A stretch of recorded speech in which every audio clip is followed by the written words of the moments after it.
Meeting today. We'd like to start by telling you we appreciate your patience in giving us a few minutes to get out of a long exec meeting.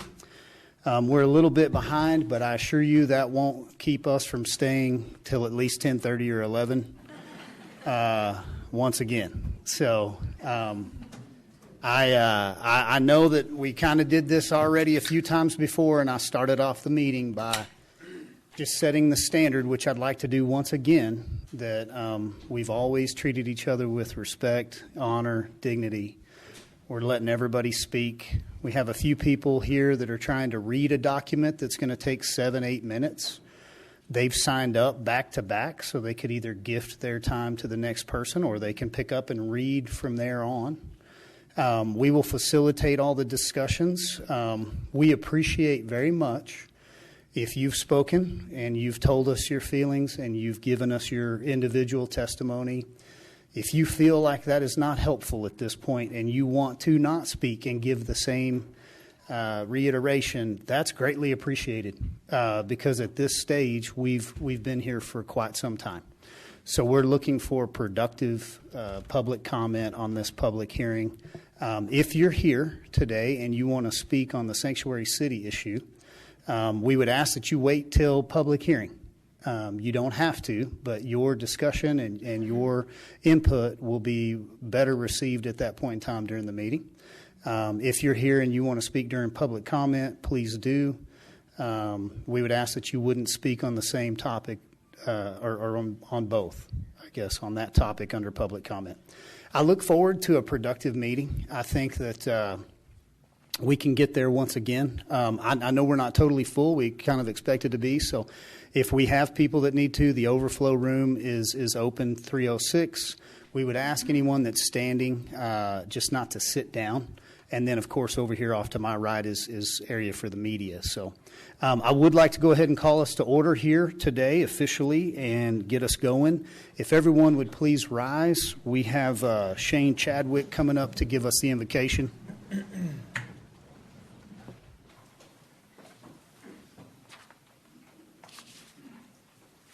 Thank you, Mayor. Appreciate it. If you guys will bow your heads with me, I appreciate it. God, your word says, "For the eyes of the Lord run to and fro throughout the whole earth to show himself strong on behalf of those whose heart is loyal to him." And God, when you asked Solomon to ask what you should give him as he ascended to the throne of his father David, Solomon, his response was, "Now give me wisdom and knowledge that I may go out and come in before this people. For who can judge this great people of yours?" Father, I ask for Councilman Kraft, Councilman Tips, Councilman Sherlin, Councilman Simpson, and Mayor Stanley. I ask for you to grant them wisdom and knowledge. I ask you to make straight their paths and go before them. I pray that they seek your face in humility and with a humble heart. I ask that you bless them and their families, to encourage them and to keep them safe from their enemies. We are thankful that you sent your Son, Jesus, to redeem the hearts of mankind, and that by his blood we are saved and made righteous. His name is above all names. He is the way, the truth, and the life. And in his name we have hope, rest, and salvation. May that name be glorified in these council chambers until your kingdom come and your will be done on earth as it is in heaven. I pray we give Jesus all the honor, glory, praise that is deserving of an exalted king. I ask that you bless this city and its people, that as a community we seek your face, that we repent, seeking forgiveness, that we love our neighbors as ourselves, knowing that you are a God of infinite grace and mercy, not judging actions, but the hearts of men. Purify our hearts, teach us your ways, so that we may act in the best interest of others, knowing that the last will be the first in your kingdom, and that the meek shall inherit the earth. May we all have patience and understanding with those who make decisions on our behalf, knowing that things are often more complicated than they seem on the surface, God. Grant this council courage in the face of adversity, strength and resilience against their enemies and those who desire wickedness, God. And a peace that passes all understanding, for those who place their hope in you will not be disappointed. Trust in the Lord with all your heart, lean not on your own understanding, and in all your ways acknowledge him, and he will direct your paths. And we ask these things in the name of Jesus Christ. Amen. Amen. Thank you. If you guys would join me with the pledge. I pledge allegiance to the flag of the United States of America and to the republic for which it stands, one nation, under God, And the Texas flag as well, please. Honor the Texas flag.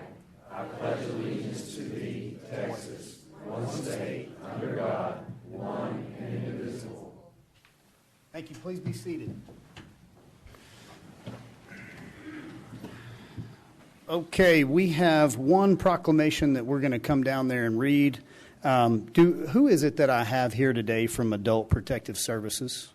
If you guys wouldn't mind coming forward, and then staff, if we can grab that podium, we're going to come right around and read this proclamation.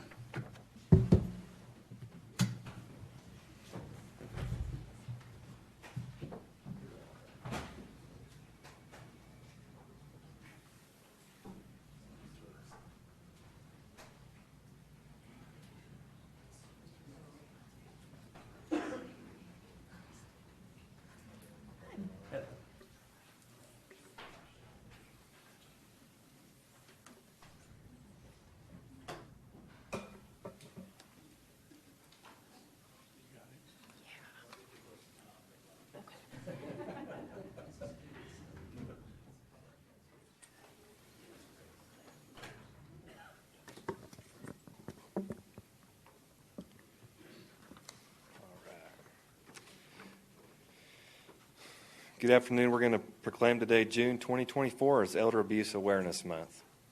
Whereas abuse of older adults and persons with disabilities is a tragedy inflicted on a vulnerable segment of the population that crosses all socioeconomic boundaries, and whereas, as our population lives longer, we are presented with an opportunity to think about our collective needs and future as a nation, and whereas combating abuse of older adults and persons with disabilities helps improve the quality of life for seniors and allows them to continue to live as independently and vibrantly as possible.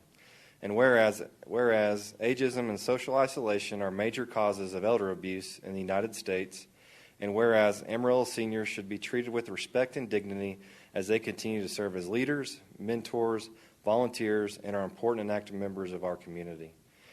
Now, therefore, we, Mayor and City Council members of the City of Amarillo, Texas, do hereby proclaim the month of June 2024 as Elder Abuse Awareness Month.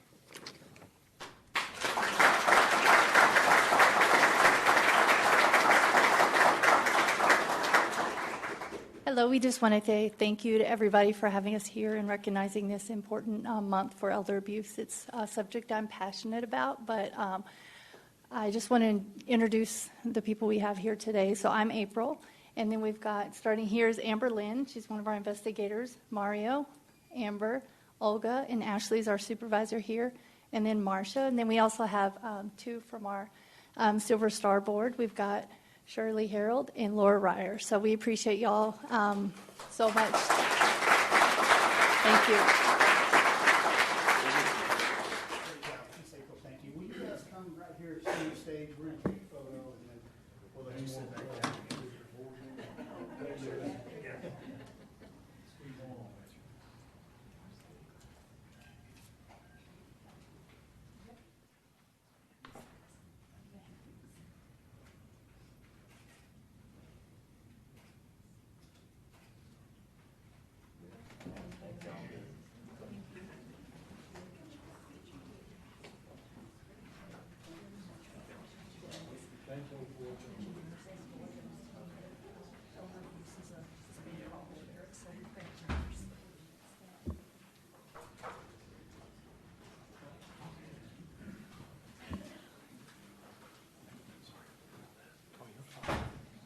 Good?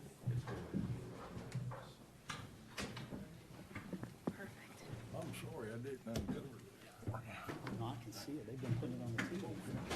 So I'm good, man. Thank you, though. Well, see, I never even paid attention to the TV. I messed it up one time. Okay, thank you guys for allowing us to read a proclamation there on an important subject. And thank you to Adult Protective Services for being here with us today and all you do for our community. I'm not sure that we have any announcements, but I do need to ask. No announcements, Mr. Hartman? Okay, at this time then, we're going to move into item number 7, which is public comment. I'll turn it over to City Secretary at this point. Thank you, Mayor. We have several people signed up today. I believe most are here for our public hearing later. Thank you for participating in today's City Council meeting. Your input and your opinions are important to us, and we're glad you're here to share them. At each posted meeting, we invite our fellow community members to address City Council regarding posted agenda items or topics related to city policy. Every speaker today will have 3 minutes to address the council. At the end of 2.5 minutes, a warning beep will sound to alert you that you have 30 seconds left to wrap up your thoughts. We ask that you stay within your 3 minutes allotted. We do have a couple of public hearings today. If you're here to speak on an item with a public hearing, we ask that you make your comment during public comment or the public hearing, but not both, in order to help us keep accurate records of this meeting. It's your decision at which point you would like to speak. When you come to the microphone today, please state your name and whether or not you live in the Amarillo city limits. Then you may begin to address council. I'm going to do it a little different today, so I'm going to call up the people that specifically said they have items that are not related to 10G, which is our public hearing for the petition, and then I will check and see if there's anybody that wants to speak during public comment. So first is Michael Ford. Right here. Sure. You can if you want to.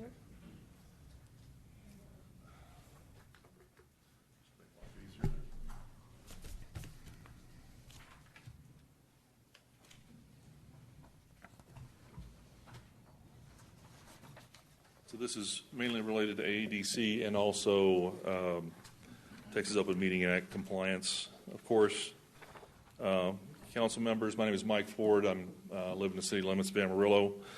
I'm here today to address concerns regarding the approval process and public notice of certain projects undertaken by the AEDC, Amarillo Economic Development Corporation, as well as violations of the Amarillo Municipal Code or potential violations in this meeting. Firstly, the AG opinions cited by the city attorney do not provide the AEDC's actions, prove the AEDC's actions are legal, literally quite the opposite. According to AG opinions GA 0819 and GA 1066, the EDC is indeed the first instance of approval for any project. However, these opinions emphasize that the approval process must ultimately be presented to the city and then the city to the city voters for final approval when an AEDC Type A seeks an authorization for a Type B project. Further, the AEDC's decisions are subject to judicial review for abuse of discretion. The Kids Inc. infrastructure project has been misclassified to avoid public notification and public scrutiny and ultimately a taxpayer election as borne out by the recording of the last Tiers 3 meeting. In particular, in this matter, there's a significant complication due to the AEDC meeting notice failing to meet the Open Meetings Act 551041 public notice requirements. The case law, and specifically the rulings from the tax notes court, repeatedly demonstrates that failure to properly notify the public can and will result in the project being voided in a court of law. To rectify this failure, the AEDC must renotice and reconsider the project, ensuring it is properly defined under 505-152, and then bring it back to the City Council for reconsideration. This public notice violation is not isolated, but applies to every project considered and approved by the AEDC over the last 5 years, if not longer. The form of every public notice where a project has been consistently vague, stating only, quote, discuss, consider, and take appropriate action on project, whatever the project number has to be, and in parentheses, project category, without providing any additional details. These meeting notices violate the notice requirements of state law more so than the defective notices in the tax notes case. I extend this notification to the City Council regarding the inadequate public meeting notices for the agenda items 10G, H, and I. As you know or may have known, as highlighted in the tax notes court, the Sanctuary City for the Unborn ordinance is a matter of special public interest. It requires significantly more information in the public notice than what has been provided. And I'll end my comments there. If you have any questions, I provided you a detailed analysis for the tax notes case. I plan to present that to the AEDC at their June 18th meeting. I'm working with the AEDC and trying to maintain that communication, so I'm hopeful that they're going to do the right thing and renotice and reconsider this item. So, Mr. Ford, as a statement of fact, I'll let you know I have engaged with an attorney who is an EDC expert. That is a discussion item before council here today. We believe we'd be in a position, hopefully in the next couple of weeks, to sit down with you. And I think that that's the appropriate venue for me and you to try to work through all of these issues. And then if there's something that's got to be reconciled, I trust that that individual would have the expertise to tell us what it would need to be. So Look forward to meeting with him. I'll get in touch with you as soon as I have it. Okay. Thank you. Mayor. Thank you. Next up is James Skank.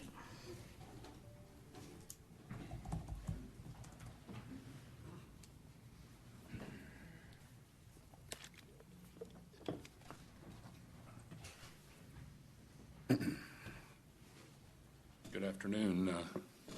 James Skank, live in this city. Like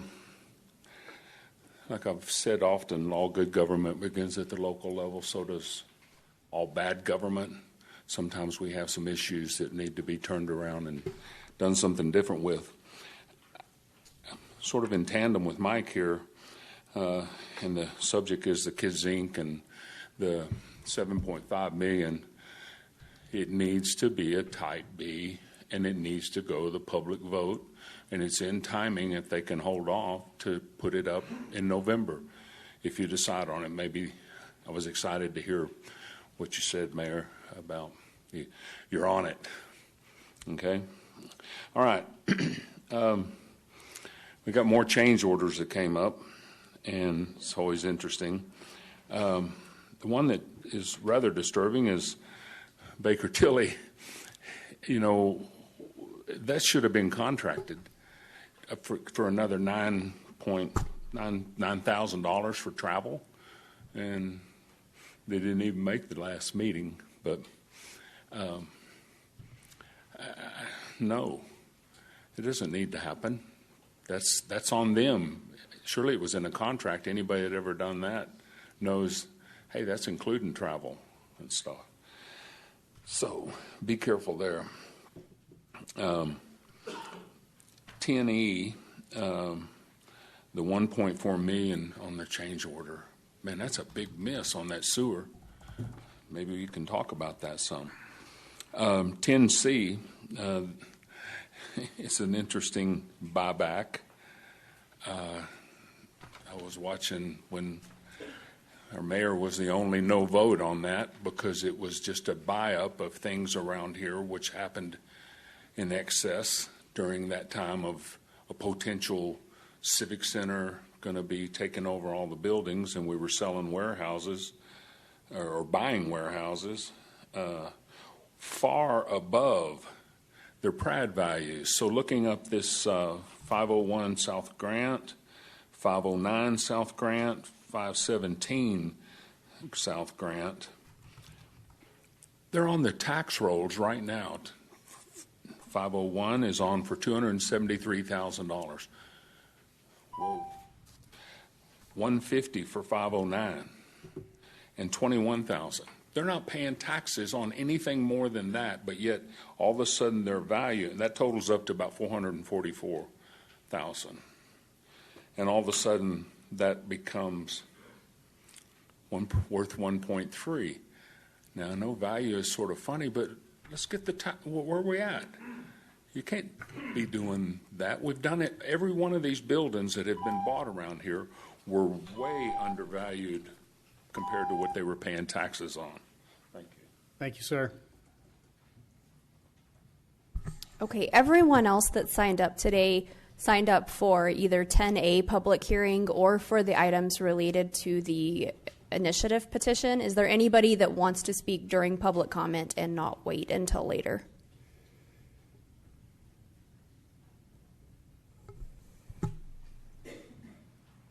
Jesse Fremer, 5723 South Milan. I wish to talk about the same thing that Mike and James were talking about, but mine is frustration over the Hodgetown development. I know you talked about it last time around, but my frustration is the fact that we're being taxed on this development of Hodgetown, the MPEV, so-called MPEV, that was sold to us about 8 years ago. And I'm frustrated with the fact we're also having to put on this additional cost, which I appreciate the argument from from Danforth about the fact that it was necessary because you had some other effort that you're going to be doing, and it was going to be. It's just the fact that we're spending this money. It's not you guys' fault. I'm not blaming our present council. I'm just saying it's just frustrating that we, the citizens, see this price going in, and then the $171 million that's going for the loop. That additional $1.5 million coming in as a change order, which Tom was talking about, the change order problems that we have in our city, that we all of a sudden have these change orders. And that's just frustrating to me as a citizen to see these things coming up to you guys having to consider these things, because we need that loop. We definitely need that loop for the sanctity of North Heights to relieve that pressure on that line. But that is a very important issue, but just seeing these extravagant things come up before you guys to have to decide on them, I'm frustrated for you, and I pray for you on that regard. And then on the final issue, it's about the fact that I believe that abortion is murder. I believe in the DNA. The DNA defines a human life. The human life is determined at conception. Therefore, any effort that's called medical practice that's called abortion actually needs to be redefined as murder. It's a justifiable murder to a living organism that is already put there by some other hand. I'll call it God. Other people may put it for an accident, but I'll put it there because God directed that life to be performed, and that anytime we call it abortion to give us some kind of association, I feel that's a dishonesty, and that we don't honor murder of an existing human because we don't define life until after birth. Well, I define life at the beginning of conception. And I think the ordinance explains that. It's a conceptual thing. So I appreciate y'all listening. Thank you. Thank you, Jesse. Ms. City Secretary, thank you for walking us through that. Do I have anyone else here today that would like to speak at public comment? Okay, seeing no one, we are going to go ahead and move forward with our discussion items today. Moving along to item 8A. Council, do you have anything for review that's listed on your agenda? No, sir. Do not. If council's good, we're going to move to item 8B. That's our Ports to Plains update. Mr. Lauren Garduno, if you don't mind coming up here, sir, and kind of filling us in on all the good work you've been doing.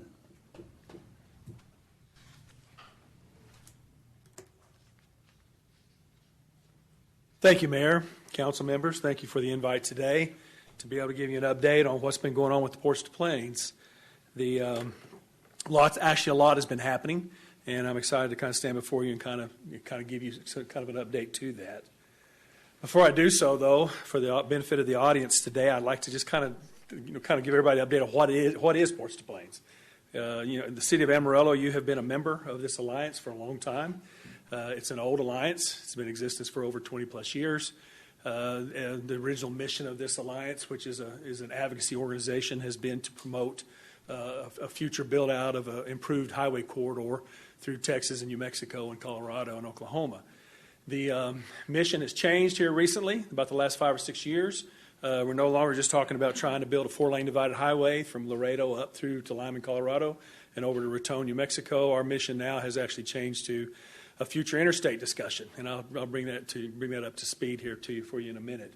But that gives you that map that you see in front of you kind of gives you an idea of kind of what the Ports to Plains portion of the corridor is about. We are a little bit bigger organization than that because we include 2 other transportation organizations in the United States, the Heartland Expressway and the Theodore Roosevelt Expressway. Let me pause for a minute because I think the instructions was I'm supposed to tell my name and where You're good. No, you're okay. good. Keep going. Okay. I do not live in the city of Amarillo, but anyway. But we do have the Heartland and the Theodore. I give you that map just to give you kind of a picture of just how big this thing could be and is. We have alliance members out of Canada, out of the province of Alberta. We have alliance members out of the country of Mexico because we're talking about trade, economic development, and moving goods and freight from the 3 countries. This organization came into existence kind of about the time that NAFTA did. You think about 94, 95. It kind of came into existence at that point in time. So it is all kind of coincides with the trade that we're trying to improve through the Midwestern United States. Why is it important? Why is it important to Amarillo? Why is it important to this area? Why is it important to Texas? Why is it important? Mexico continues to be the largest trading partner with the United States. And Laredo is the #1 port in the nation. And it is getting bigger every day.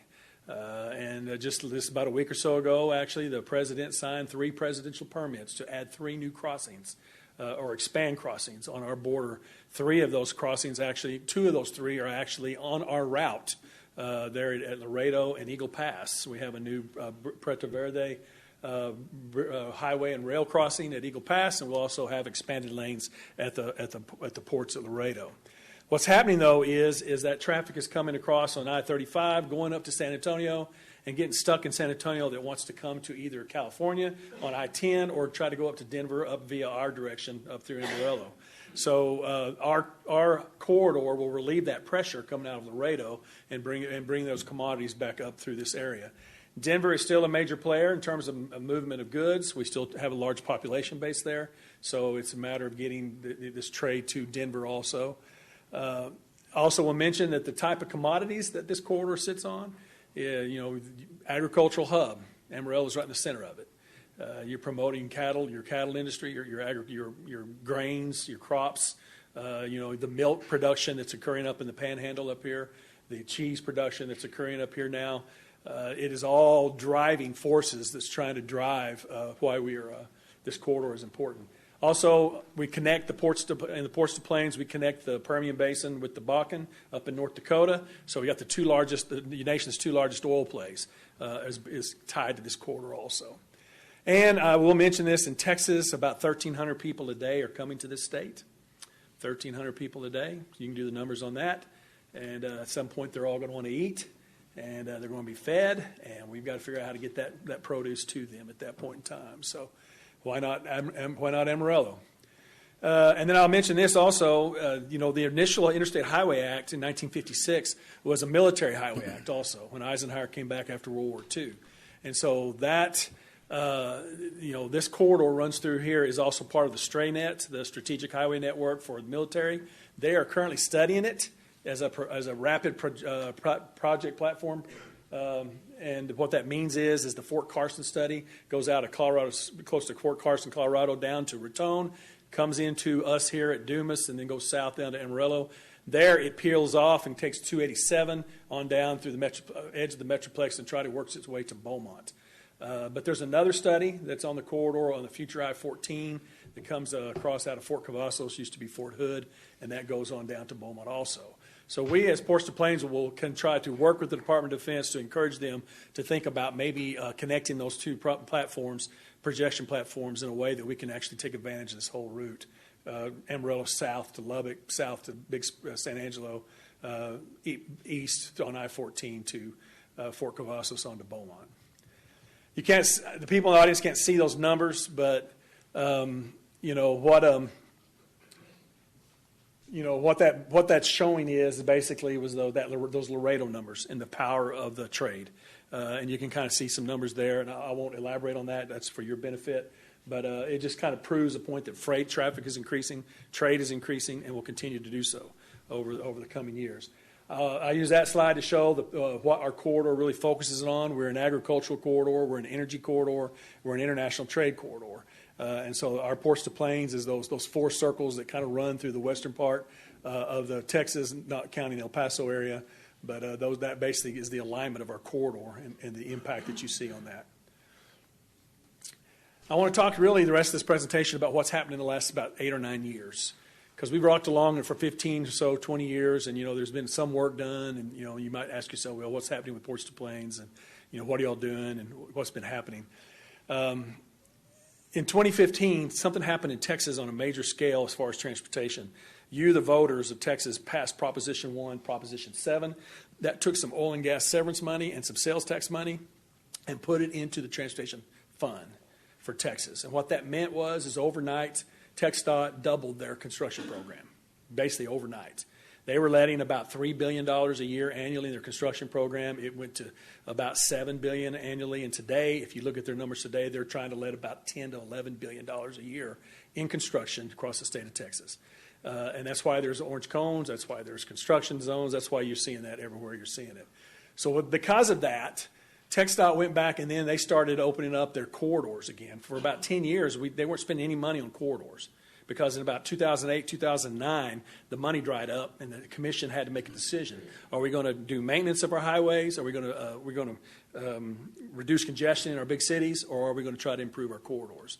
So corridors lost that debate in about 2010, and so for about 5, 6, 7 years, there was hardly any money spent on improving corridors, Ports to Plains included.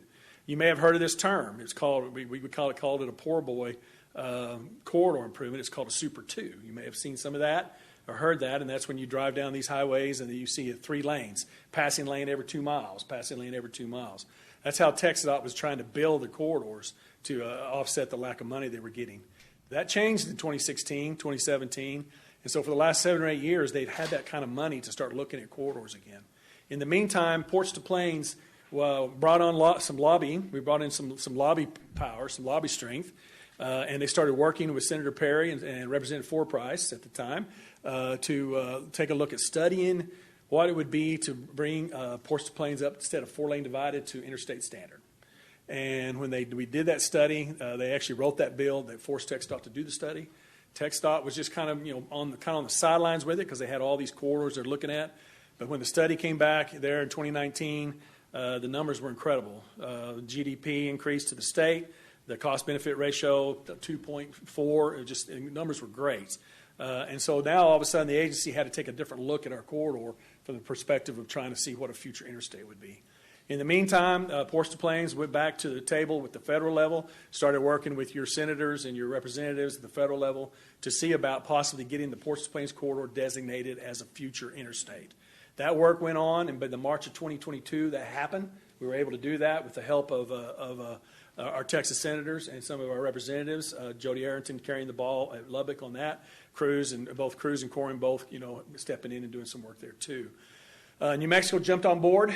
They said, yeah, we want this also. So those 2 senators got involved too, which was good because you kind of needed a bipartisan work there at the federal level to get anything done. So we were able to, take advantage of that.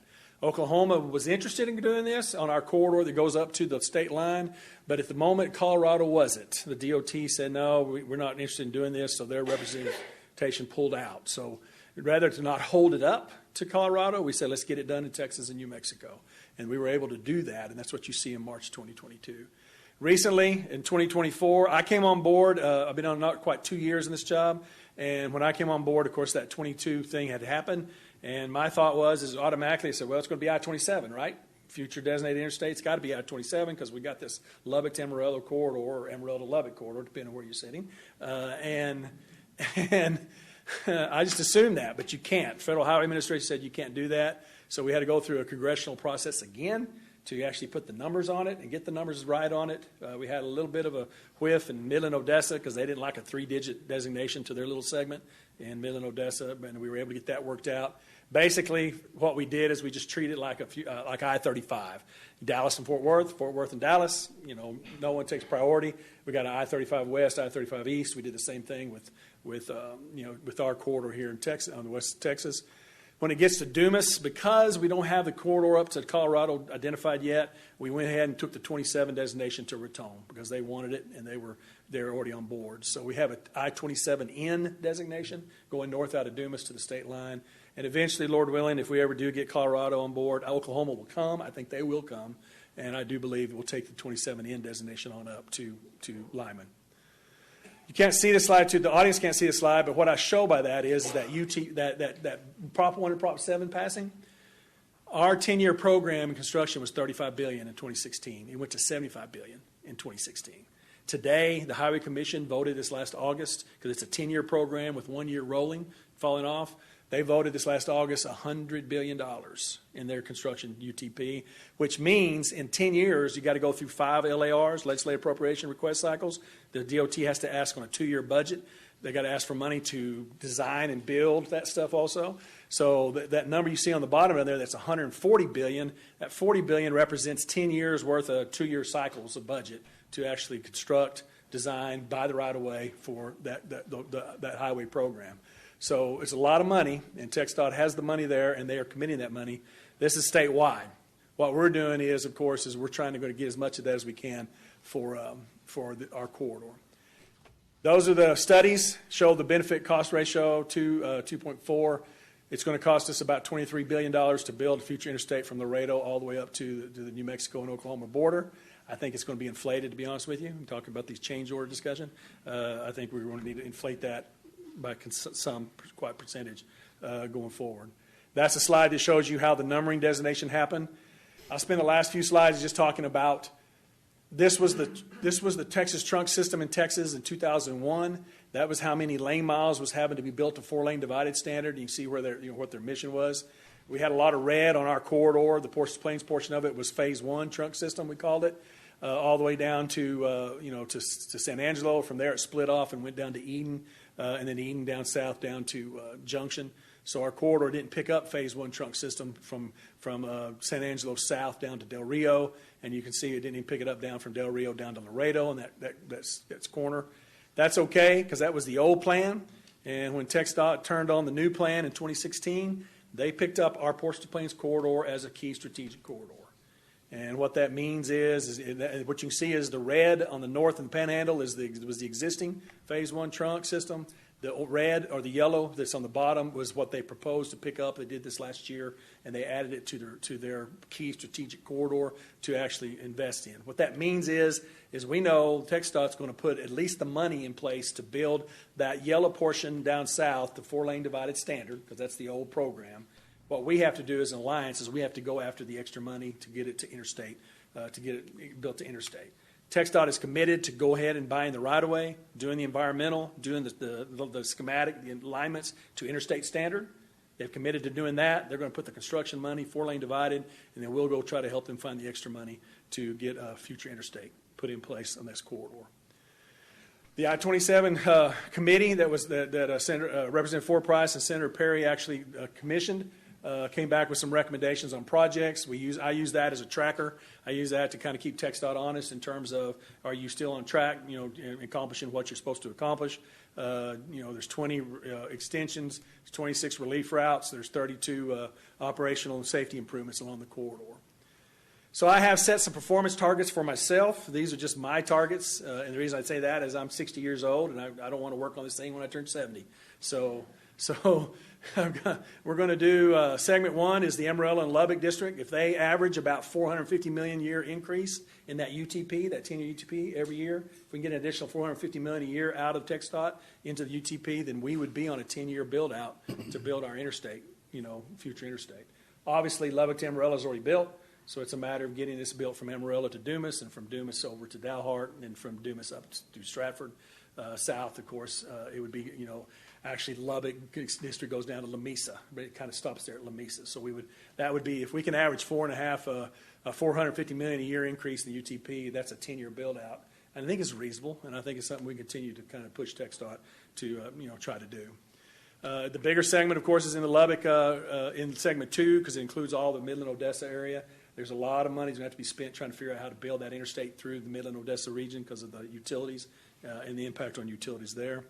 I will say this, segment 3, which is pretty much the Laredo district, because that got that new commission priority slide that I showed you earlier down south, TxDOT's going to put a lot of money on there. They've already put a lot of money on that. And so I think we can average that $670 million a year for them too.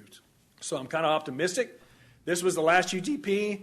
We didn't hit the 10-year goal. We hit a 20-year goal, which was they got an additional $1 billion in the UTP this last year, which if we're going to make that goal of 10, it's got to be $2.3 billion a year.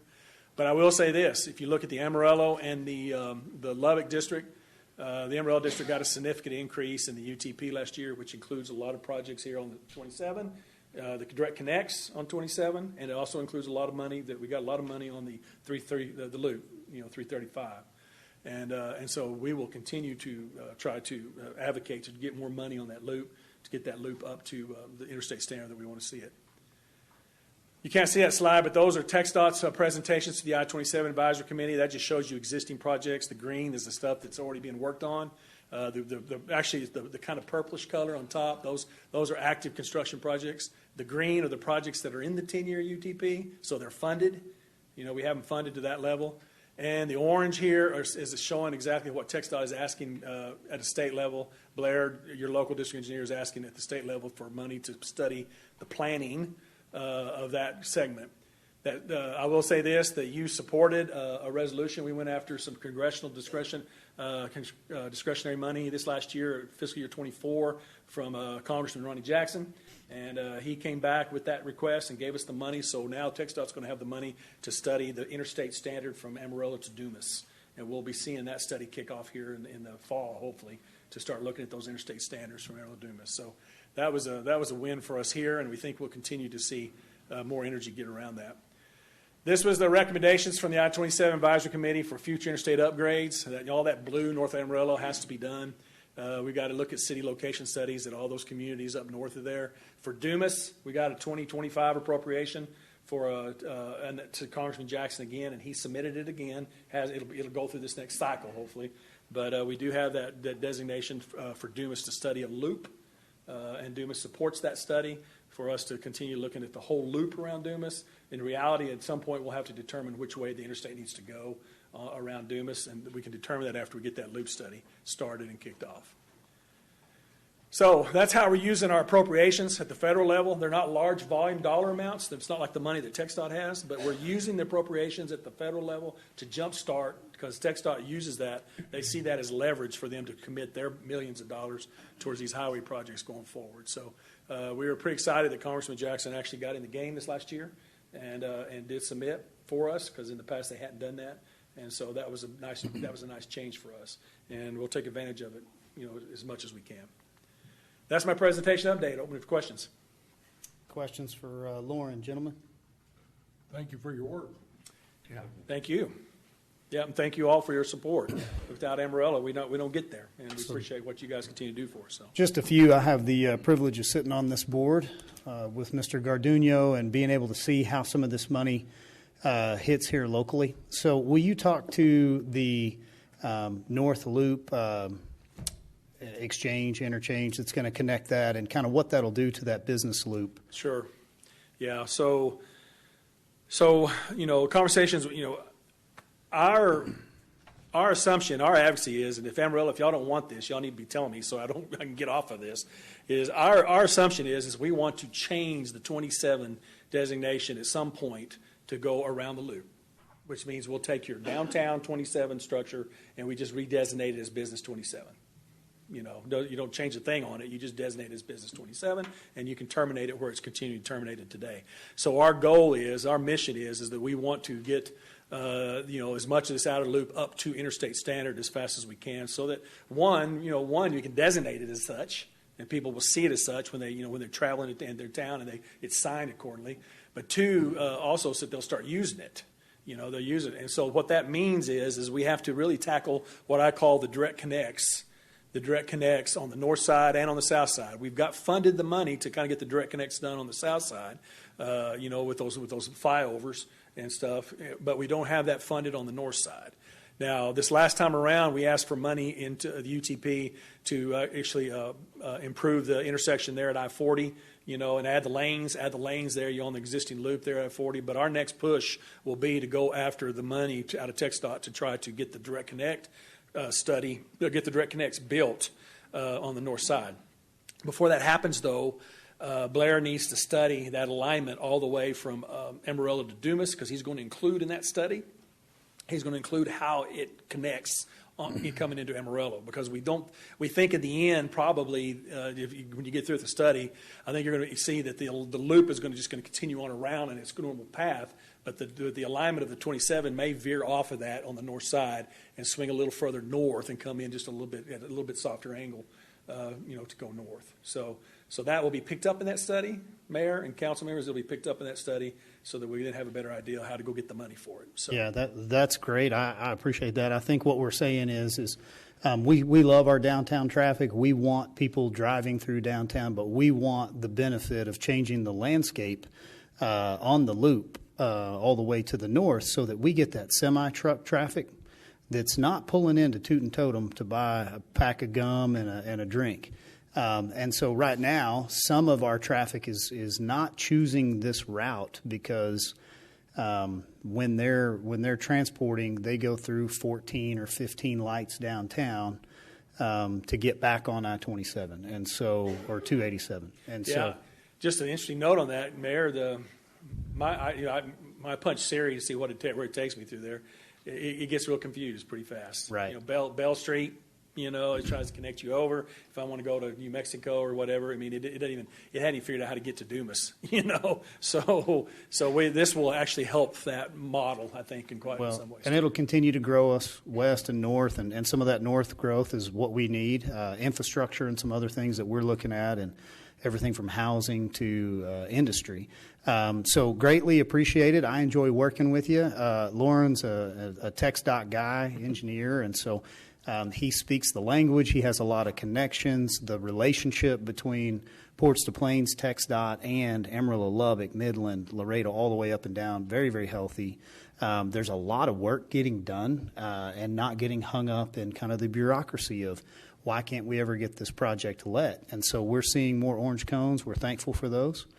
Maybe not when we hit them, but like if you avoid them, they're good to know. That's growth. That's what you need on your roadways. So if the public would thank Congressman Ronnie Jackson next time you see him for being an advocate for Amarillo, and this is some Category 7 and 9 monies that will hit maybe some streets, sidewalks, metropolitan, some planning, all sorts of things that we overlap with you guys on. Yeah, particularly for your MPO, there's a couple categories of funding there that actually will benefit. You can actually put into your city street programs in here too. So it's good to be plugged in that way, Mayor. Yeah. We appreciate the update. Sorry we hadn't had you back here earlier. Yeah, no problem. You've been working hard, and so thank you for coming in and letting us know where we're at. Yeah, anytime. Y'all let me know. Appreciate you, sir. Yes, sir. Yep.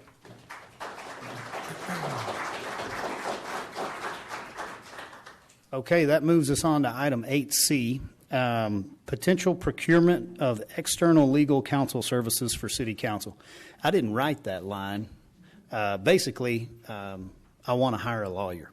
And so what we're proposing, I have been referred and recommended to a very, very good firm here. They're out of Austin. Hyde Kelly is the name of the firm. Asked them to send in an engagement letter, and they did with a resolution proposal. We like having discussions with council. I know I always appreciate it if I had something, I got to ask my questions. 2 weeks later, it would be formalized. That's kind of the process here. This will come back up on the 25th meeting. This is not a retainer, so we're not fixing to spend $95,000 just to have somebody in case we want to call them. This is a letter of engagement that we allocated $95,000 to, being this is what I would project with this firm in the expertise that they specialize in. Mr. Ford, they specialize in EDCs all across the state. They specialize in all sorts of open meetings and governance, the Public Information Act, all the things that I'm responsible for. So by the charter, the mayor is technically responsible to train the council. And so we haven't fully gotten ourselves trained on Open Meetings Act and how to run these different meetings, and we don't want to make mistakes. So I tried to engage with the state, contacted the state and said, hey, you guys come on up here and give us our training. It doesn't work quite like that, not quite that simple. There's a YouTube video we've all watched. Doesn't necessarily tell you how to run this type of a meeting. This engagement with you guys here today is a great example of it would be so nice to have that additional resource that we need on everything from a sanctuary city issue that is law that may not have been proven or tested much, all the way down to the Kids Inc. piece that you referenced. So this is something that's very needed for council. The legal department here, we've lost a few people. I'm not sure what our vacancies are right now, but we work those guys pretty hard.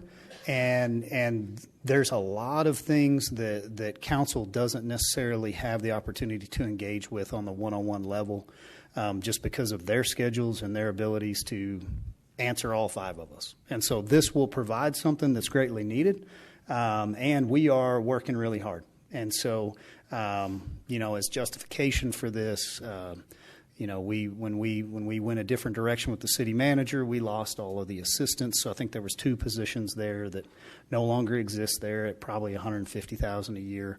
Plus, we have some savings from not replacing our city manager right off the bat, plus what we will have moving forward with the new one. So we've got the money there. It's money well spent, and we need this expert legal counsel. So that's my sales pitch to my public. You guys are our boss. We want you to know why we're spending money and where. And so I'm excited about this step. It will help us moving forward. And then for council, this is really kind of their first time to hear the detail on this. And so I would just offer this up for a discussion amongst ourselves.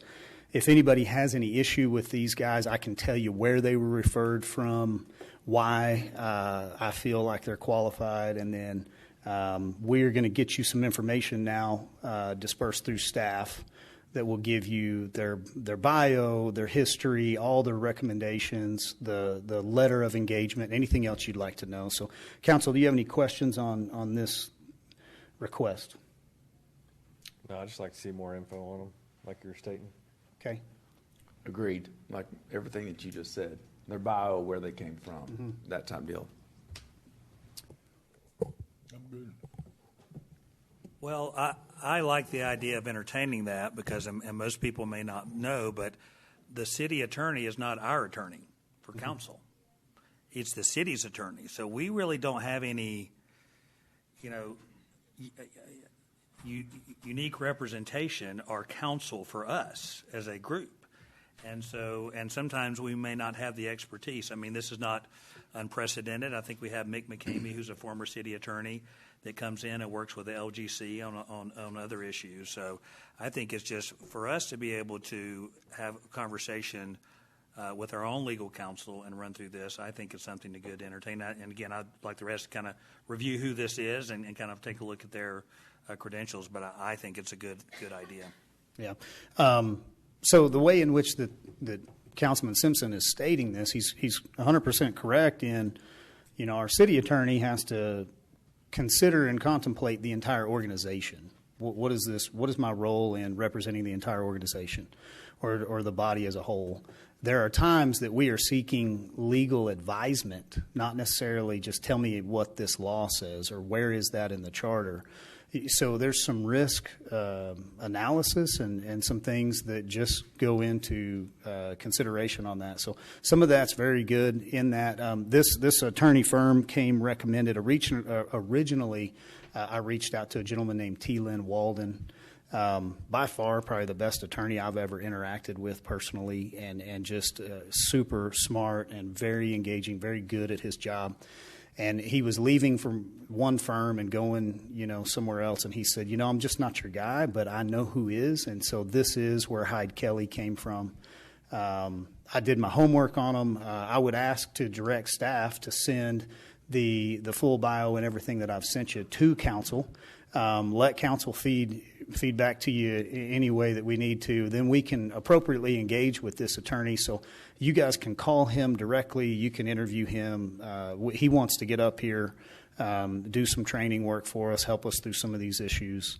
And then with that, we'll put it on the 25th so that we could go ahead and formalize that and execute the contract. Yes, Mayor, I think what staff would do we have a consensus to put it on the 25th, subject to sending that information? Or do you want to see the information and give me feedback? Which way do you want to do that? I would take information and give you feedback. Okay. Yeah, same. So the latter of the two is what I'm hearing. Provide the information and wait for feedback. Yeah, and then if they have concerns or maybe, there's somebody else or whatever, we have message forum that we still use here and there. That would be a way to engage, Yes. or any further communication that the entire body would need could be public. On the forum. On the forum, and then that way on the 25th we would have, professional services contract that we'd be asking for. Okay, I think I have what I need. Yeah. Mayor, what's your vision? Like, how would this work? Like, let's say we do move forward and we agree, like this is this good firm, good guy, we're going to move forward. So what does this look like for council? How would we engage? How would it be for meetings? Would it be, we have individual questions, because of Open Meetings Act, I can't call you. Like, what does it look like? So let me give you a couple good scenarios. So there are specific scenarios of, hey, I'm engaged in this discussion. I would like this information. You're engaging with interim city manager right now, and the Open Meetings Act issue is something that you may not know where you stand on a topic. Well, is that okay for everybody to have, or is that something that only I should have? You're being requested an open records request right now, and honestly, you don't know what you're supposed to give them. You don't know what you're supposed to redact or withhold. We're putting that burden on our city secretary. City secretary's having to reach out to the Attorney General's office and get guidance. This gentleman will know what needs to be disclosed, what doesn't. He can reach out to the Attorney General's office on our behalf. He's going to keep us right in the middle of the road in some political items that can get a little bit turbulent, and he'll keep us out of the ditch. And then the ability to have an expert on EDC, I think, is a good example of what I'm struggling with my own campaign treasurer, by the way. So, like, he's on my team, but he is putting me on blast on Facebook about 501 and 504. And so I need that expert that can sit in there, and it does help to be an outside counsel that's a little more unbiased. So I see trainings on the front end, and then here's my other vision. I don't necessarily see this, as a have to long term. I'm not trying to spend money and grow or put something in there.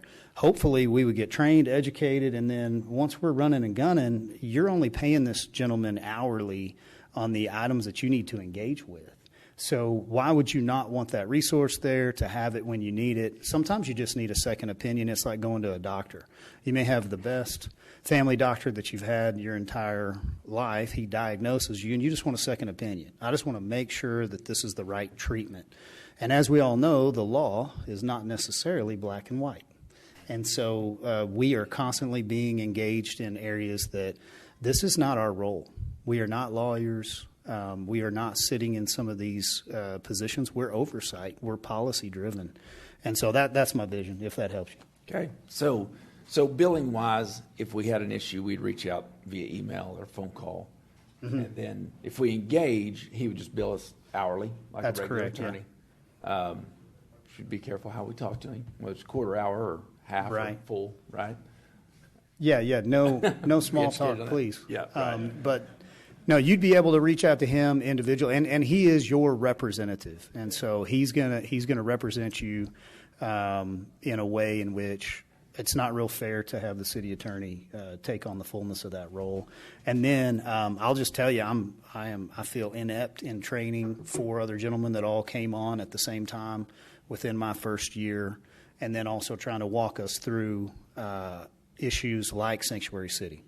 So Open Meetings Act violations, Mr. Ford tells me every time I am egregious. And so, there are some things that we have wavered on a little bit, and we need to tighten it up. And so some of that stuff is really going to help me in managing that role as the mayor. Okay. Other questions from council? Well, one thing, too, I think just from a council perspective, and maybe I'm mistaken on this, but even as a council member with the city attorney, you don't necessarily have attorney-client privilege. If the city attorney finds out something and feels that someone else needs to know, and so I think having someone that we can have a confidential legal conversation with that is just representing us or working for us, I find value in that as well. Not to say that there's anything wrong with the system. It's right now that the city attorney does not work for us. It works for the city as a whole. Well, and I want to say, again, this is the system. So we contract with multiple law firms already. We reach out on legal documents. LGC used a local firm here to procure condominium regime documents. This is standard business practice. This isn't anything that is going to be new to our city attorney. The newness of this is that normally we have a topic, and I would go through city manager and say, hey, go find me a firm. This is something where it's actually I hold this. This is my role. This is my responsibility as the mayor. And per the charter in the council, we sit in this position. And so we have the ability to reach out and request our own specific counsel.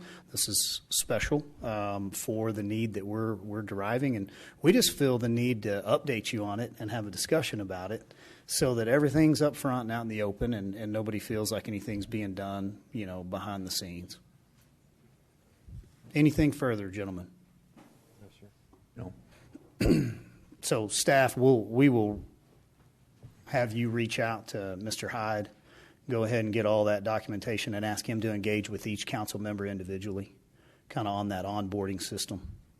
Thank you for the discussion. Item 8D, do I have any future requested items for the agenda from council? No, sir.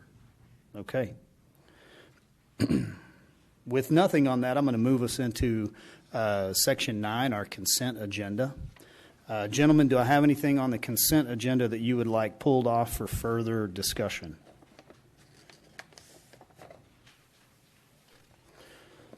Anything, gentlemen? No. Okay. Would entertain a motion on the consent agenda as presented. I move to adopt the consent agenda as presented. Second. Okay, I have a motion from place 1, a second from place 2. Any further discussion on the consent agenda? Yes, sir. All in favor, please say aye. Aye. Any opposed? That motion passes with a 5-0 vote. Moving forward to item 10, which is the reason most people are here, or section 10, are non-consent items. So we're flying today. I think we're doing really well in a productive meeting. So thank you, guys. Item 10A is a public hearing, and we have Ms. Kohler, I think, that I just saw walk in. Ms. Kohler, if you're ready, if you want to come on down here and walk us into this one.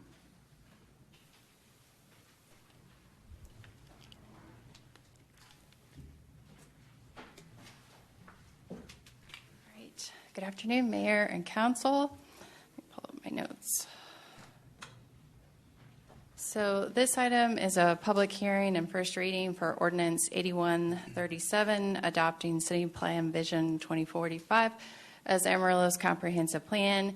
We presented it in detail on May 14th and had a great discussion, I think, that day. No changes have been made to it except for the addition of Amarillo Comprehensive Plan to the cover. We also didn't receive any additional feedback from citizens after that presentation. So this is the draft recommended for approval by the Planning and Zoning Commission on April 15th.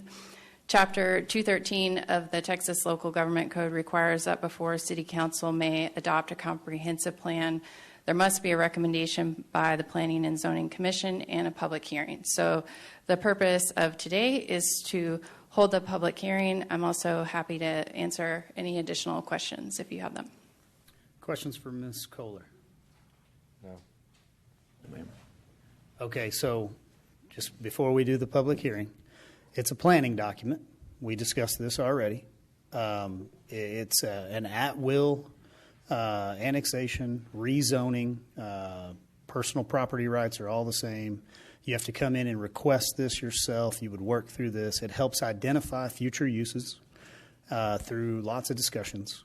And then if there were anything in this document that was negative for our community or brought about anything that would restrain us from full property rights that we now enjoy, we would call this back and we can amend it and change it, and we expect to continue to change it and review it every year. Is that correct? That's correct. Yeah, there's language in the ordinance to that effect, and then the plan itself outlines a specific update and amendment process. Okay. Anything further from Ms. Kohler? Thank you, ma'am. All right, thank you. At this time, I would like to open a public hearing. Is there anyone here that would like to speak for or against this item? Mayor, Yes, sir. we had Noah Dawson signed up. Thank you, Ms. City Secretary.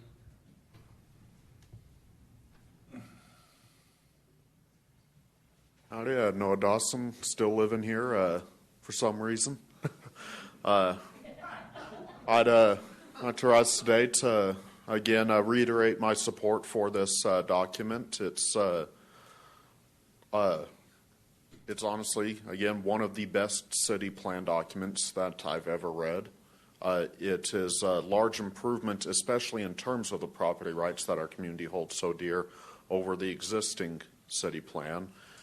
It is something that I feel will both protect the private property rights in an even stronger manner than what we already have in place, while also being able to help the city move forward in order to help plan for the needed infrastructure that our city, and especially some parts of our city, very desperately need. It's really somewhat an ingenious way to be able to achieve both those goals by making them where they work together instead of being antagonistic, as these kind of things often feel like. So for those reasons, I once again reiterate my support for this document. Thank you, sir. Do I have anyone else here who would like to speak during this public hearing? Seeing no one, we'll close the public hearing and would ask for a motion on item 10A. I move to adopt ordinance 8137 as presented. Second. I have a motion and a second. Any further discussion? All in favor, please say aye. Aye. Any opposed? Motion passes. Moving right along to item 10B, we have Mr. Kendrick coming up here. How are you today, sir? Good. How about you? Good. All right. This item is a resolution that is associated with a proposed annexation. We have had two property owners reach out to us as part of a property owner-initiated annexation request in the vicinity of I-40 and Helium Road. This resolution today is to set the public hearing date, time, and location, and to also authorize the city manager to execute the agreed service plan.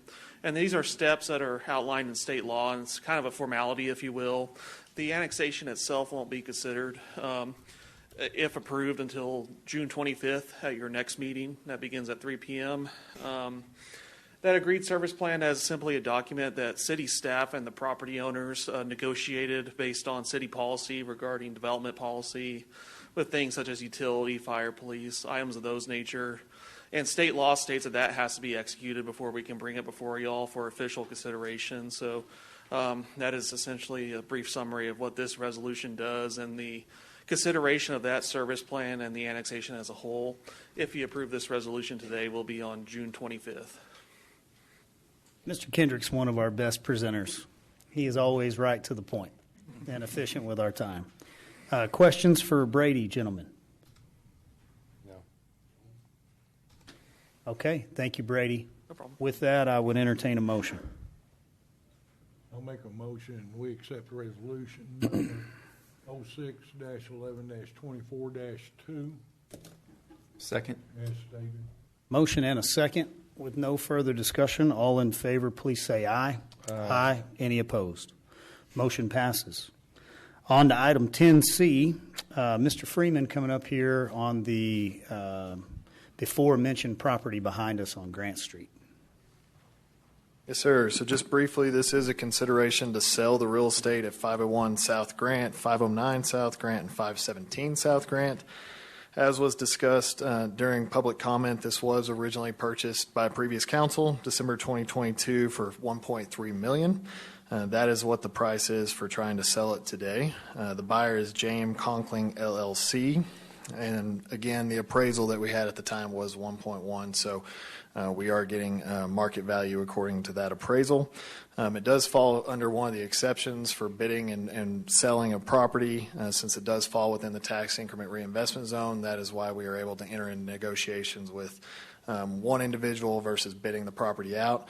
This particular individual has been in the building, has leased it previously, and had an interest in purchasing the property. He was the other buyer that wanted to consider it the last time around. So we have worked with him on this proposal for your consideration today. What he is proposing to use the property for, while not required per this agreement, he did share his intentions with us, and that is to consider a multifamily apartment use, potentially a clothing store, a winery, event space, and an art gallery.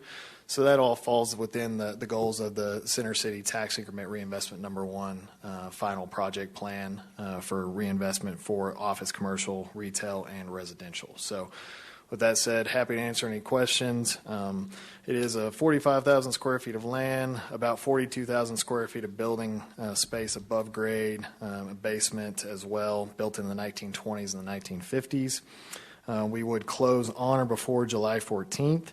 And since this project was originally purchased with general fund dollars, what we receive back would be allocated to that fund for potential one-time use by City Council. Questions for Mr. Freeman, gentlemen?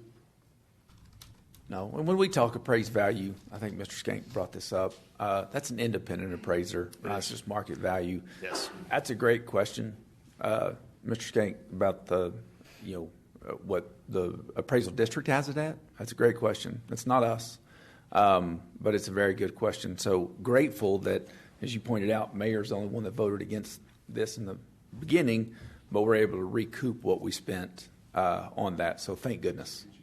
Exactly. Well, thank goodness. So, but it is an independent appraisal. It's a market value. It's not necessarily a tax. Not a tax value. Yes, sir. Yeah, and previous council had a different vision, and this expense was something that was more reservation of let's reserve this. The land may have value. It's contiguous to everything else we own.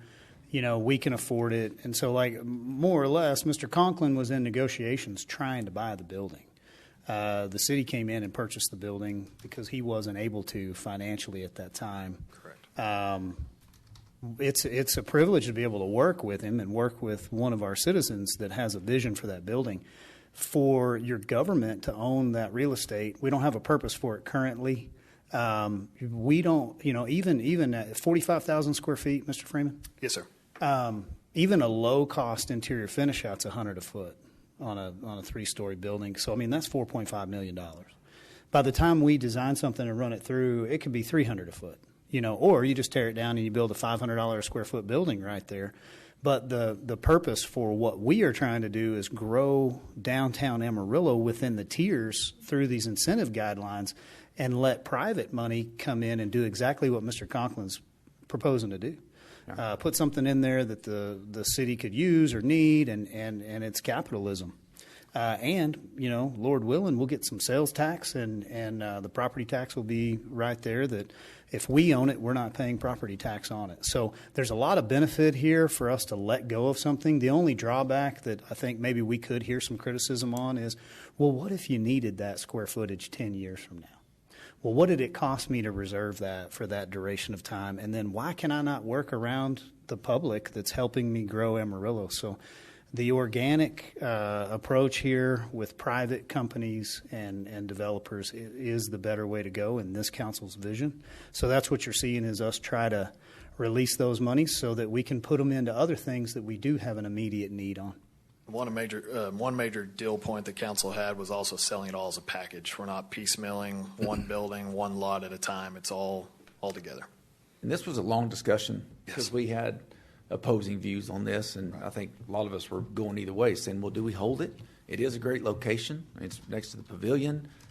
Future, this could be really good. Are we going to kick ourselves for not keeping it? But to Mayor's point, the expense of keeping it for a what if, we finally came to the resolution that it might be best if we got that good offer.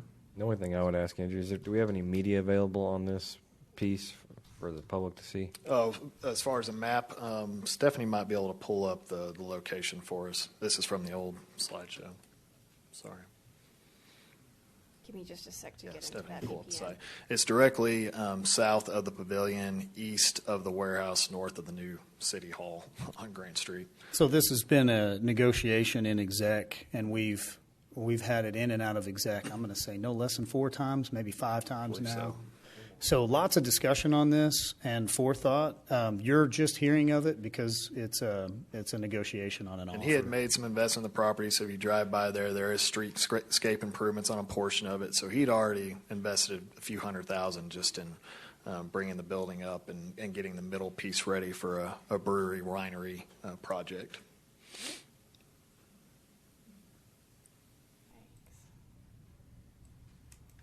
As she's pulling that up, the other thing that was nice is Mr. Conklin had invested a significant amount of his own personal money in this while he was in a lease agreement of some sort. So it is also very nice to have a local council that's working with your local individuals that have some skin in that game. We did not want to have to walk away or say, we need you to move out. So staff was very cooperative, worked with him, and it's taken a while, but I think it's going to end up well. Any other questions for Mr. Freeman? You're looking at a roof, so there you go. Yes. Yeah, if you'll do street view, you can show the improvements he's made to the front of that How do you do street view? I can't work Google Earth. We'll pull that either, little so- orange person from the right-hand side and drag it to the street. I was hoping to see her do it. So You want it this side or Other this side, side? that side. There you go. There you go. Perfect. I'm learning something. There it is. There we So go. you can see the left, that's the vacant piece, and then this piece on the right is where he's remodeled and has been using it. So.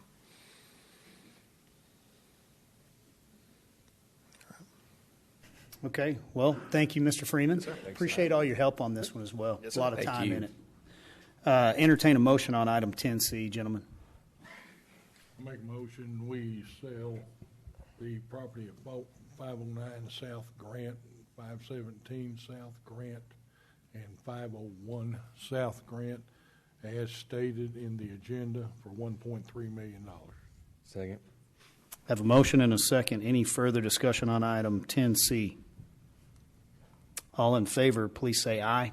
Aye. Any opposed? Motion passes. We'll move on to item 10D. We'll go ahead and get through this one and E, and then we will probably take a recess. Item 10D, let me see who I have coming up here. Is this you, Mr. Fuller, or Mr. Hartman? So yes, Mayor and Council, this is the additional scope on the Baker Tilly professional services contract for charter and governance and ends. This would be 3 additional trips on site rather than remote joining the meetings. Out of the 2 meetings that we've had, I've had a lot of comments about the value of having Baker Tilly in person. The committee is doing a lot of good work, and you can watch those on Thursday evenings. But what I found out from the input, and Baker Tilly recommended that they be on site to help facilitate some of the questions. We now know what the details are. This Baker Tilly consultants, they have provided us a very good practical view of governance and ends and charter. And of course, 2 of the council members are serving on it, so they can provide their input. When I looked at this, we were talking about 4 trips for one of the charters. So we cut that back for cost effectiveness back to 3 trips. In that same discussion, we cut it back from a little over $3,500 per trip to be able to get that to right at $3,000, a little over $3,000 per trip. So we did a cost effective negotiation on it. So staff is recommending approval of this based off recommendations from the majority of the staff and the charter committee.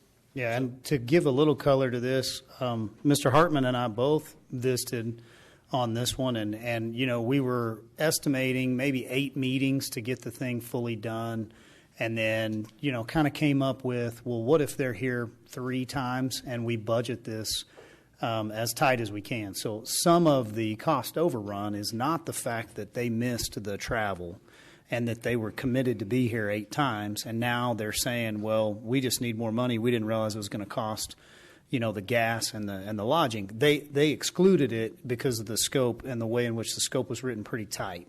So had we not have been so cheap with our consultant, and I think we were just being frugal with the money of maybe we don't need them here for every meeting. We believe in this committee. We have some strong people here.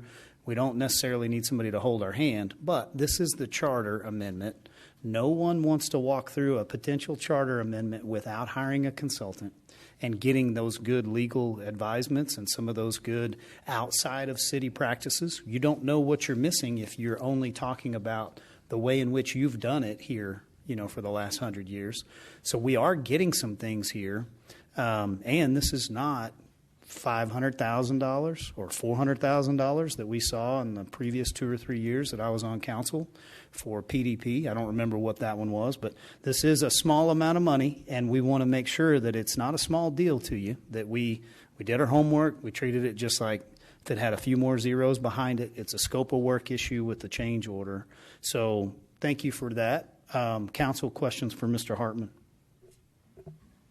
No, I just personally got feedback against this from some people on the committee. So my question is, Tom and Les, what's y'all's opinion on it?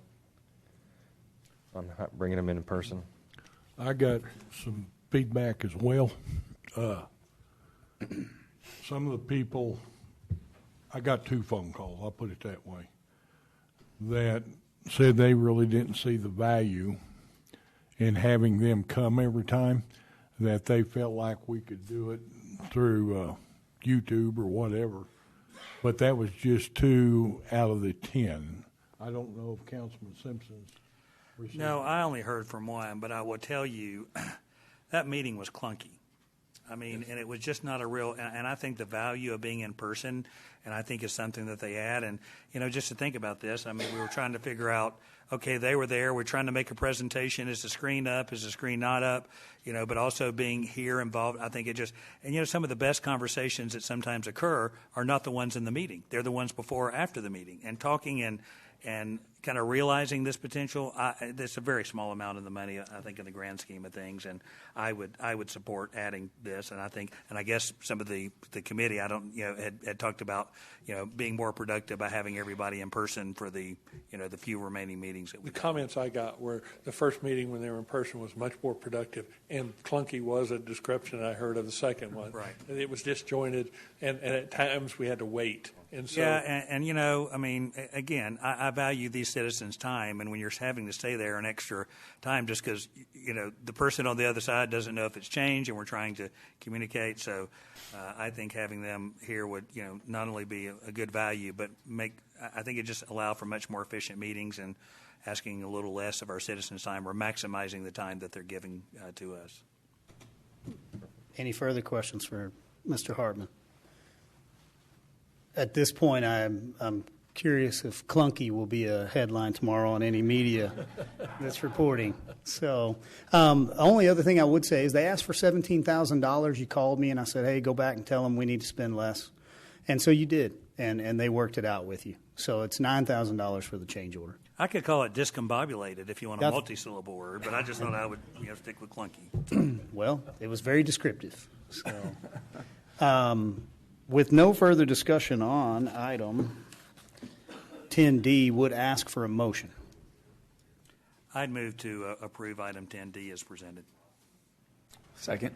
Have a motion and a second. Any other discussion on this one, gentlemen? All in favor, please say aye. Aye. Any opposed? Motion passes with a 5-0 vote. We'll go ahead and get item 10E out of the way. We have Mr. Sneederjohn here. No, we do not. So come on up here, Jackson. If you will walk us through what is a change order and a change of scope. Sure. Good afternoon, Mayor, Council. Jackson Zahara, City Engineer. Going to work through this action item or potential action item. Wanted to give just a quick background of the project, where we're at on this before going into that change order, if that's all right. Quick project background. This council awarded this project back in October. S.J. Lewis Construction was the contractor. A little over $71 million contract cost. Scope of the project, approximately 13 miles of gravity sanitary sewer main, up to 70 feet deep in places. Basically, opening up additional service area in the northeast area of the city, creating some additional capacity for wastewater collection. That construction started in January. I don't know, do I have the clicker? Okay.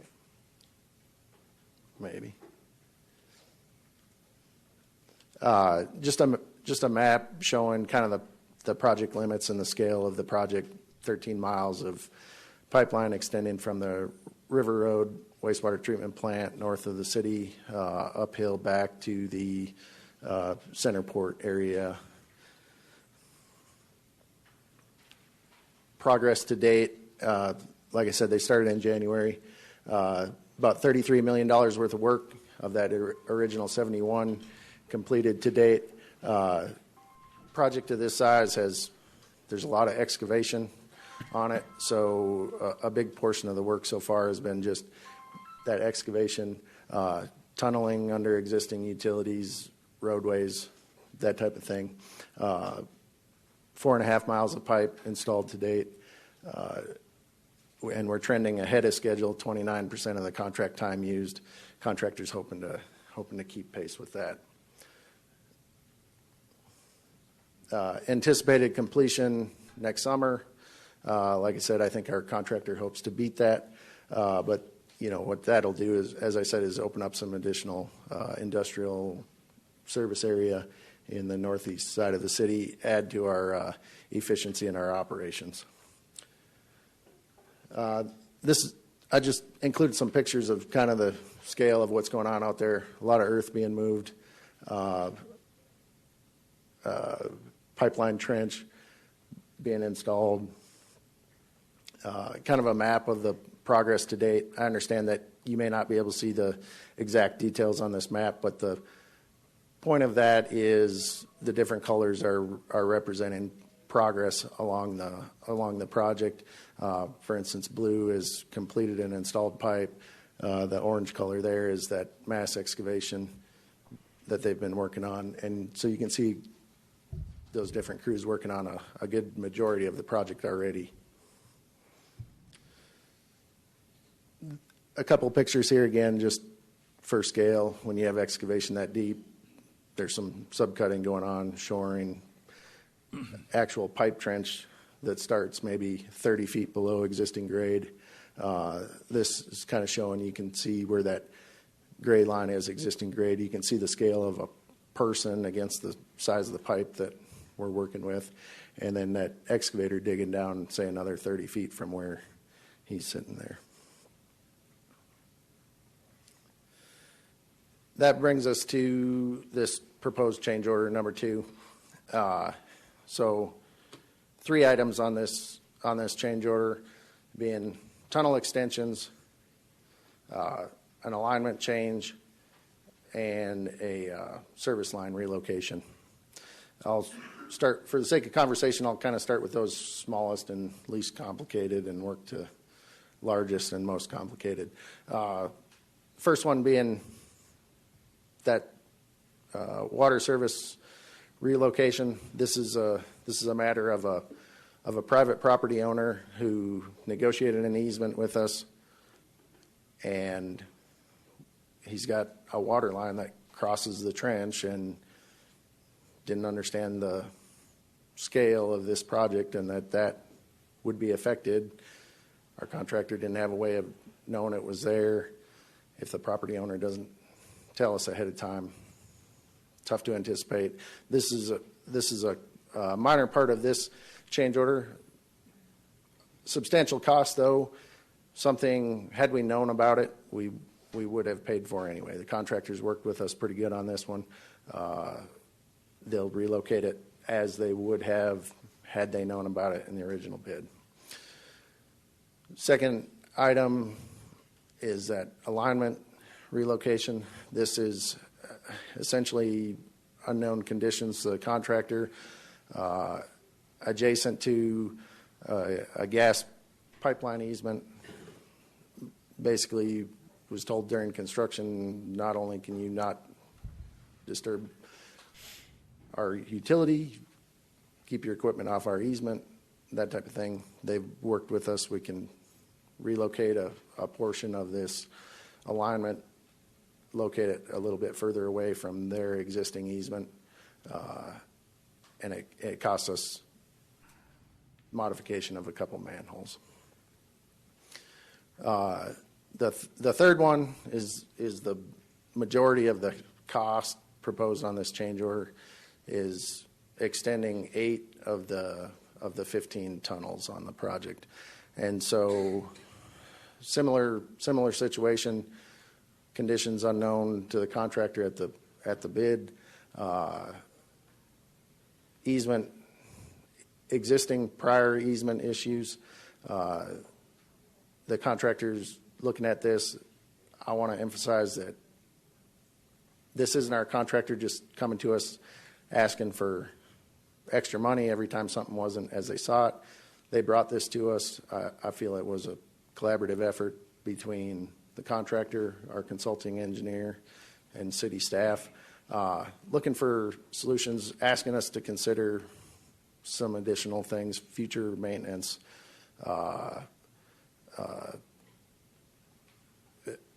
existing conditions, construction right now, but then also the future maintenance, the future considerations of how do we maintain this, how do we operate this in the future. Our contractor was one of 2 bidders that said they could do this work. If we have something come up in the future, I don't want to have to go back to one of 2 people in the country that say they can do this work. And so they brought some solutions to us. When we first started looking at this, considering this,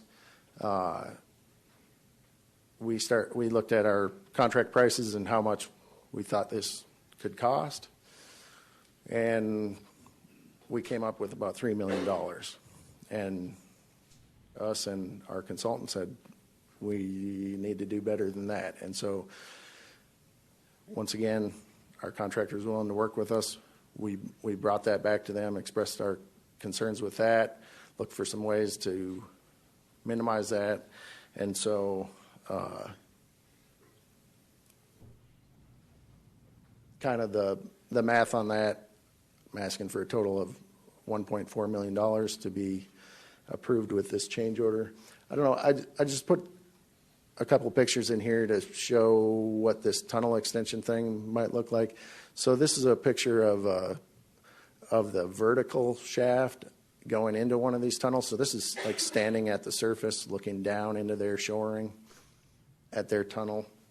And we're talking about like a 6-foot diameter tunnel to put a 5-foot diameter pipe through. That's a picture if you were down in there looking through the tunnel horizontally. So that's the type of work we're talking about. So it's truly tunneling in the sense of the word tunneling.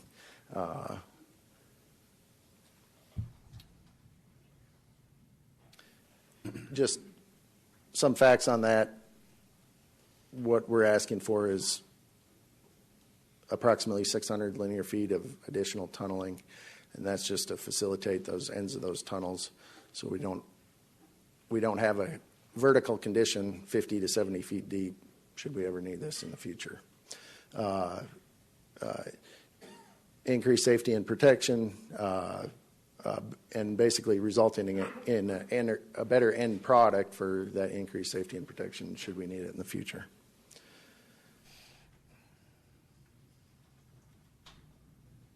This accounts to about a 2% change on this, and I'm not trying to downplay the cost of that. I understand $1.4 million is a lot of money, but it's just the scale of the project we're looking at.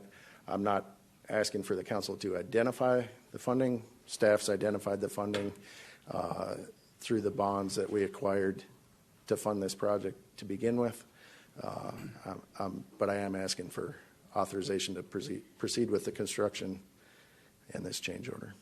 I'd be happy to take any questions on that.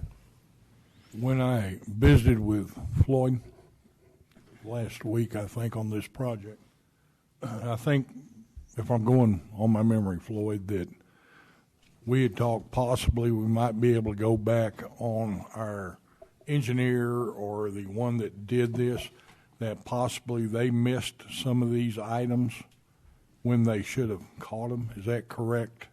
That, I mean, you had talked about that, and we may be able to recoup some of our costs, but we may not. It depends. Correct? In asking staff that question, the engineer built it to the minimum standards related to these, so they were within industry standards and expectations and what we had designed. So there won't be any recoup on that. What we will be looking at is in the future of this project, are there things that we can recoup some of this cost going forward in change orders going forward? That will be minimal, but we will look for cost-effective measures going forward to reduce back towards the others, if that. Correct me if I'm wrong. These were line item additions, like these were bid items. Yes. That we had, these were additions that were actually bid in the proposal for the additional cost. We didn't go outside of the contract, it was that. But we looked at that, and no, there appears to be that they were within the expectations and the scope of the original. So, as long as they were within scope of what we expected, yeah. So I'm good. I mean, we just need to. But we did check that. We looked at that extensively. Because that was very important to me to make sure I don't want to pay for anything we don't have to pay for. So that's where I'm at. Other questions, Councilman? Oh, just a question on it. It says change order number 2. What was the first one? Yeah, appreciate that. Okay, so the first change order, and I think I had that on that slide, $0 was the first change order.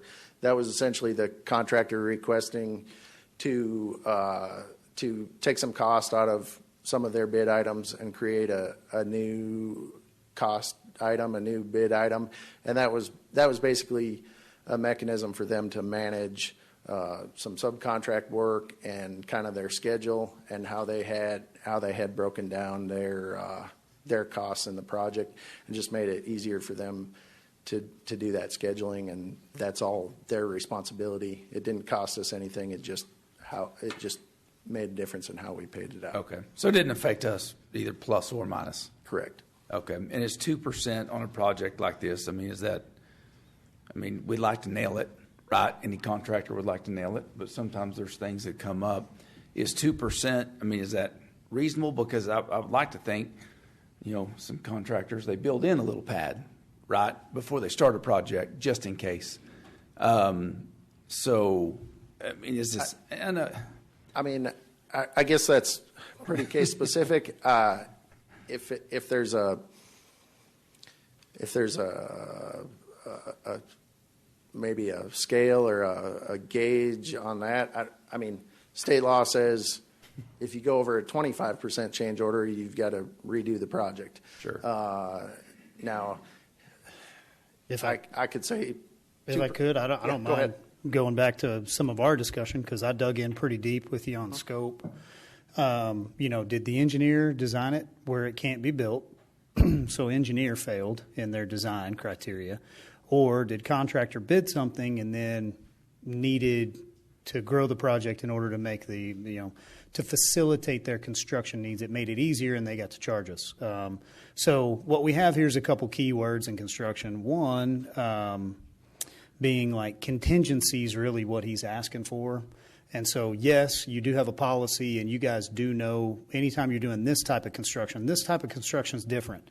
Anytime you're working below the earth, concealed conditions apply. It's industry standard. So if I'm bidding a project for you and it's below the earth, I mean, I have everything that I can't see. If I hit something, man, I'm sorry, but I'm not paying for it as the contractor. I'm going to present you with the change order as soon as I find it, but it's going to cost what it's going to cost to fix it. That is the engagement that we have. So you see that on item 1 and 2, I believe, concealed condition. Is that right? Yes, and to a large extent, the third, the large item also, yes. Right, and so on this, engineer designed a project that could have been constructed exactly like.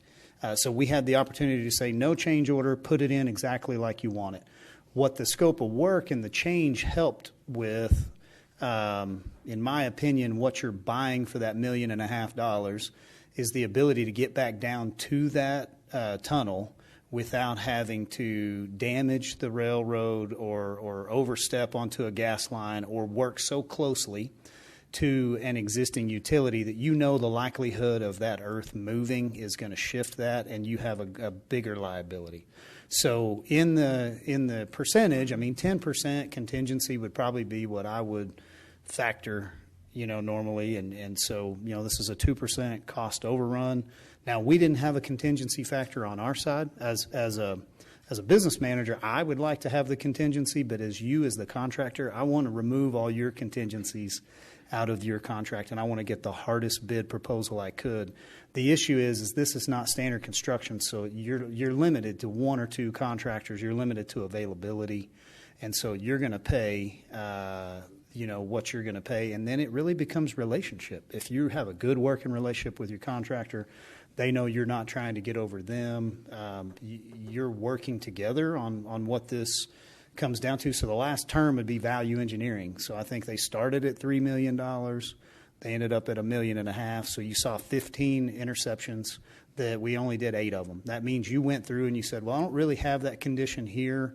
I don't have this gas line that I'm worried about. I don't have this issue or condition. So we managed some of the money to the best of our ability, I think. And I was impressed with staff being able to show me their homework. I know you can't do that out here necessarily, but I do want to give a little color and context to it. And some of this is just the nature of this industry of working this far below the ground. Go ahead. Yeah, I just wanted to emphasize that, yeah, I mean, typically on our construction projects, we do try to build a little contingency into those bids. If you can remember back, we knew going into this bid that it was going to be expensive. It was going to be high, and recent inflation, and we knew it would be nip and tuck to have the money to do the project. We probably took some of that out. There was a conversation on maybe the last item about being frugal, and maybe we were a little too much.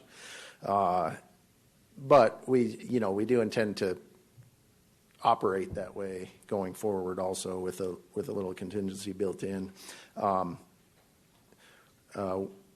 One point I was going to make to the design issue versus the contractor trying to get more out of it, how we've looked at this, and I often look at that in trying to justify a change like this would be, is it something, had we known about in the original bid, would we have had to pay for it?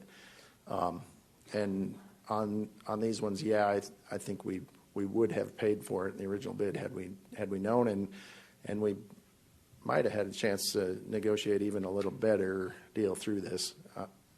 There again, I'm not trying to downplay the severity of having to justify a change order, but I do think it's justified. Any other questions? Okay. Jackson, thank you, sir. Appreciate you. Sir. Gentlemen, what would y'all like to do on item 10E? Well, I move to approve item 10E as presented.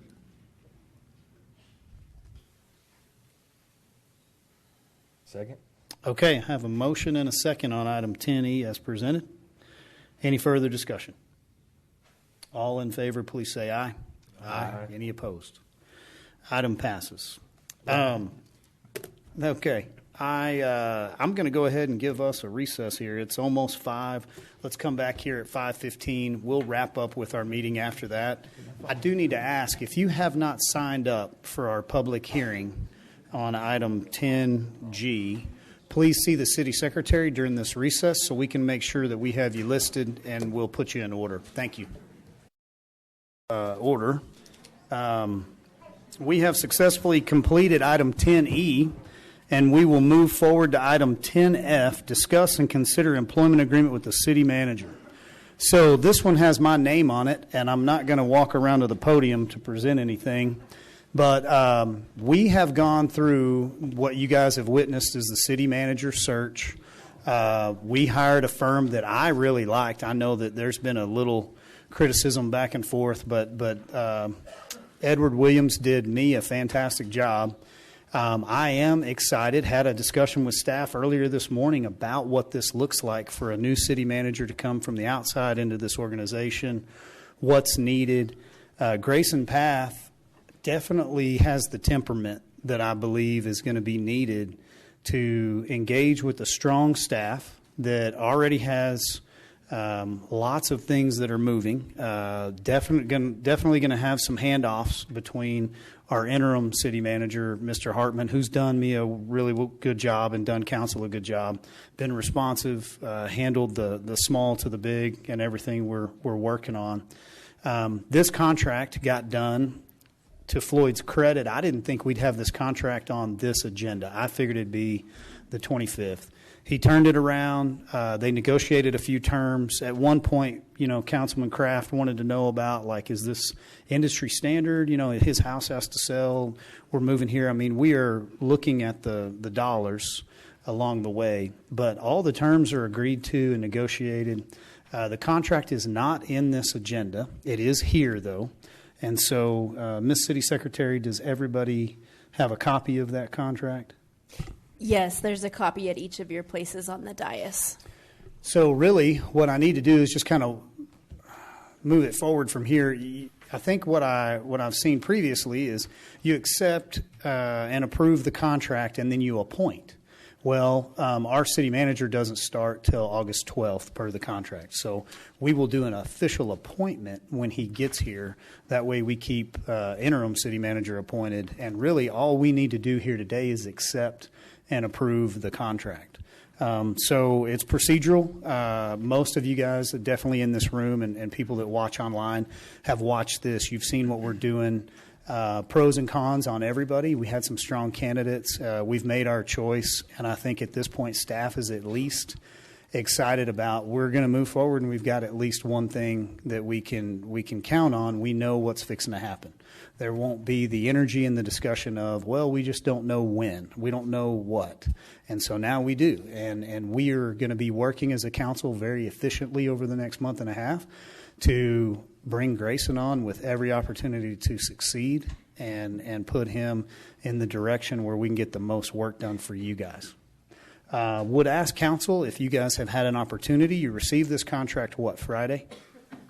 On the email? Did everybody have time to read it over the weekend? Yes, sir.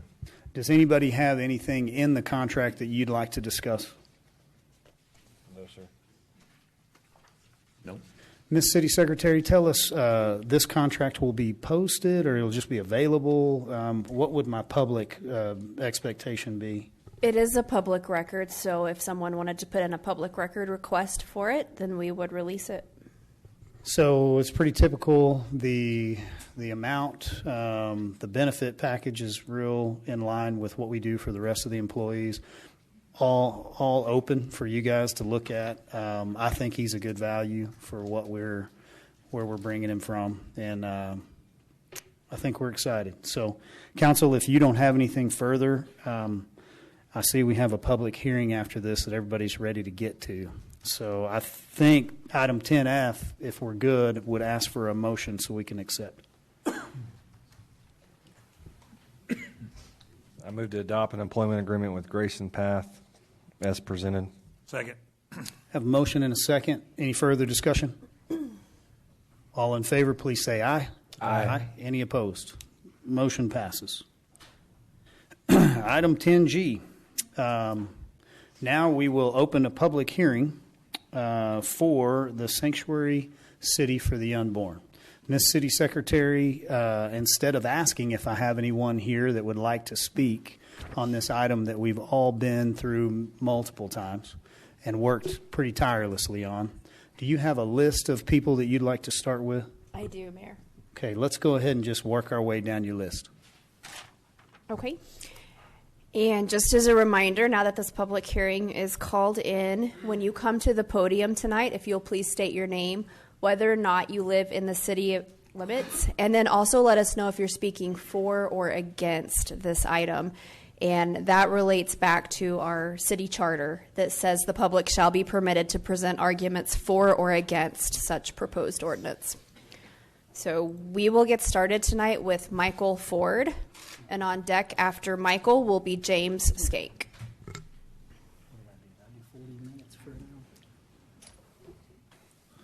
I guess when you register at 12:30 on a Sunday or something like that, you go to the front of the line. So I didn't realize that was going to happen, but just me being over enthusiastic, I suppose. Council members, my name is Mike Ford. I live in Amarillo. I'm going to read this and I'll go as quickly as I can, Mr. Mayor. So hopefully I'm going to end on time. I stand before you today as someone who is pro-life and deeply committed to protecting the sanctity of human life. However, I must voice my strong opposition to this proposed ordinance. As someone who has been previously touched by the complex and heartbreaking realities surrounding abortion, I firmly believe that what women and families need in crisis most is love, compassion, and support, and not the threat of public shame and humiliation. While I understand the desire to take a stand for the unborn, the ordinance is misguided in its approach. As I stated earlier in my emails to you, its broad prohibition and private enforcement mechanisms raise serious concerns, constitutional concerns, particularly regarding free speech and association rights. The legal landscape surrounding abortion is complex and evolving, and this ordinance seems more focused on making a political statement than carefully navigating the intricacies of the law. Beyond these legal issues, I oppose this ordinance because I've seen firsthand the devastating impact the lack of support and understanding can have on women and families facing unplanned pregnancies. In 1937, my grandmother found herself pregnant at just 16 years old. Desperate and afraid, my grandparents turned to folk remedies to terminate the pregnancy. Thankfully, they were unsuccessful. My mother was born in 1938. Years later, my mother faced her own struggles. Between the birth of my sister in 1960 and my own birth in 1963, she suffered 3 miscarriages. During her last miscarriage, my brother died at 6 months. Due to the legal risks her doctor faced, she was forced to carry my brother for 2 more months. The emotional toil was unimaginable. When I met my wife at 17, we could never have predicted the challenges we would face. We were blessed with 4 beautiful children, but should have 5. As scared college freshmen, we were told that our lives would be ruined if we didn't have terminate the unplanned pregnancy. Numb, ashamed, and frightened, we made a decision that haunts us to this day. I find myself searching for our last child, who would be 40 years old now, in the faces of strangers. These experiences have taught me that the issue of abortion is not black and white.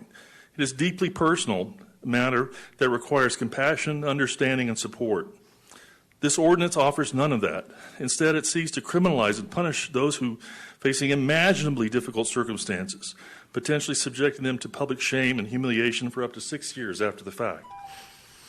As pro-life Christians, we are called to follow the example of Jesus Christ, who proclaimed a kingdom that is not of this world, a kingdom that calls sinners, not the just, that asks us to love our enemies, a kingdom of heaven that belongs to the meek, the poor in spirit, and to those who are persecuted. He likened this kingdom to a hidden treasure or a mustard seed, emphasizing its humble and transformative nature. Where then do we see the values of this kingdom in an ordinance that seeks to condemn and punish those who are already suffering?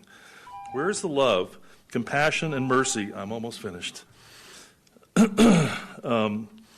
Compassion and mercy that Jesus embodied.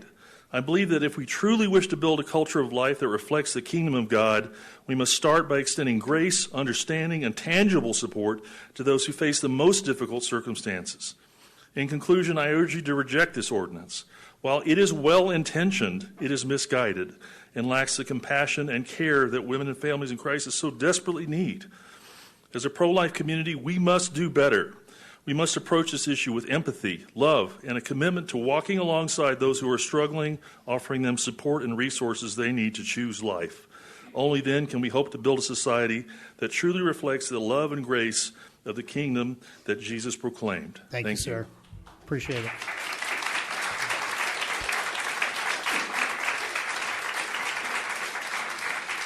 James Skank, and after James will be Joe Luscombe. Thank you, Mayor and Council. Right now we're dealing with a city that seems to be pretty divided. I loved what Mike had to share. That's the boots on the ground, a situation in the human condition.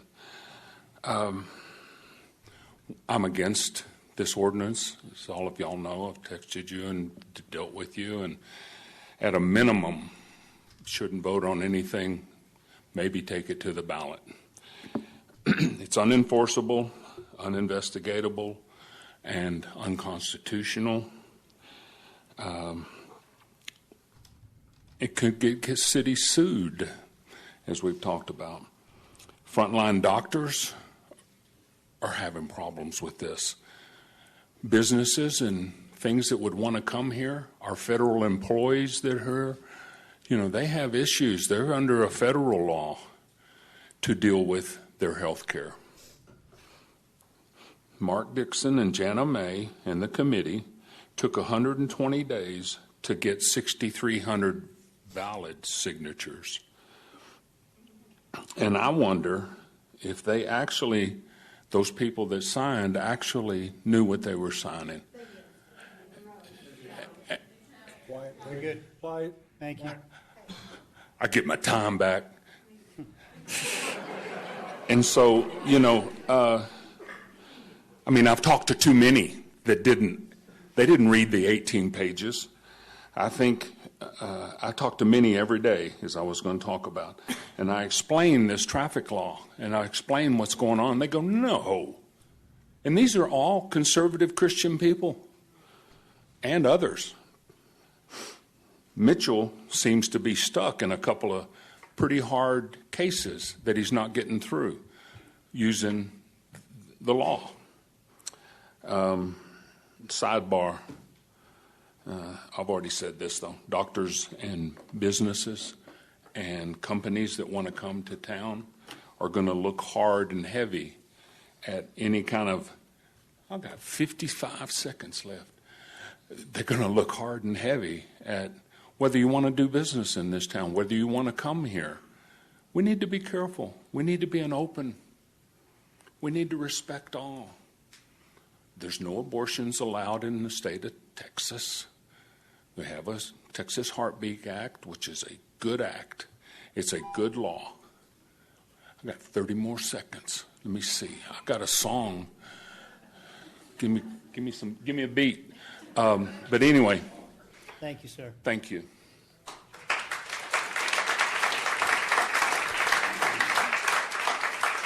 Joe Luscombe, and after Joe will be Tremaine Brown. Good afternoon, Joe Luscombe, and I am a citizen of Amarillo, 1954. I even knew Ross Rogers. I've made numerous bad decisions and mistakes, but being unapologetically pro-life is not one of them. I'm as far to the right as some of my co-workers and staff are to the left. About the nicest thing some of my workers have made to me is this: I'm just an anomaly in my business on the local and national arena that I work in. It's okay, I still sign the payroll. And I have very close friends here today on both sides of the aisle in this room, and they signed my payroll.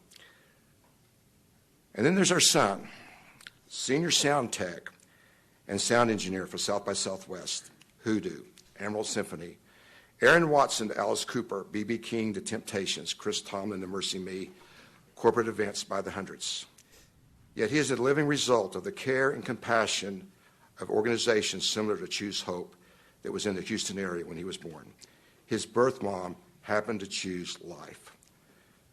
However, unfortunately, for whatever reason, this petition has become pro-life versus pro-choice. I thought pro-choice and pro-life had already been settled here in Texas. I'm speaking as one person, one opinion, not speaking for any group, yet years with experience with our family and alongside with what we understand true pro-life facilities and activities.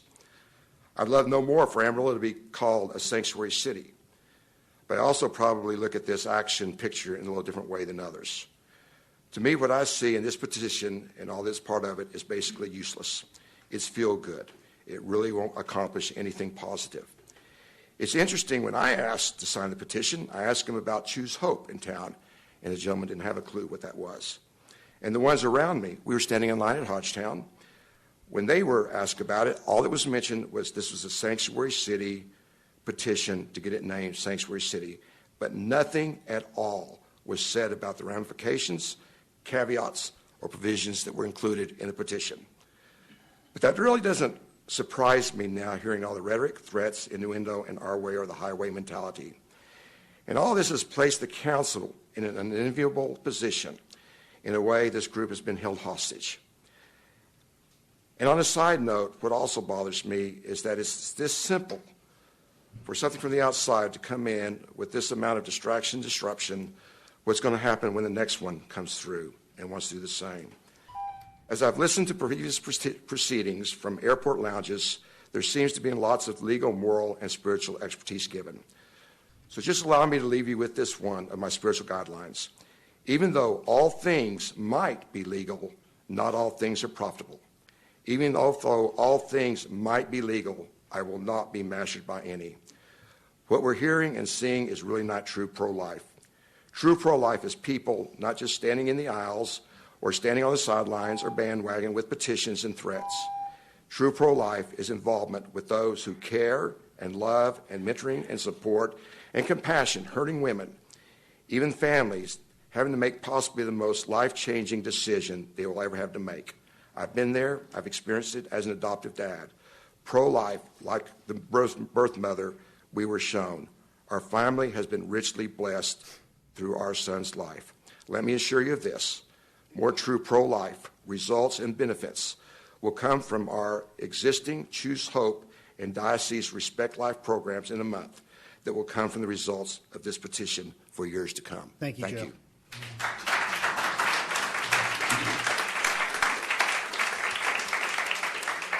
Tremaine Brown.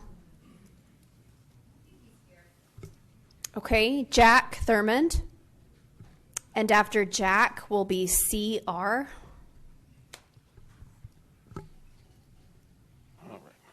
My name is Jack Garrett Thurmond. I've lived here my entire life, and I am firmly opposed to this ordinance.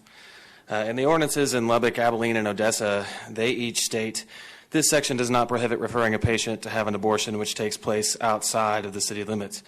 All of these ordinances also state no provisions in their respective sections may be construed to prohibit any conduct protected by the First Amendment, which includes free speech, which is defined as the free and public expression of opinions without censorship, interference, and restraint by the government.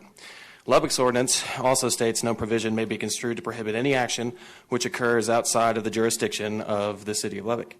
The initial ordinance that the signatures were taken for here in town says it shall be unlawful for any person to knowingly engage in conduct that aids or abets an elective abortion if the abortion is performed on a resident of Amarillo, regardless of the location of the abortion, regardless of the law and the jurisdiction where the abortion occurred. This ordinance also defines aiding and abetting as including giving instructions over the telephone, internet, or any other medium of communication, regardless of where the person giving instructions is located. It also lists donating to an abortion fund, providing referrals, and providing or even offering money to someone who wants an abortion as aiding and abetting. And you were asked, Mayor Stanley, last meeting, if it would be legal for an organization to fund a young lady from Amarillo to go get an abortion across state lines. And you cited the council's alternative ordinance, which penalizes someone who knowingly engages in conduct that aids or abets the performance or inducement of an abortion, including paying for or reimbursing the cost of an abortion through insurance or otherwise, if the abortion is performed or induced in violation of the subchapter. To which you then said, so my answer to that is aiding and abetting is aiding and abetting. But in Shallow Water's ordinance, it states it shall be unlawful for any person to knowingly aid or abet an abortion that occurs in the city of Shallow Water. In this room on the 28th, you also said we don't have the authority or jurisdiction to legislate laws in New Mexico or any other state. We are not going to get there on restricting your travel down the road. You also told the Globe News you think the travel ban issue has to be removed and not made about traveling or roadways. I propose we include the same language if you plan to pass an ordinance without putting it on the ballot that more clearly defines what constitutes one of these civil lawsuits. From what I understand, abortion in Texas is already illegal. There are no abortion providers in Amarillo, so there's no grounds for a lawsuit about anything taking place outside of Amarillo. If aiding and abetting is as broad as you make it here, I suggest to my peers to save the number of the Abortion Defense Fund, even if saying that could get me sued by the end of the day. Thank you.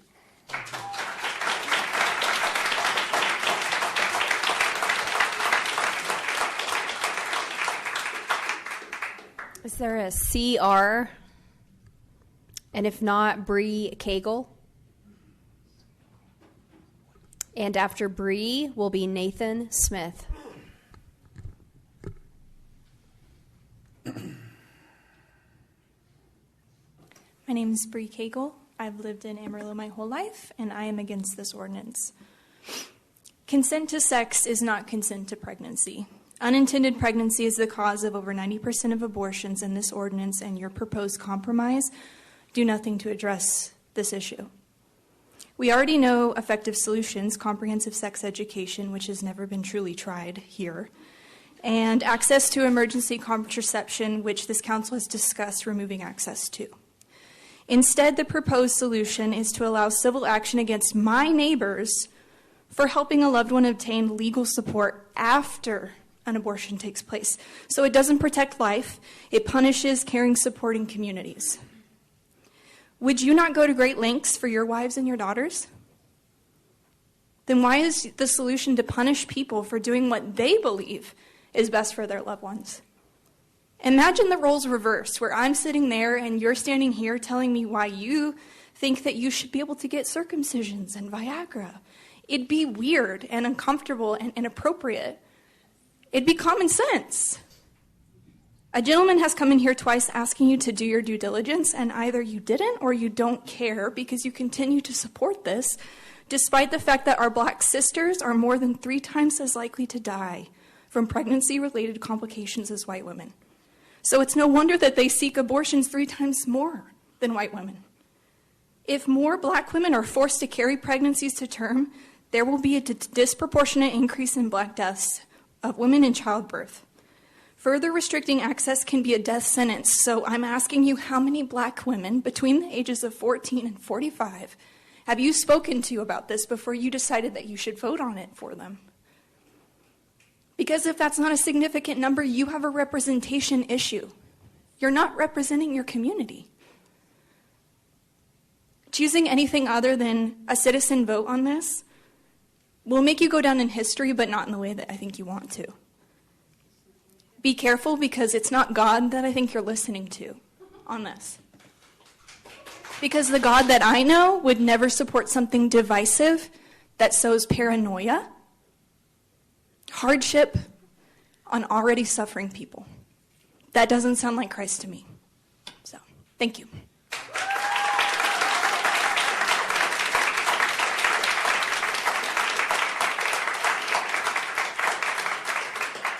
Nathan Smith, and after Nathan, we'll have Cynthia Price. Good evening, Nathan Smith. I live in Amarillo City. I won't bore you with the verse as I usually do, but you already know my purpose. I would very much like you to vote against this particular abomination of legislation. Anyway, last week I was listening to people's arguments because, it's good to listen to the argumentation. And I was waiting for a particular argument where they came up here and said, I'm pro-life because science. Because the biology shows empirically that the baby is a fully functioning human at X amount of days. I was waiting for that. Instead, it was my faith, my faith, my faith. Are we a theocracy? I keep forgetting. I get a little confused every time I come up to the city hall because of the whole praying to God at the beginning thing. It's very weird. But we're not a theocracy, so every single argument was based on faith. Fantastic. Now, don't do it. It's fine. Sorry. Anyway, it's fantastic that everybody has their faith, and that's why it's so sad when the babies die. Now, ignore that faith when it comes to foreign policy, because our arsenal of democracy has killed so many children at the hands of our vassal states. It's great. It's just kind of what we do as American. It's power projection.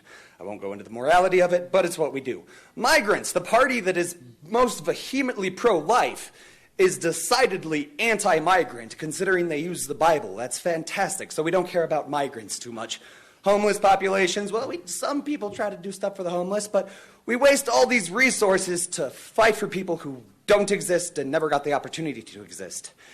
And I have an interesting take on abortion. I don't have a vagina, I don't have a uterus, so it's not really my choice. So when I got my mother's children pregnant, and she told me that she was pregnant, it was a question of, well, are you going to get an abortion or are you going to have it? And her response, well, I'm not really down for an abortion. So it was her choice. She had that choice. If she were in that situation now, she wouldn't have that choice. The choice would be made for her. Now, that's a pretty important choice. I don't begrudge her for her choice. I love my daughters, obviously. But it was a choice that she was free to make. And the legislation in Texas has made sure that that choice is gone. And you got to understand, my wife, also a veteran, ex-wife, well, technically we're still married, also a veteran, she served this country, and you have removed that choice from her. You've removed that choice from my daughters. You have taken away, not you individuals, I'm talking about, obviously, the policies being pushed. Sorry about that. Anyway, you've taken away their choice, and I would kindly invite you to vote no on this so we collectively, as a group, can invite these interlopers from other areas to get the out of my daughter's vaginas. Yeah. Thank you, Nate. My apologies for the... Next, please. Cynthia Price, and after Cynthia will be Kim Schrader.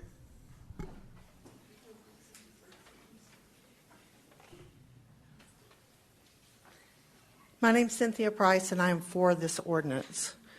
5 years ago tonight, the city of Wascom, Texas, became the first city in the nation to pass an enforceable ordinance outlawing abortion within their city and naming it a sanctuary city for the unborn. Tonight, the City Council of Amarillo has the opportunity to move forward a different but similar ordinance. It is different because we live in a different world than it was 5 years ago. It's similar because it has some of the same provisions, the same private enforcement mechanism, and the same commitment to stand for life. If this ordinance is the next sanctuary city for the unborn ordinance to pass, it will make Amarillo the 70th city to outlaw abortion in America, as well as the 53rd city in the state of Texas to outlaw abortion. As a Christian, I cannot help but notice the significance of the number 70. In the Bible, we see the number 70 many times. The number 70 appears over 700 times in the Bible and represents the words completion and finish. Mayor and City Council, we have elected you for such a time as this. Help us complete this process. Help us finish the work before us so that we can all see this law go into effect and start saving the lives of unborn children and their moms. Thank you, and God bless.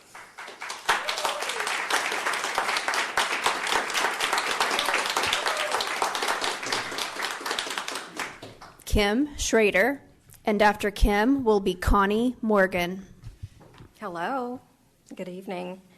My name is Kim Schrader. I am a resident of Amarillo for 40 years. I support the sanctuary city for the unborn ordinance. While some have criticized this ordinance as interfering with the right to travel, I would like to remind everyone that there is no right to travel for a multitude of different things here in Amarillo. There is no right to travel when it comes to human trafficking. There is no right to travel when it comes to sex trafficking. There is no right to travel when it comes to drug trafficking. Some may not be aware of this, but Section 16-4-125 of the Amarillo Code of Ordinances prohibits taxi cab drivers from knowingly transporting prostitutes, narcotic peddlers, bootleggers, and criminals. The specific statute reads, "It shall be unlawful for any driver of a taxi cab knowingly to transport any person to the abode of a prostitute, a narcotic peddler, or bootlegger for the purpose of aiding in the commission of a crime." What we are talking about in the Sanctuary City for the Unborn Ordinance is not much different. There is no right to travel when it comes to abortion trafficking. Please vote yes for this ordinance. Thank you.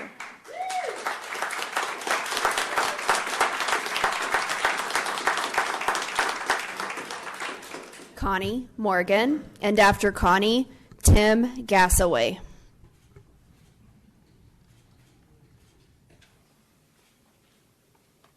Hello, Mayor and Councilman. My name is Connie Morgan, and I'm a long-term resident of Amarillo. I'm speaking in support of the Sanctuary City for the Unborn Ordinance for Amarillo, and I appreciate the opportunity to do so. Current Texas abortion laws go a long way to protect unborn babies in Texas, but they have no provisions protecting the unborn residents of our state who are taken to other states and murdered by out-of-state abortion providers. They also do nothing to punish individuals who traffic pregnant women across state lines for the purpose of abortion. They only outlaw and criminalize abortions that occur within Texas. These loopholes are addressed in the proposed ordinance. Texas laws are being circumvented by the abortion industry, pro-abortion states, and the Biden administration. They are aiding and abetting the harm of pregnant women and their unborn children by facilitating and funding travel across state lines to New Mexico and other states for elective abortions and by providing illegal abortion pills. Biden has pledged to make abortion available in every zip code in direct defiance of the repeal of Roe v. Wade and our Texas laws. Some have asked, why is this the city's responsibility? Ideally, it wouldn't have to be. But at a time like this, when our federal government and other states disregard and disrespect Texas laws, we must stand for what we, the Christian conservative majority in our Amarillo area, believe in value above all else, protecting human life. Passing the ordinance will deter the abortion industry from facilitating abortion across state lines by the threat of civil actions that can be brought by the public, the private right of action as in the Heartbeat Act. In addition, we as fellow citizens and neighbors should help women in seemingly unwanted pregnancies by encouraging pregnancy counseling, supporting organizations that provide maternity and adoption services, and our churches and other positive help. Our hands are tied as to making a difference on so many of today's moral issues, but we can make a difference on this one. I encourage the City of Amarillo to stand for life and pass the ordinance. Thank you.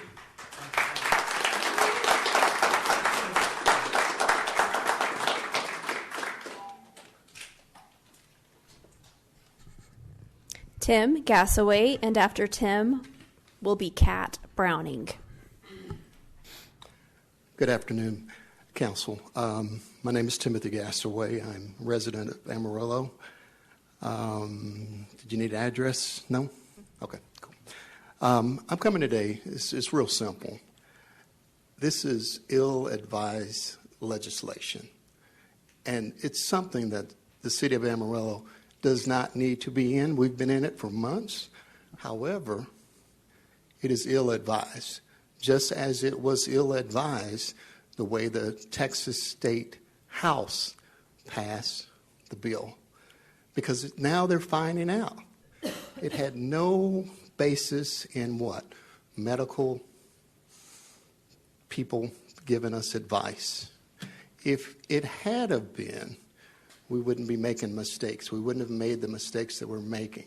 It's going to have to be revised in the legislature. It's going to have to be. If that goes from the top, from the White House down, but it's going to have to be revised. People in Texas, this is Amarillo, people in Texas are not going to go for this. They're going to fight this. They're going to fight it. You already see the groundswell happening.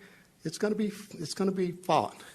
So my thing is, for the City of Amarillo, this is just something we should not be into. I know, you always talk about overreach. This is overreach.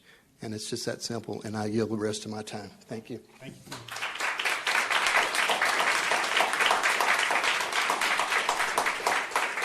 Kat Browning, and after Kat, Courtney Brown.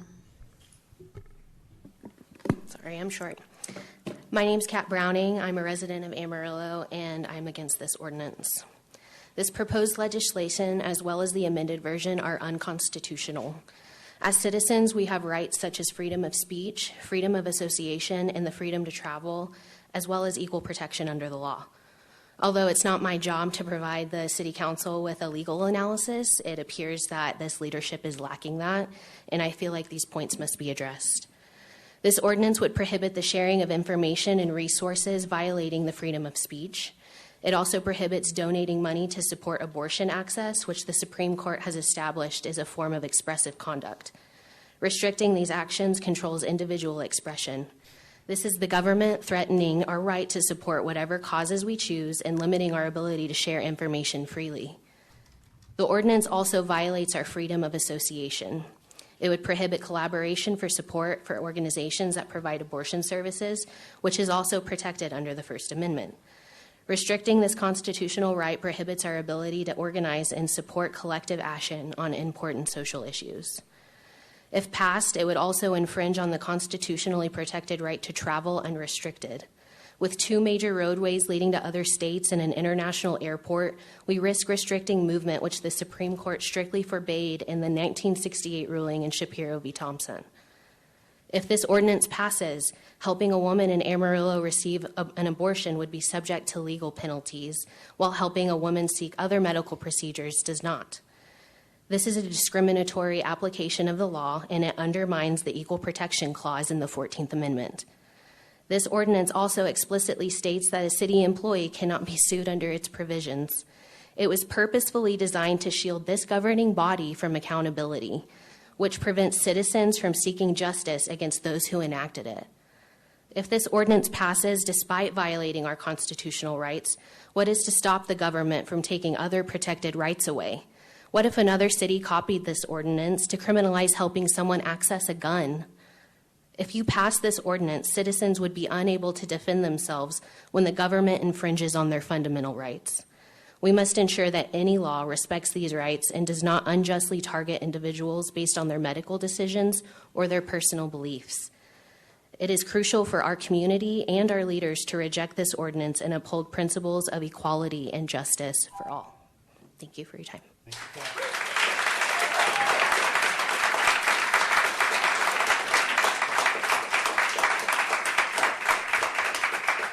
Courtney Brown, and after Courtney, Harper Metcalf. Hello, my name is Courtney Brown. I am against this ordinance. I am a co-founder of the Amarillo Reproductive Freedom Alliance and an owner of the 806 Coffee Lounge on 6th Street. Mayor Cole Stanley has consistently stated that Amarillo is to be run as a business. As a fellow business owner, I can understand the sentiment. I use my business as a resource center, a venue, and I serve a cup of coffee that even my opponents can't resist. The 806 Coffee Lounge has been a long cultural hub of diversity and creativity. We believe in giving back to our community through our fundraisers for local nonprofits and our neighborhood school. And now we give back by providing free condoms, pregnancy tests, and Plan B. We're doing our part to prevent abortions. If Amarillo is to be run as a business, what about restricting freedoms, interstate travel, and this community's access to life-saving health care is good for business? How will Amarillo tourism survive if travelers are afraid to use our historic and major highway systems because they view our city as hostile towards pregnant women? Is that good for local business? Doctors don't feel safe and are leaving Texas because they face $100,000 fines and jail time for providing abortion care. If this trend continues, Amarillo could become a medical desert much like our rural communities. Will that be good for business? When Amarillo women in situations like Amanda Zarowski and Lauren Millers are dying from a lack of medically necessary abortion care, will Amarillo be a successful business? How does passing an unconstitutional ordinance that extends to every citizen using our roads anywhere in the world benefit Amarillo business? Because the world is watching. The world is watching as we threaten the pharmacist who fulfills a mifepristone prescription from Paris, France, and can be sued if that pill is swallowed here, or threatening Venmo with lawsuits for facilitating gas payments on the way to an abortion clinic, or threatening the mother that could be sued for letting her daughter spend the night after getting an abortion. These ordinances are designed for lawsuits that will leave the taxpayers with the bill, and the world is watching.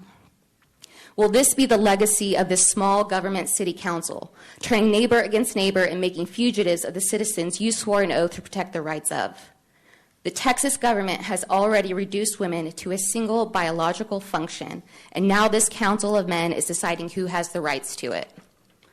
Amarillo deserves the vote. Amarillo deserves to have a say in whether their constitutional rights should be stripped away from them and handed to their neighbor. I will state this issue will not go away if you vote for this ordinance. We will never stop fighting for our community's rights and access to abortion care that will make Amarillo a good business for every citizen. Face the voter. I urge this council to put on the ballot and let Amarillo decide. Thank you.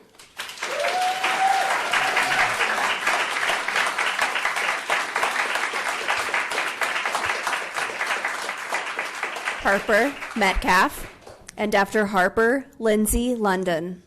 Good evening, gentlemen. My name is Harper Metcalf, and I'm a resident of Amarillo. I'm against this ordinance, and today it's my honor to read a statement from Lauren Miller of Dallas, which I hope will give a different view of what they're calling abortion trafficking. In July of 2022, my husband and I were thrilled to discover that I was pregnant with a much-wanted second child. After 36 hours of continuous vomiting landed me in the emergency room, we were shocked but elated to find out that I was pregnant with twins. Unfortunately, our plans were shattered at the 12-week ultrasound. One of our twins had a long list of fatal issues, including fluid where most of his brain should have been. Over the next few weeks, through additional ultrasounds and testing, the news kept getting worse and worse. However, because of the current legislation in Texas, my doctors, nurses, and genetic counselors were too scared to say anything more than this bleak pronouncement. Every day that our unviable twin continued to grow, he put his twin and me at greater risk. The most helpful and direct information we received came from a doctor who was so frustrated with the situation that after one of our most devastating ultrasounds, he ripped off his gloves, threw them away, and told us, "This baby isn't going to make it to birth. I can't help you. You need to leave the state." Only days later, I ended up in the ER again, so sick that I feared the placenta would detach and I would bleed out. I was dehydrated and shaking uncontrollably as the ER team worked to stabilize me. I was at risk of organ damage to my kidneys and brain, but I still wasn't close enough to death to receive an exception for abortion care. Exceptions do not exist in Texas. They are a fabrication, and I'm living proof of that. A single fetal abortion was the best chance we had of saving our other son and preserving my health. Yet there were no options or next steps for the two of us who had a chance at life. We had reached the point where healthcare ends in Texas. I had to flee the state where my family has lived for 8 generations. Within hours of my abortion, the vomiting stopped. I had a healthy, uneventful remainder of my pregnancy. In March 2023, my husband and I welcomed a happy, healthy boy, our Henry. Because I was able to travel out of state for an abortion, I get the joy of seeing my boys play together and of watching Henry take his first steps last week. Because of my abortion, Henry and I have a future. There are more and more of us with these stories every day. I know them, I have met them. I was part of Zorowski v. Texas, a lawsuit against the state over these bans with a very modest ask. Please provide clarity on exceptions so we do not have to be on the cusp of death before we can access medical care. The Texas Supreme Court not only declined to provide clarity, but they wrote us out of our own stories in their response. The hardest part of finding out that we were going to lose our son should not have been scrambling to make plans to travel out of state. We were fortunate to have the money, time, and resources to make that trip, but are very aware that many Texans cannot drop thousands of dollars with just a few days' notice. The Amarillo ordinance would make it cruelly difficult for people like me who would have loved to have both of my twins, but knew that to love my son was to let him go. I ask you to please reject the ordinance. Thank you for your consideration.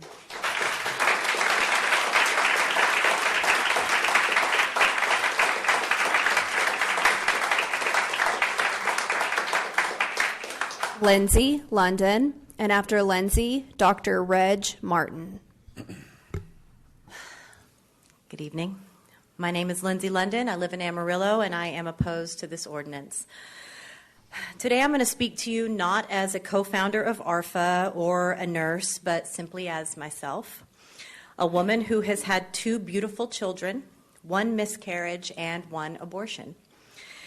When I had my abortion, I was fortunate to live in a state where my decision was supported and easily accessible, and for that I am forever grateful. I have never doubted that decision. I am not traumatized by it, and it was the right choice for me at that point in my life. It seems there is a repeated need to signal alignment with the pro-life community from our mayor and some of council, especially since most of the attacks against you all have come from your own constituents. I fully reject the term pro-life, because to be pro-life would mean to truly prioritize the well-being, safety, and freedom of all people throughout their lives. Pro-life doesn't mean what you say it means. It only means anti-abortion. This ordinance creates an environment where women and pregnant people are no longer citizens with free will, but merely incubators who are either forced into giving birth or forced into the shadows, afraid to ask their doctors or loved ones for support for fear that they could be sued by anyone with a biased vendetta. This is not pro-life. Abortion bans show that the lives of pregnant people do not matter to those who enact and support them. Our hopes and dreams, our plans, our economic stability, our safety, our physical, mental, and emotional health, All of these are acceptable collateral damage in the pursuit of using religion to control and punish others who don't believe the same way. After 9 months of this issue coming to the chamber, unironically the length of the average pregnancy, the only acceptable outcome is for it to go to a public vote. Face your voters, give them their voice, and have it put on the ballot in November. The stakes are far too high to allow 5 men to determine the fate of pregnant Amarillo citizens and those who love and care for them. And please understand that if you do pass this ordinance, we will mobilize immediately to begin the petition process to repeal it. It will not be settled and it will not go away. And I have no doubt that there are far more than 6,300 misinformed Amarillo citizens that do not want this extremism in our community, regardless of if they agree with abortion or not. This is not pro-life, this is pro-control, and we will never accept it. We will do everything we can to protect what little remains of our reproductive rights.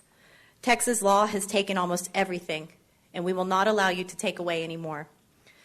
In closing, I will respectfully remind Mayor and Council that you were elected to represent and care for all citizens of Amarillo, not just those that align with your beliefs. Please choose wisely and vote no on this ordinance. Thank you.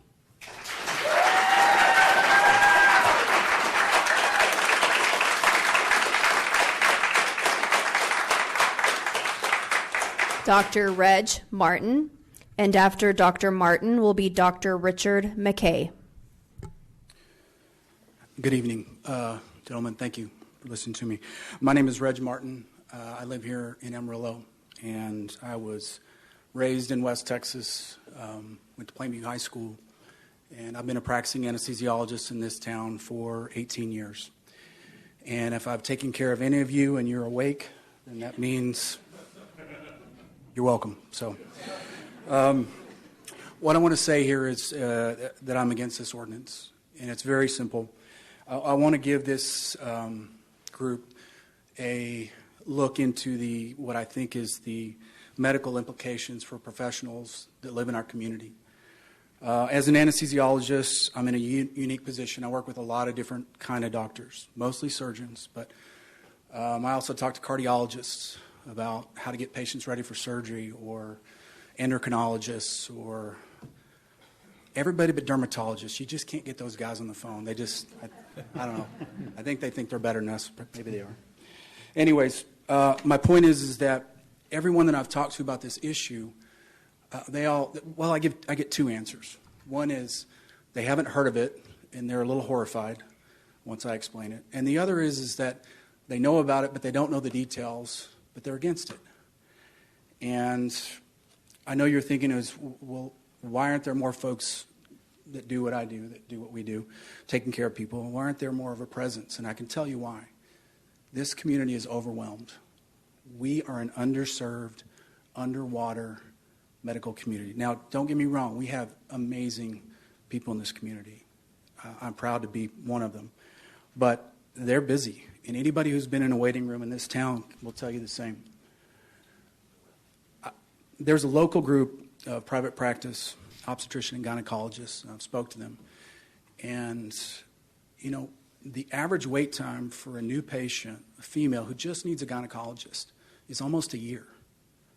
I mean, that echoes of socialized medicine. So that just tells you we are at a stretched point. I think that what's more concerning is, the end of this is not anywhere in sight.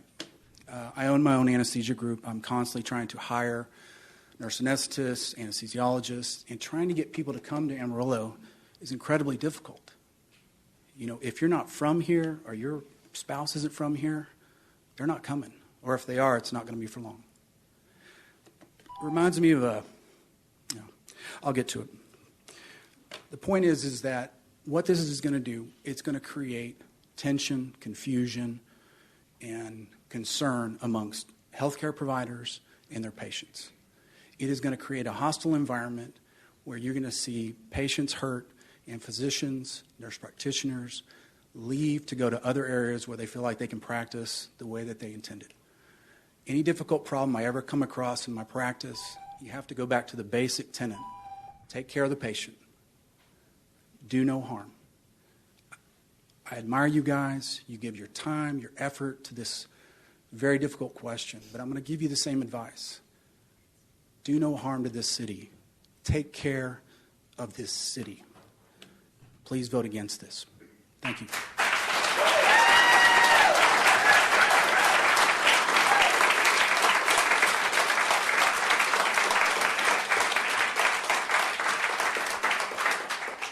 Next is Dr. Richard McKay.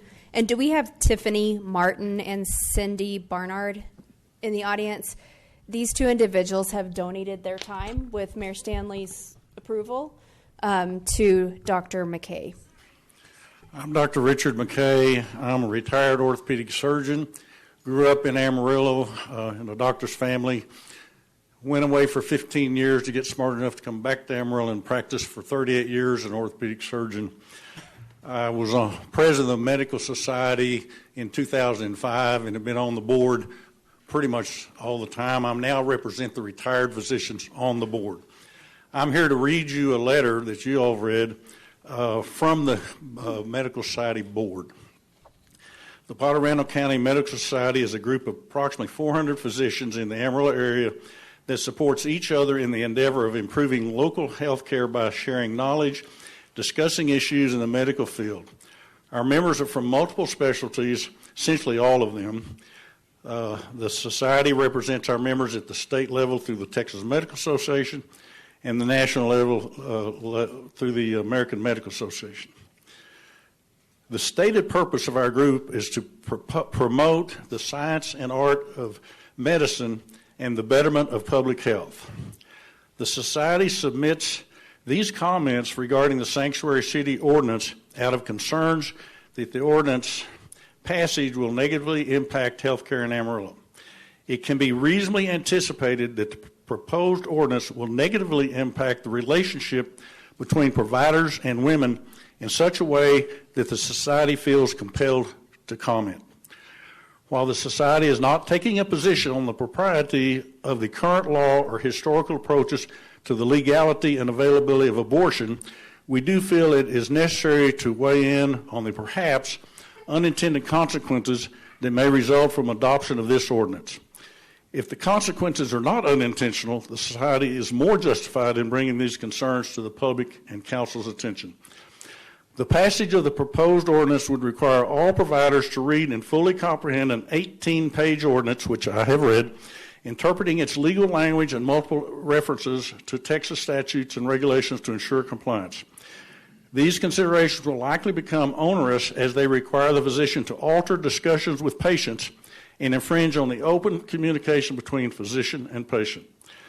The proposed ordinance would prevent medical providers from discussing all available treatment options with a pregnant woman facing a health crisis until that crisis devolves into a medical emergency. If a patient asks for available options when they encounter a health crisis, a physician cannot even mention the availability of termination of the pregnancy without concerns that the medical advice is in violation of this proposed ordinance. The chilling effect of the ordinance is that it requires physicians to treat pregnant patients differently than other patients in that the physician must withhold discussion of all available options, creating a de facto discrimination. Is it the intent of the petitions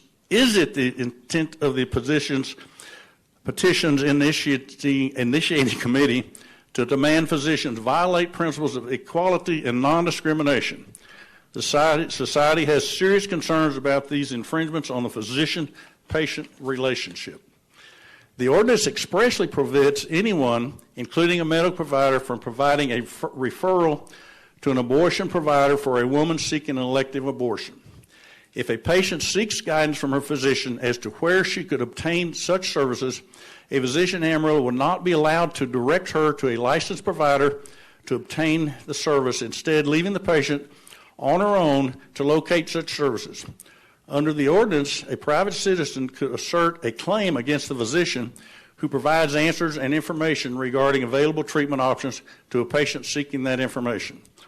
The society questions what source these women will turn to if their medical providers are silenced by this ordinance and if these sources will act in the best interest of the patient during this vulnerable time.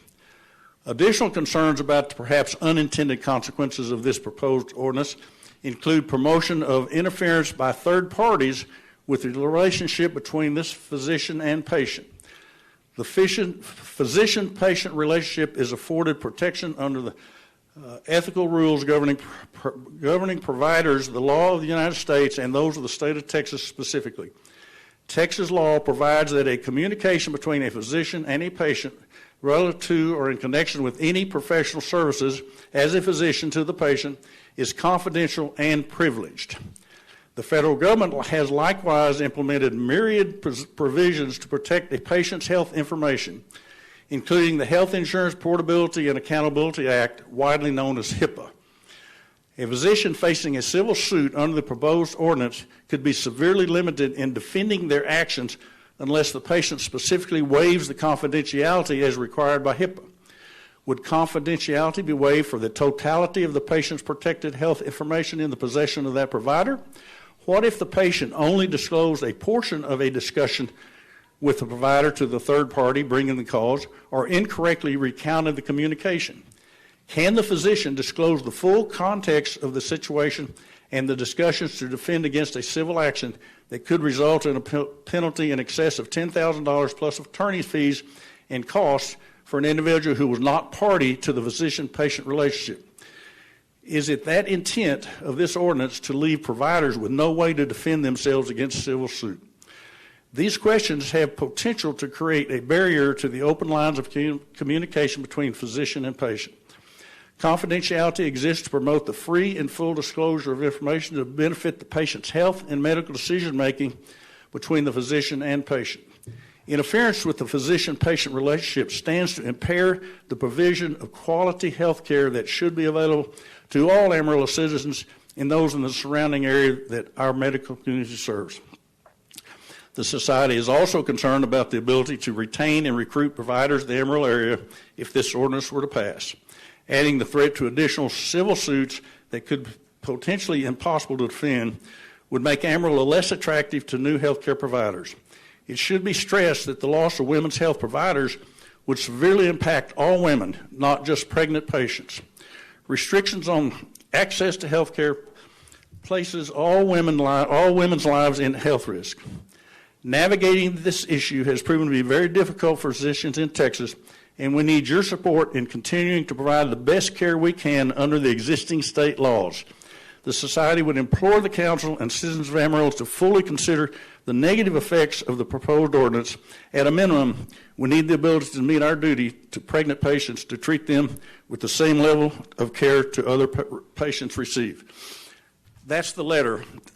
Anything I say after this is not the board of the Medical Society, but me. And a couple of things I want to say is I was a doctor before and after Roe versus Wade. And before Roe versus Wade, women got abortions. I'm concerned that we will return to the horror stories I saw in the emergency room when ladies coming in from having an abortion on the kitchen table or in the back alley abortion clinic. And I don't want to see that happen again. Thank you. Thank you, Doctor.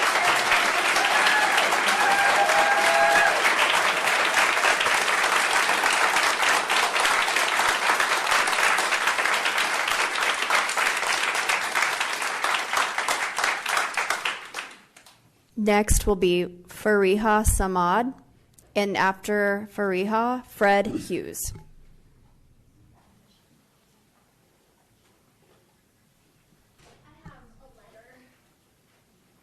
I'll take it.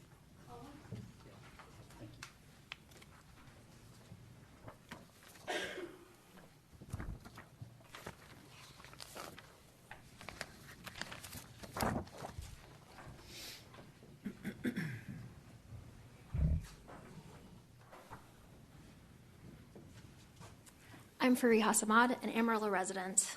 Mayor, council, city staff, I've provided you all with a letter written by Bella Pori, State Legislative Counsel from the Center for Reproductive Rights, a legal advocacy organization that uses the power of law to advance reproductive rights as fundamental human rights around the world.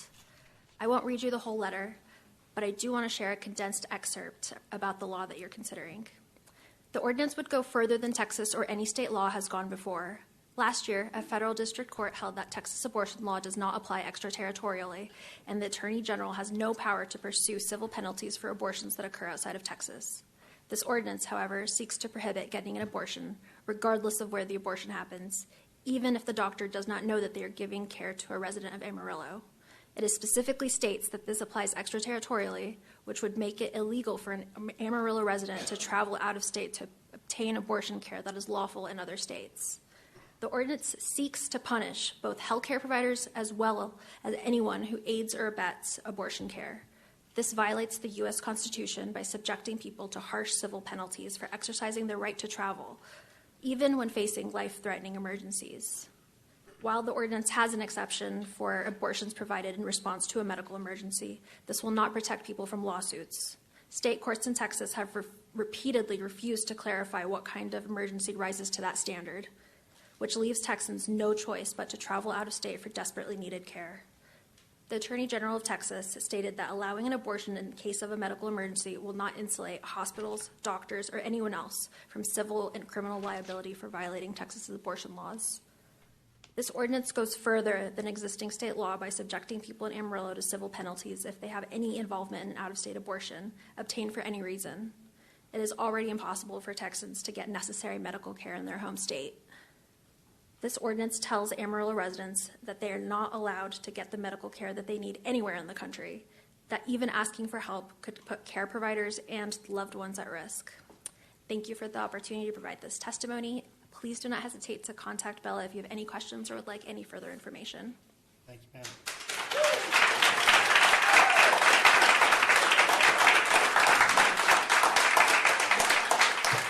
Fred Hughes, and after Fred, Gabriela Mireles. Thank you. My name is Fred Hughes. I am a resident here in Amarillo, Texas, and I am for this ordinance.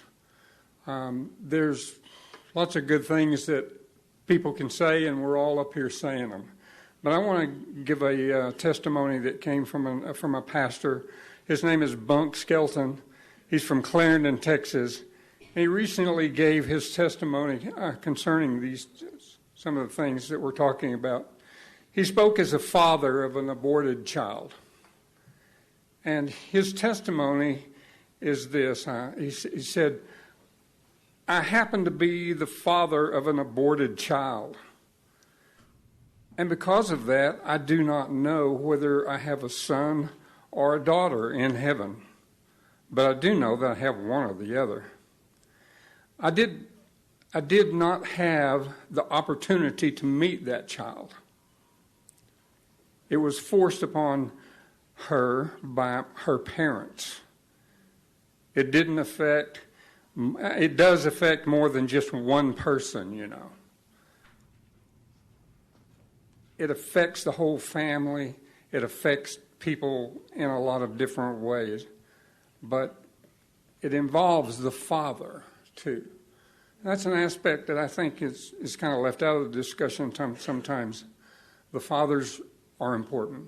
The male that helped create the child is important.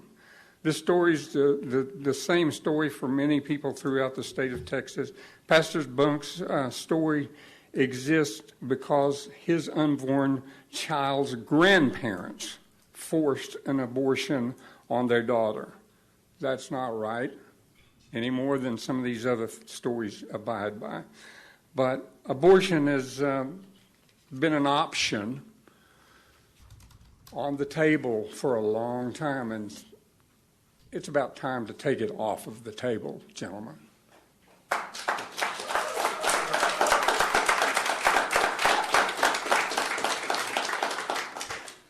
Gabriela Mireles. And after Gabriela, Robin Ross. Hello. My name is Gabriela Mireles, zip code 79103. I was born and raised in Amarillo. Our community is so resilient and so kind. We have endured tornadoes, wildfires, and floods. We come together again and again despite our differences to help each other through tough times. I see it in many individuals who tirelessly help and do for others, and it inspires me to also help my friends and strangers. That's the Amarillo way. For those reasons and many others, I am proud to call myself an Amarilloan. Unfortunately, I can foresee our community being torn apart if this ordinance is passed. I see many people online and a few in person asking how they will enforce this ordinance, imagining some absurd situation involving the police forcing women to pee on a stick at checkpoints. The reality is much, much more insidious. Our community members would be encouraged to monitor and report on other Amarilloans. I find that so disgusting and invasive. It's snitch behavior and, quite frankly, no one's business. The other part of this ordinance is not punishing the person who is getting health care, but punishing those who help with money, advice, and other resources. Women are vulnerable when pregnant, and by taking away their support systems while they are in a delicate situation, you are not only doing them a disservice, but you are also frightening and confusing our citizens and their partners. People deserve to have access to different means to care, whether you agree with it or not. We have also seen this again and again and again, that even the direst complications in pregnancy do not count as an exception in Texas. Creating barriers for freedom of movement, obtaining resources, and weaponizing our community against each other is not the answer. Please pass on this ordinance for the sake of our families, friends, and neighbors. Many of us are counting on you to think of your constituents and to protect us from harmful doctrines that don't serve to do anything but rip our beloved town apart. Thank you.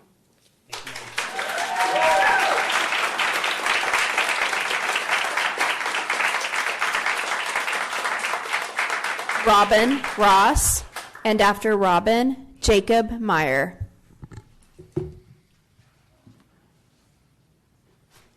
Good evening, Mr. Mayor and City Councilman. My name is Robin Ross, and I am a resident of Amarillo. I stand in favor of the Sanctuary City for the Unborn Ordinance. Someone being born in this world should never depend on the question of if their pregnant mother wants them to be born in this world or not. Someone being born in this world should not be dependent on who their mom is, where their mom lives, or how much their mom earns. Someone being born in this world should never depend on if their mom is in school or in college or in a workforce. Someone being born in this world should be dependent upon the fact that they are a unique human being with their own unique DNA, who is a separate person from their mom, even though they reside in their mother's womb. Abortion bans, including abortion trafficking bans, make an attempt to protect the health and safety of the unborn children and their mothers. The only ones who these laws are devastating for are the abortion trafficking and abortion providers, who are exploiting pregnant mothers who think abortion is the answer. If anyone here today is contemplating an abortion because they think there is no way they can be a mom to that child, I invite them to come talk to me. I believe every mother can be a great mom to her child, and I will do everything in my power to help be that source of encouragement. And I ask you to vote for this ordinance. My mother tried to kill me when she found out she was pregnant. God had something else in his mind. I don't know if you saw my shirt when I walked up. 1 Peter 1:23. I'm going to read this from the Passion Bible, the Passion Translation. It says, "For though the eternal and living Word of God, you have been born again, and this seed which he planted within you can never be destroyed, but will live and grow inside of you forever." Thank you, Robin. That seed is in each one of us that's saved. Thank you. Thank you.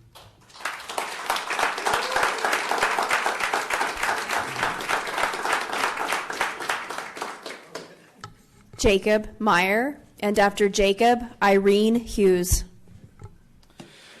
All right. Good evening. I'm Jacob Meyer, and I'm in favor of this ordinance. I was born and raised right here in Amarillo. I graduated from Texas Tech back in August of 22, and I moved back here in May of last year. Upon moving back, I founded the Amarillo Area Young Republicans with a few goals in mind. Many have asked me why I did this in an area that voted for Trump by over 60 points. It's 80%. They said, well, Jacob, everyone here is Republican. Why are you starting a Young Republican chapter? Why our chapter? The thing is, it's not about just electing a Republican to office. It's about getting the right one in there, as well as thwarting the radical left at any given opportunity. Voting for this ordinance is one of those opportunities.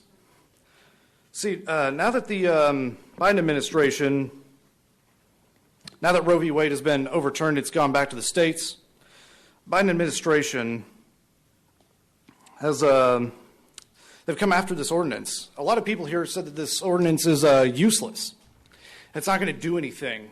Well, if that's the case, then why is there so much vehement opposition from the Biden administration to this very ordinance? That tells me everything I need to know about it right there. July of 22, the Biden administration's Department of Justice established a reproductive rights task force to monitor and evaluate local and state legislation, talking about ordinances like this, heartbeat acts, mifepristone bans, et cetera, et cetera. And so if this is truly a useless ordinance, then why are they fighting so hard? I don't get it.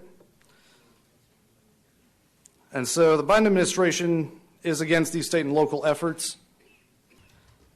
And so we at the Young Republicans, we have to not just elect Republicans, not just get the right ones in, we also need to uphold the party platform.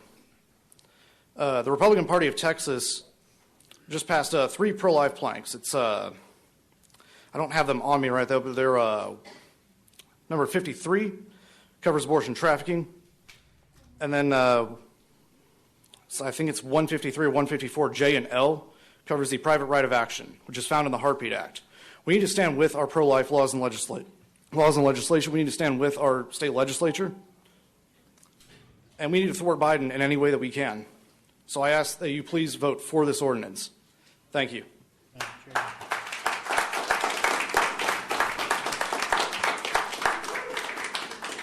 Irene Hughes, and after Irene, Wendy Frick.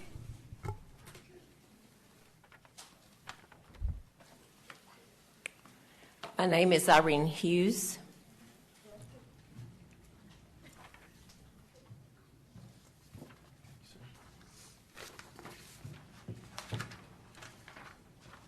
I'm a resident of Amarillo. I'm also a regent for Amarillo College, and I'm not representing the college at this time. I'm speaking as an individual.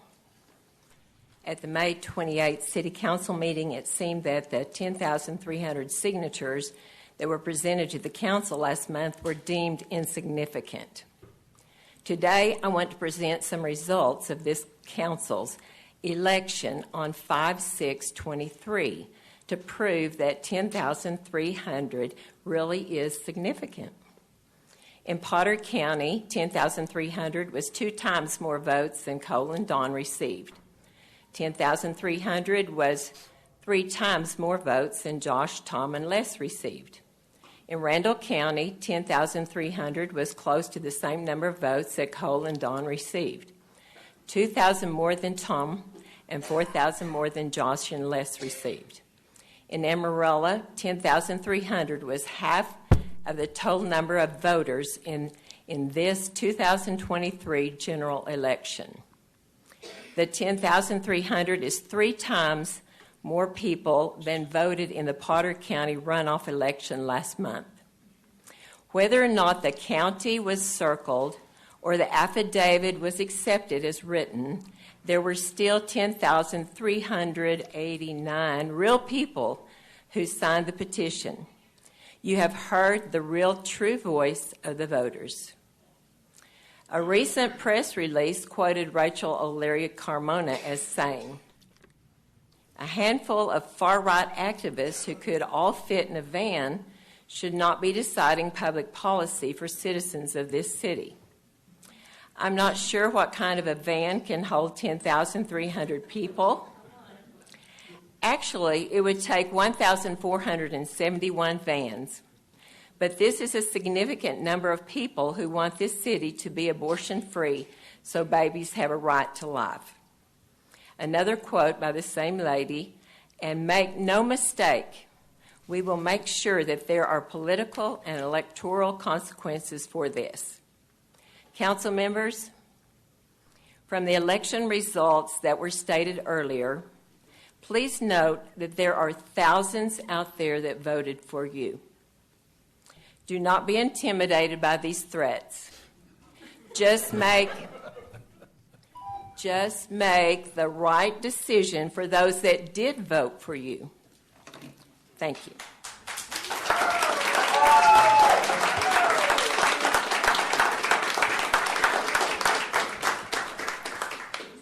Wendy Frick, and after Wendy, James Schulte. My name is Wendy Frick, and I live inside the city limits, and I am for this ordinance. Throughout the state of Texas, anti-abortion policies have proven to be effective in stopping abortions. I am optimistic this ordinance will be effective at closing loopholes. The Sanctuary City for the Unborn Ordinance passed by Lubbock in June 2021. They used the private enforcement mechanism that shut down abortion operations in Lubbock from the point of conception. The Texas Heartbeat Act, which uses the private enforcement mechanism, shut down abortion operations on unborn children with detectable heartbeats all across Texas in September of 2021. These laws worked, and they saved lives. When Lubbock County passed their prohibition on abortion trafficking using the same private enforcement mechanism, an abortionist in New Mexico reported that people in Texas had canceled their appointments and it was impacting his business. The goal of this ordinance is not confusion, fear, or isolation, but education, real options, and hope. We want young parents and their families to know about and utilize the wonderful resources in Amarillo. There are many local churches, individuals, and organizations who would love to encourage and help these families because we know that they can be great parents. Our family personally has been greatly helped by Hope Choice and many generous people in this community. While some people believe this ordinance creates harm, I believe it reduces harm by taking abortion off the table. Preborn babies are human beings created in the image of God. Their lives are not meant to be snuffed out. Please help protect these precious and innocent children, and remember, first, do no harm. Thank you.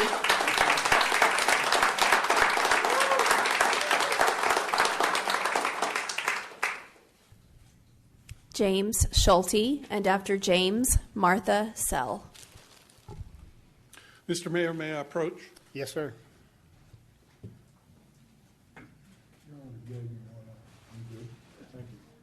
Thank you.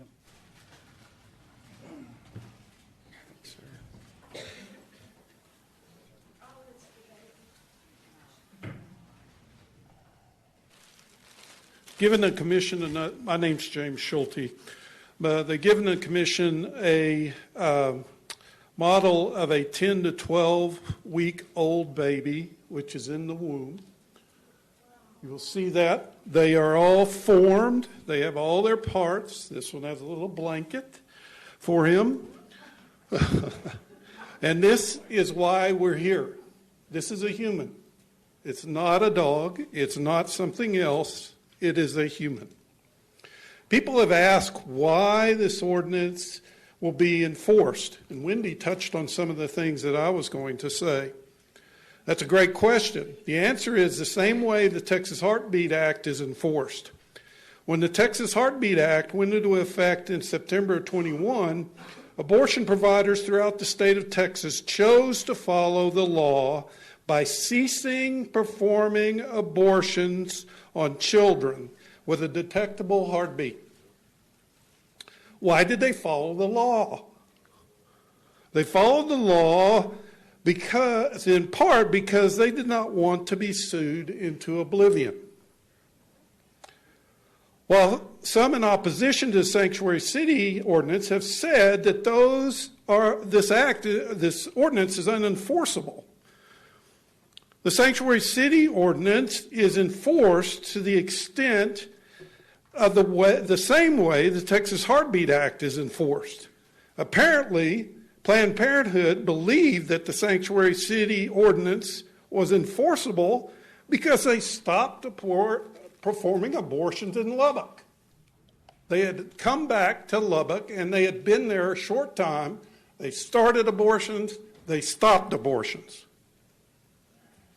The ordinance is enforceable, and the use of the enforcement mechanism throughout Texas, through the Heartbeat Act and the Sanctuary City ordinance, has saved many babies, and we will never know how many we will save in the future. So I hope the commission will do the right thing. Save your constituents. They are in their mother's womb. You can save them and help save them. If we save one person, all of this will have been worthwhile. One person. Thank you.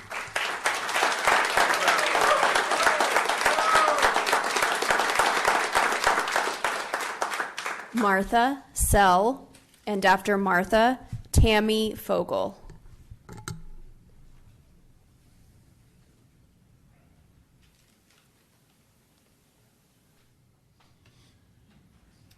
My name is Martha Sell. I live and own property in Amarillo, and I support the ordinance. I'd like to present proof that Albuquerque abortionists are targeting our minor daughters. On May 9th, 2023, Alamo Women's Clinic posted on their Facebook page, Texas Teens, if you are under 18 and seeking an abortion, there is funding available. Abortion care and all travel and expenses are free. No parental consent is needed in Albuquerque or Illinois. Call us for help. On May 13th, 2023, Alamo Women's Clinic shared a post from James Due Process Facebook account. The post read, "Did you know that last week we started helping Texas teens travel out of state for abortion care? Well, we did, and we're ready to celebrate with you." They think murdering a baby is reason to celebrate. On October 24th, 2023, Alamo Women's Clinic posted on their Facebook page a link to a post on the Lilith Fund's Instagram account. The infographic read, "Need to travel out of Texas? Here's what you need to know if you're traveling out of Texas for your abortion.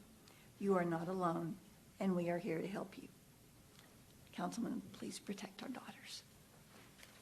Thank you, Martha.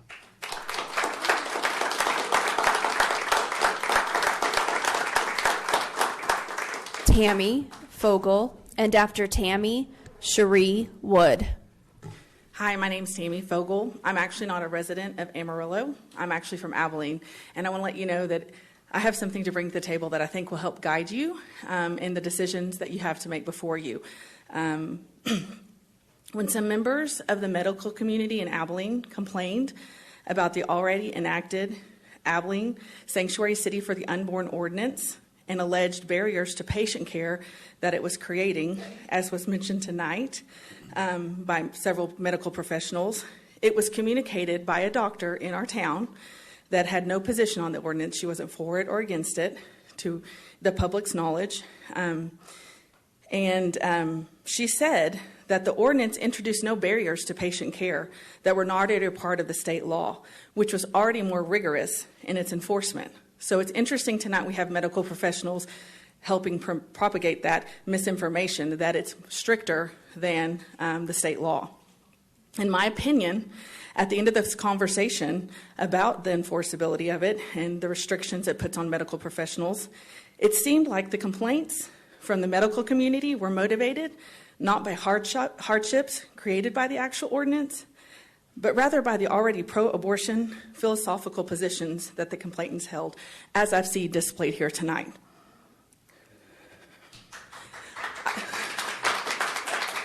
I've watched this process since January in Amarillo. I've been an observer because it's very important for us to protect the citizens of Amarillo, which are the unborn citizens. And safety is a number one concern that the city officials must provide, and we cannot forget the unborn citizens are citizens as well.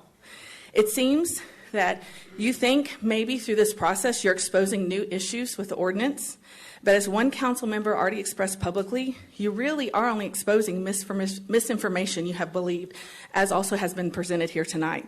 What is shocking is that no matter how many councils I hear that resist passing the Sanctuary City for the Unborn ordinance for reasons like y'all have mentioned in the past, they all have the same issues. This is not a new argument. It's not a new discussion. It all gets resolved, and it's all taken care of, and the ordinance passes if the council allows the citizens, if the council actually allows the citizens to be represented.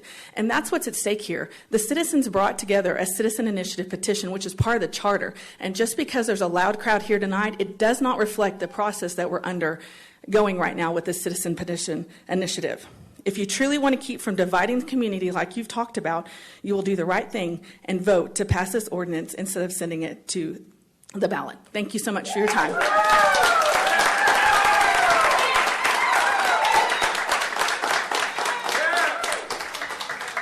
Cherie Wood, and after Cherie, Cassie Green.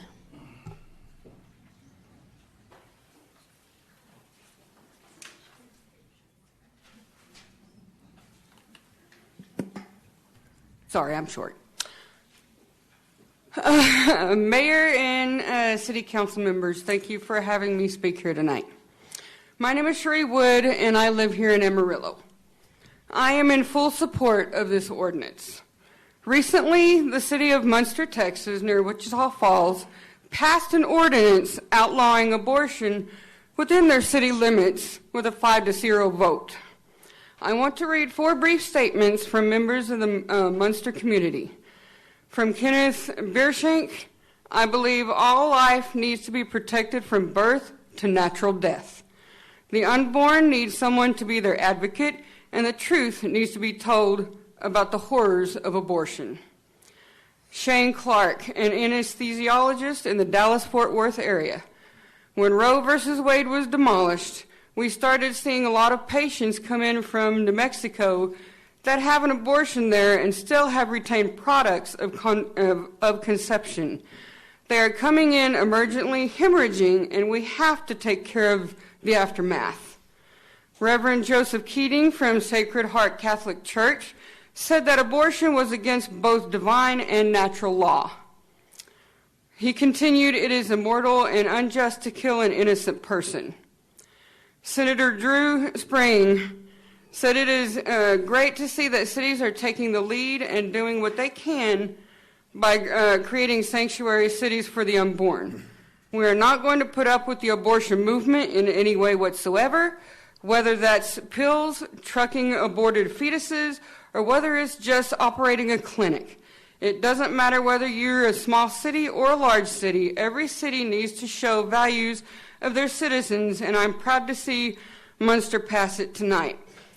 I just wanted to say that yes, most contraceptives are 99% effective, but I will say that one contraceptive that is effective 100% is abstaining from sex. Thank you, and I hope Amarillo follows in the footsteps of Munster and passes this ordinance. Thank you.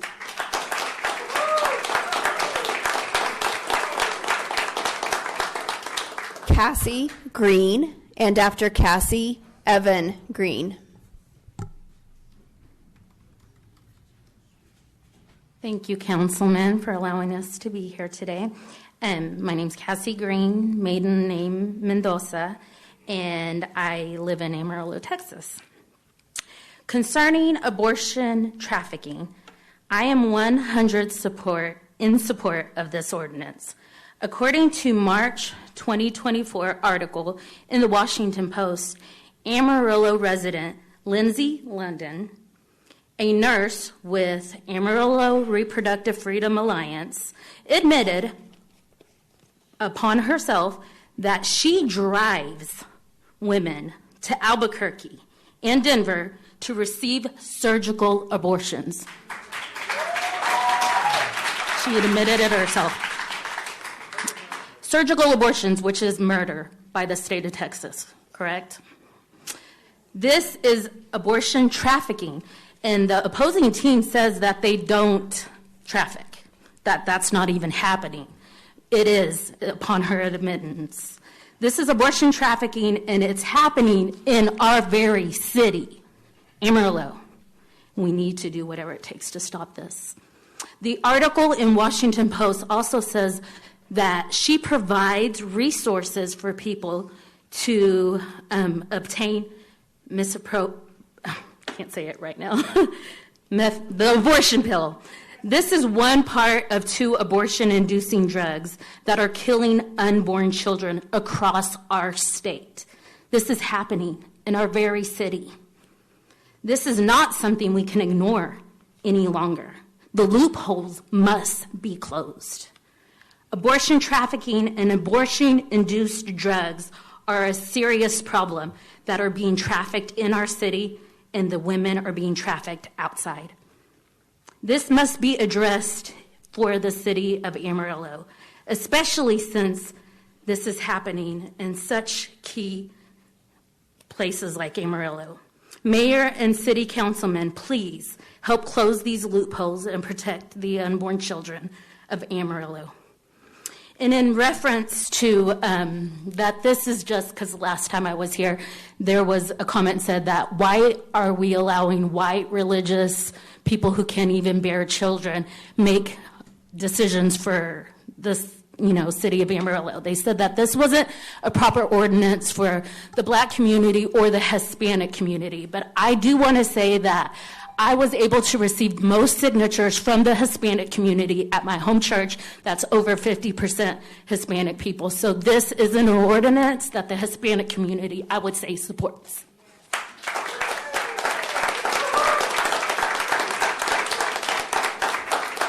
Evan Green, and after Evan, Steve Austin.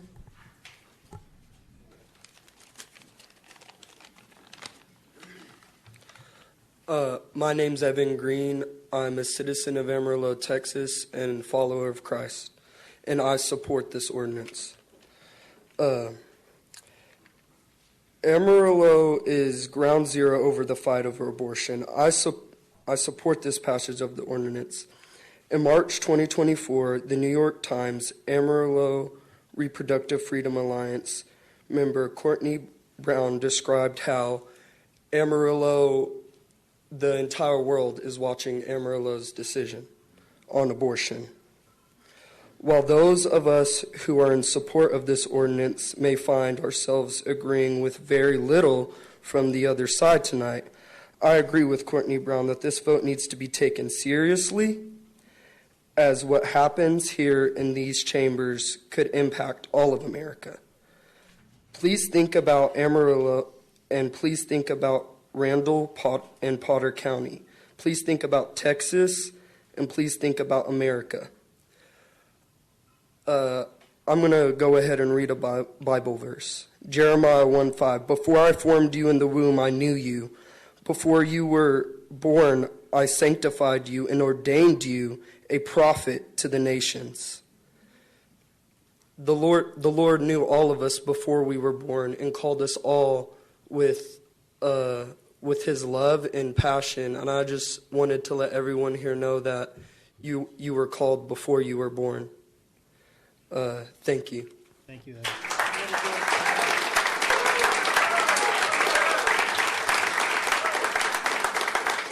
Steve Austin, and after Steve Austin, Jeremy File. Thank you. Good afternoon, Mayor and City Council. My name is Steve Austin, and I'm a citizen of Amarillo. I'm a member of the Sanctuary City for the Unborn Ordinance Initiating Committee, and I'm here in support of this ordinance. I believe that since your last City Council meeting, you've met with citizens of Amarillo and listened to their concerns on both sides of the issue at hand. This is a good thing. You've heard lots of misinformation tonight even. You've heard that the ordinance hurts women. You've read the ordinance. You know the truth. You know that it helps women. It helps the unborn also. It has protective pieces in the ordinance that protect women, not only in the ordinance but in state law. And we hear over and over again that women will be mistreated, and women will not be mistreated in this. I wouldn't be a part of it if that were true. I want to clear up some more misinformation that has been handed out, that this ordinance does not require any type of monitoring by the city of Amarillo. We've heard peeing on sticks. It's crazy. You know the misinformation. You've read the ordinance. The ordinance does not violate anyone's privacy.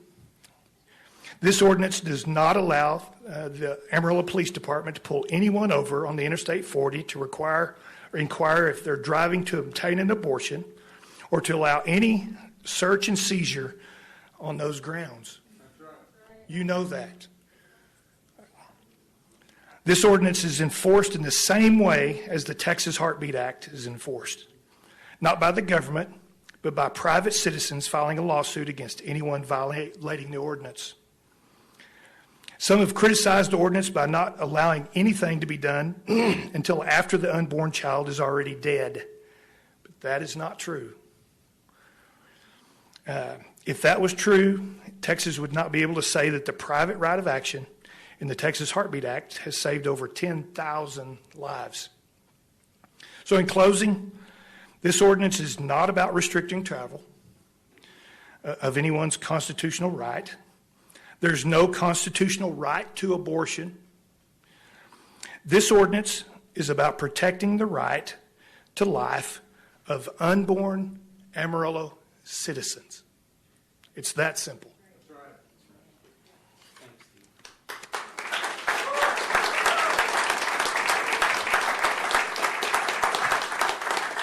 Jeremy File, and after Jeremy, Mildred Darton. Good evening. I want to thank you, City Councilman, especially after sitting through this first time ever coming to this meeting. I'm praying for you more than ever. I have been praying for you, strength and wisdom, that you know God's will, because that's what matters, really. I'm thankful to have God-fearing men in this position, so I'm thankful for every one of you. I'm not a citizen, I have been for years. I live right outside the city, but I pastor in the city right here. Accelerate Church is the church that I pastor. All of the opinions tonight, as different as they've sounded, they all have one thing in common. They all come from people who were given the gift of life, and for that we should all be thankful. I've been married 22 years. I say to the woman of my dreams, Erin. The doctor told us we couldn't have children without seeking lots of medical help and lots of money on a pastor's salary. Let me tell you, that wasn't fun to think about. The Lord had other plans. We have 7 children now. Everyone asks us what's wrong with us. Some called us the Duggars tonight. My pastor friend, Pastor Manny, did tonight when he saw me. That's kind of the running joke. We have 4 children in heaven because of miscarriages, and one of the babies was 12 weeks along, and we called him Benny already, gave him that name, the name of my dad, and I held him in my hands before I buried him in front of my 5 children that were older. They understood what was going on. Counted 10 fingers, 10 little toes, and I think all 5 of them understood what seems to be up for debate. Life begins in the womb, and there's really no question about it. I've heard it said that if you change the framing of one's perspective, you change the reality. I'm a Christian pastor in Amarillo, Texas, so I hold and speak the Word of God very boldly. That's the framework of my perspective. It will cause, I'm sure, others that don't hold that framework much irritation, but let me remind you, Proverbs 6:17 says, it's an abomination to God, and he hates the hands that shed innocent blood. There's no one more innocent than a baby in its mother's womb. This fight for life isn't going away, as we've heard tonight, but we've all been given this gift, and the authority and freedom that we've been given by God is a call to all of us to be a hindering force to evil. I believe that's what this ordinance will do. It will hinder evil. There are all kinds of details we've listened to here, but let's just keep it simple. I'm back to my high school basketball coach. I tried to make it difficult. He said, "File, would you just keep it simple?" He called it the KISS method, of course. Called me stupid. That's okay. I appreciated him for it. In my opinion, this ordinance seeks to close these loopholes, as we've heard, that pro-abortion organizations are using to make money from trafficking from it being outlawed in the state of Texas. Let's think about that for just a moment. Romans 13 says, as far as you're concerned, City Council, your authority is from God to put fear in evil. Men have their perspectives, but I want to remind you God has his too, and I believe God will bless this city if we honor him by coming against what he said, I hate. Thank you.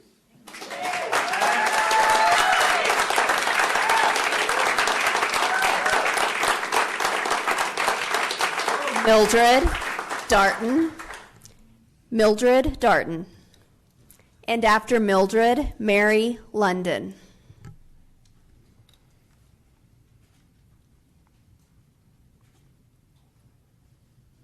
Mayor, Council, Mildred Darton, University Heights, thanks to Matthew Bone Hooks and Lee Bivens. I am asking the council and the mayor to approve this ordinance. Right is right. Wrong is wrong. There is no in between. You're either right or you're wrong. I am totally, completely against abortion. I know my body is my body, and I know I have rights. But then there's one above me. There's one above you. Do the right thing simply because the right thing is the right thing to do. We are all here because our parents did the right thing.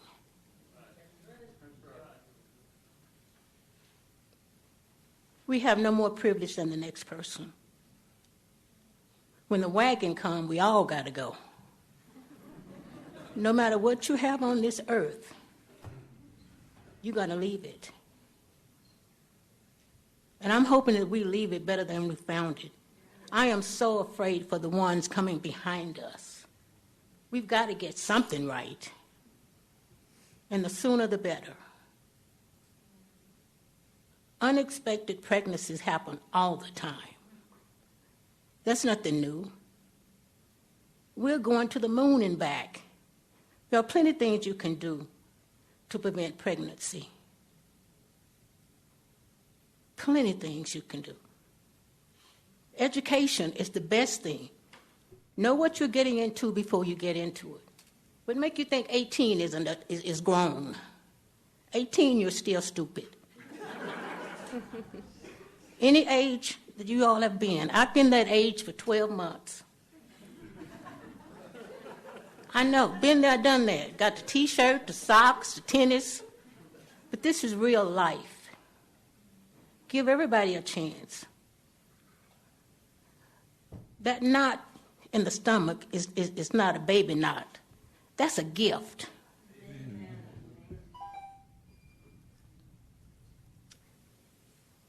So I support this ordinance. And my prayer is that you all do likewise. Give everybody a chance. God doesn't make mistakes. We do.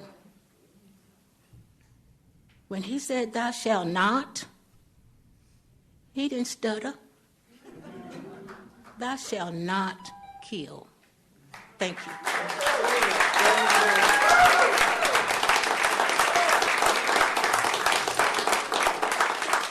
Mary London, and after Mary, John Barrett.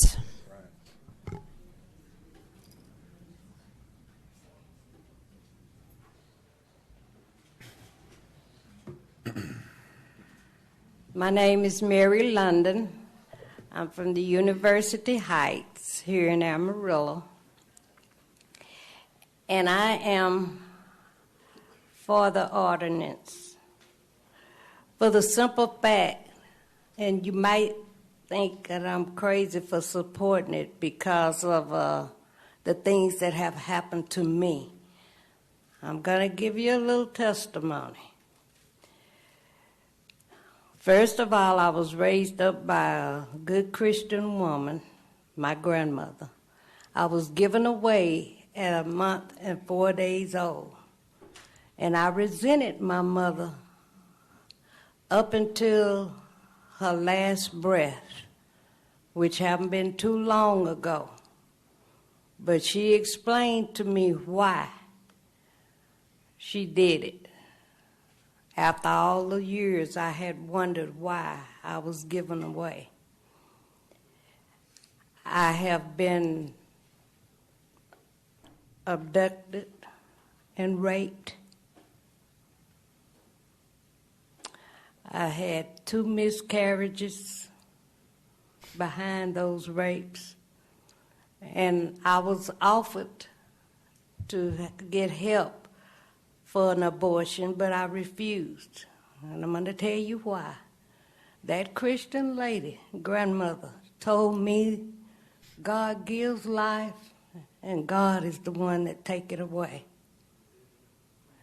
So I made the decision to keep the pregnancy, but God had other plans for me, because I aborted both of them.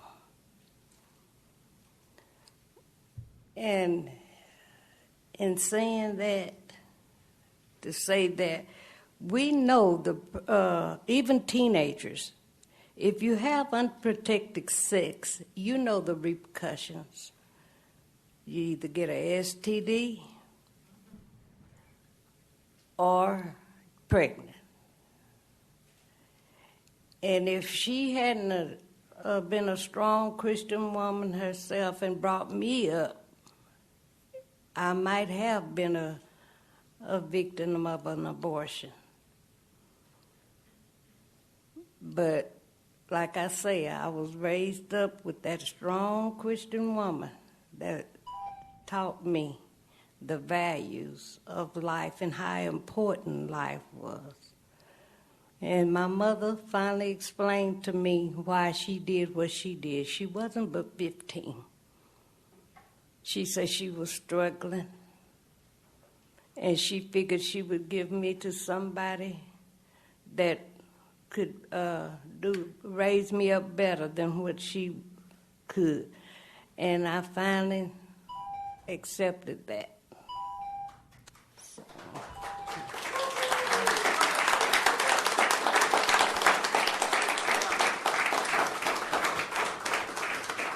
John Barrett, and after John, Peggy Thomas. My name is John Barrett. I'm a resident of Amarillo. I'm also a member of the initiating committee, and I'm here tonight to speak in favor of this ordinance. On March 7th, 2024, the Biden-Harris White House released a fact sheet entitled Biden-Harris Administration Continues the Fight for Reproductive Freedom. In this document, the Biden-Harris administration committed to continue to take executive action through the ongoing implementation of the President's 3 executive orders and a presidential memorandum issued since the court overturned Roe v. Wade. The Biden-Harris administration boasted 6 items that they have taken action on, and I would like to take time to point out 2 of those items. 1, the Biden administration claimed to have taken action to protect access to abortion, including FDA-approved medication abortion. 2, the Biden administration claimed to have taken action to support the ability to travel for reproductive health care. The fact sheet explained that the Department of Justice made clear that states may not punish third parties for assisting women in exercising what they called the constitutional right to travel across state lines to receive lawful health care. Mayor and City Council, the Biden-Harris administration wants you to believe the right to travel for an abortion is in the Constitution and the laws of the United States. The only way the Biden-Harris administration wins here is if we believe their lie. Just as the right to abortion is not in the Constitution and laws in America, the right to travel for an abortion is not in the Constitution and the laws in America either. The only way the Biden-Harris administration wins here is if we believe their lie. The sanctuary city for the unborn ordinance can serve as a massive roadblock to Biden's radical pro-abortion agenda by prohibiting abortion-inducing drugs and prohibiting abortion trafficking here in Amarillo, Texas. I thank you for your time, and on a final note, I want to point out that as a practicing Catholic, President Biden, by his very nature of his support for this issue, is eligible to be automatically excommunicated from the Catholic Church.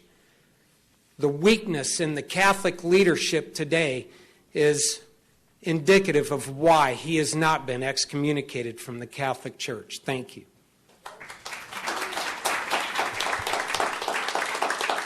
Peggy Thomas, and after Peggy, Linda Gibson. Hi, gentlemen, council members, mayor. My name is Peggy Carter Thomas. I'm going to pull this down so I can see you guys. And although I am an elected official, regent at Amarillo College, I'm not here on that merit. I'm here as a member of the initiating committee for this ordinance. And I want to take a few minutes to read a few subsections found in the first provision. I am reading the wrong thing I wrote. Well, I can't believe I did that. Let me see if it's in the other. Can you hold my time for just a moment? Sure, we'll pause it.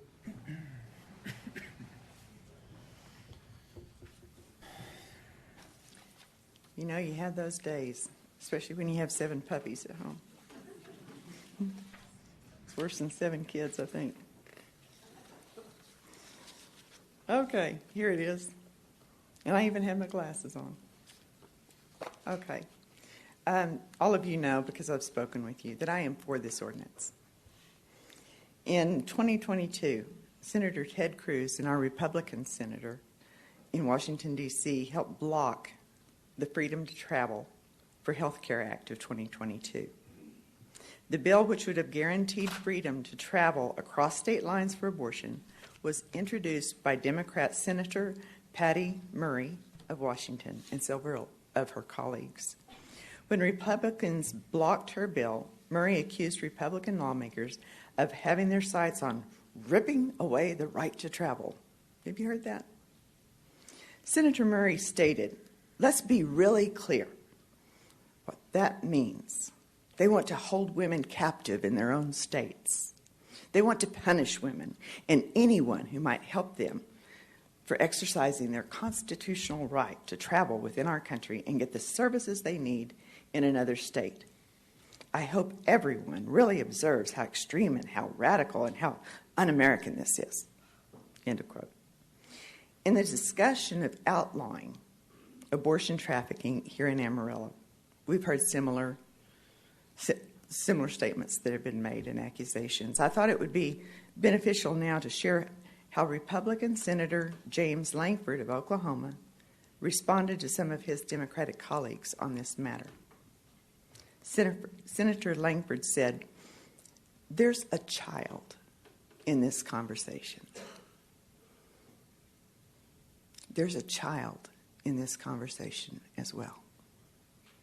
Senator Langford said, "Those who supported the bill should ask themselves, does the child in the womb have a right to travel in their future?"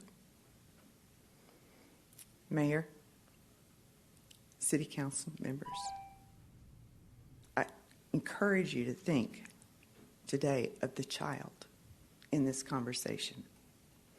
Those on the pro-abortion side of this issue are trying to frame the narrative that if you vote for this ordinance, you are ripping away the right to travel. You're not. You are not.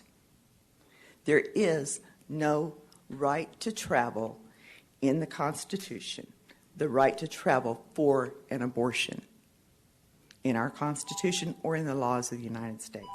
We do, however, have this thing called the right to life. And if you want to vote for this ordinance, you're attempting to protect that unborn child's right to life by doing your part to stop others from ripping away, literally, the unborn child from his or her mother's womb. Please vote yes. Thank you, Peggy.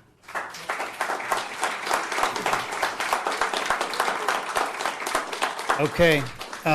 Before our next speaker comes up, I'm going to ask if it's 7:15. I'd like to take a 15-minute recess. We'll resume at 7:30. Thank you.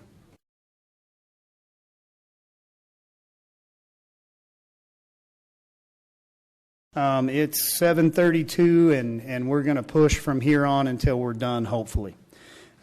Miss City Secretary, do you have the next name? I do, thank you, Mayor. Next is Linda Gibson. And after Linda will be Claudia Stravato. My name is Linda Gibson, and I am a 38-year resident of the City of Amarillo. I spoke at the last meeting. I gave y'all a little background on me. I was a victim of long-term sexual abuse as a child. I'm going to mention 3 of the first 4 perpetrators claim to be Christian. Okay, I spoke a little bit about my daughter-in-law, and she has asked me to read a statement. She was a resident of Amarillo from 2011 to 2018 and would like to return someday. My name is Sarah Morgeson. I resided in Amarillo from 2011 to 2018 and plan to return to Amarillo to be near my family and loved ones in the future. I would like to share my story. I had a child in 2021, a very wanted and healthy baby girl named Briar. The moment she was born, I knew I wanted to give her a sibling. The joy of motherhood cannot be expressed in words, although I'm sure many of you fine women and men can surely understand. The feeling is immaculate and wholly given through God's glory. We immediately tried for another. I got pregnant shortly after the Texas Heartbeat Act was passed. About 12 weeks after conception, I started to experience heavy bleeding. I immediately went to the emergency room along with my husband. After 4 hours of waiting, they took me back alone to perform a transvaginal ultrasound. They found no heartbeat, but the tissue was still there. They gave me some progesterone pills and told me to wait a week because it could be the case of a disappearing twin. I took the pills and called my midwife to tell her what was happening. 4 days later, I went in for another transvaginal ultrasound. Again, no heartbeat. She confirmed I was having a miscarriage. I was bleeding through a pad every 2 hours, and unfortunately, there was nothing I could do other than get another ultrasound to confirm the loss of a child. Only then could they give me drugs to pass the fetus. I scheduled an appointment with the OBGYN the very next day, and yet again they subjected me to another transvaginal ultrasound. I was told to come back in a week to make sure the heartbeat was not there. They were concerned that maybe I wasn't far enough along to hear a solid, strong heartbeat at that point. I was unable to pass the tissue, which would affect my future fertility. What about my life? Would I be able to raise my daughter, to see her grow into the smart and strong, gentle woman I know she will be?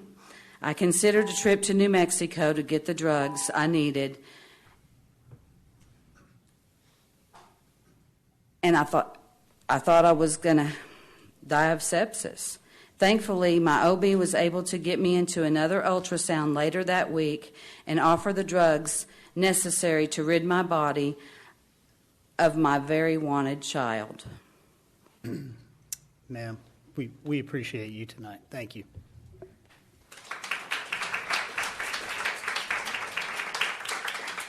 Claudia Stravato, and after Claudia, Brandon Martinez.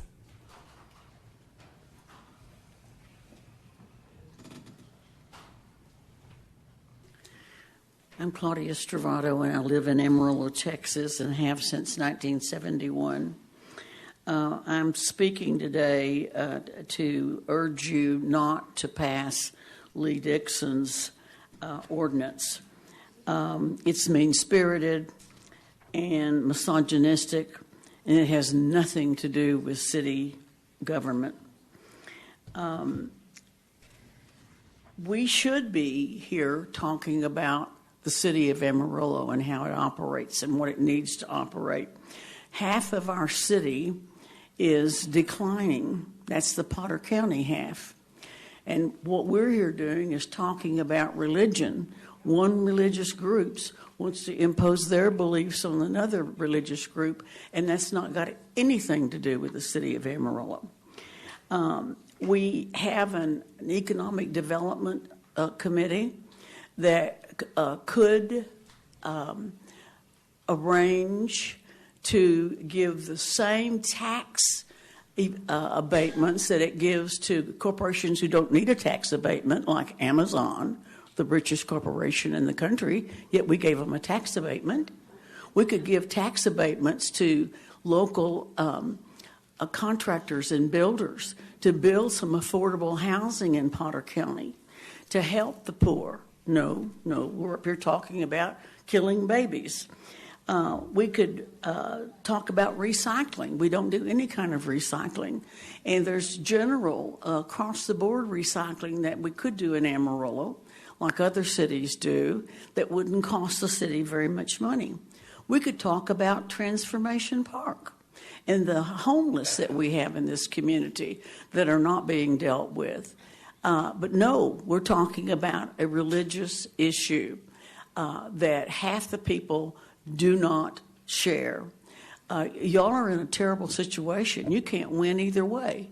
If you vote against it, you're going to be turned against. If you vote for it, you're going to be turned against. It seems the only reasonable way to deal with this ordinance that has nothing to do with the operation of Amarillo is to let it go to the people. I'm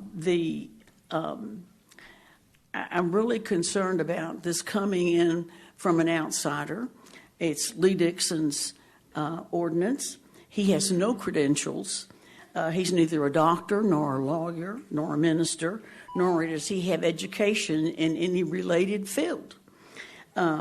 He isn't gainfully employed. I asked him, I said, how do you live? And he said, well, the Lord provides. Well, that's from exploiting the truly personal emotions and beliefs of God-fearing people, and I call that a scam.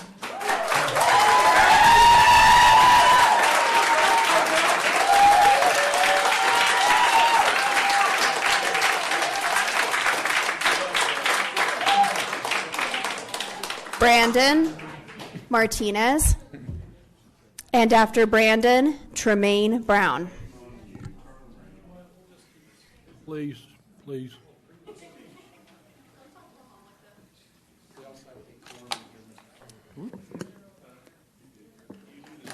All right. Hey, gentlemen, we're going to honor and respect the last few people that we have. I appreciate you guys holding decorum. Go right ahead, sir. Hello.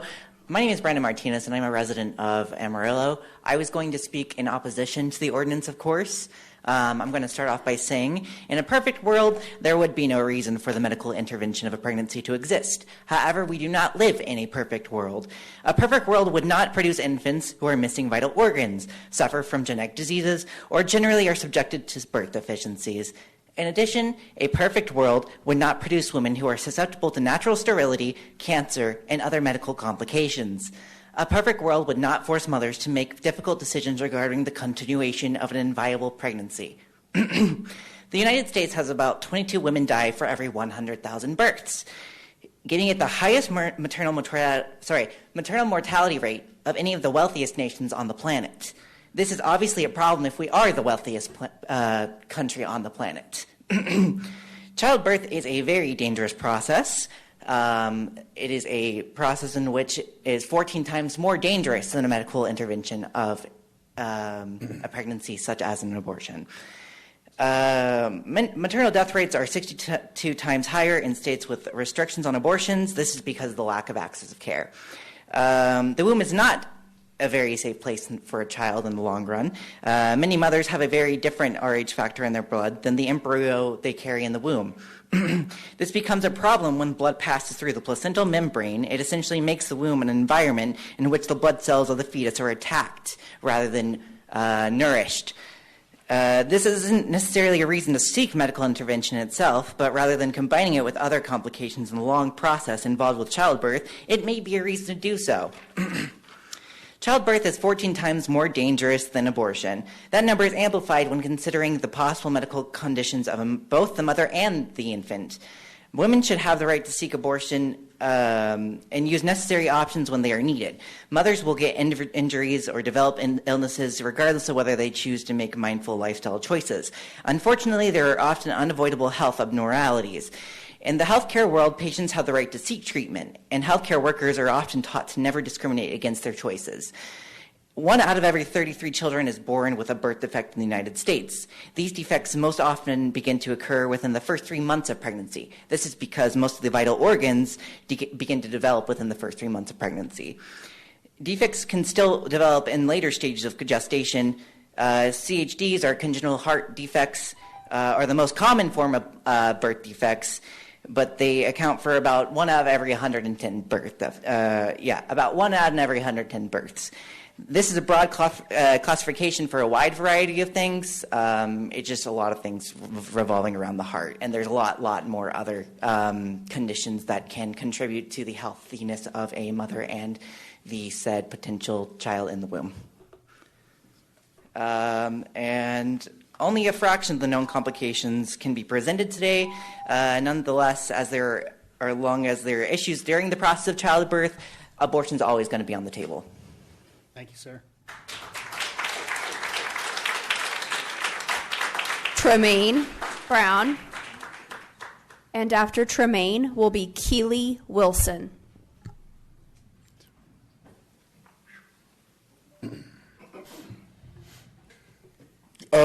Good evening, council. My name is Tremaine Brown, resident of Amarillo, 2023 Amarillo Man of the Year, largely because of me taking care of children. So whichever way this thing falls this evening or in November, I have dedicated my life to taking care of children and making sure their lives are enriched and lifted up. I'm not going to stand up here and quote Bible verses because there's plenty that can go, that can fit the narrative of either side. I'm not going to quote political stances from Biden or Trump or any of that. I'm going to talk about my life. I am the single father of an 11-year-old daughter. I left Northwest Texas Hospital 5/13/13 with a child. My stance is to protect that child at all costs. And that's what I'm here to do today. Us as men, the only reason that we should be in the discussion of what a woman is to do with her body is if we are the husband or potential father of that child. I don't know where, I think somewhere in COVID, HIPAA got lost because we were in such a panic of getting sick and seeing all the deaths and those type of things. HIPAA is still a law. It's still the privacy of the patient and their provider. And that should not be even up for debate between middle-aged white men. Tom, you're a little bit older than middle-aged, but that's okay. Appreciate it's okay. that. It's not up for debate. It's not our choice, and we can split hairs about the religion of the matter or the medical necessity of the matter. But what it really boils down to in this instance is a city like one of our former speakers talked about that needs some help, needs some managing, needs some things to be fixed, and it has nothing to do with taking away the choices of the female population in Amarillo. You're actually, it's counterproductive of what we're trying to do here. We're trying to grow this city into a beautiful place to reside, and as you can see, we're torn right down the middle of this aisle. The thing that's going to happen is there's still going to be children that need to be taken care of, regardless of if there's an abortion law or not. And y'all can look in my face, and I can look at y'all's, and I should see a lot more support taking care of the kids that are already here. Thank you.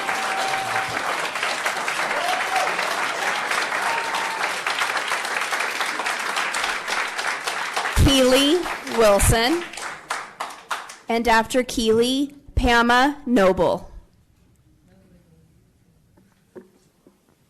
Hello, my name is Keely. I'm an Amarillo resident. Thank you for the opportunity to speak.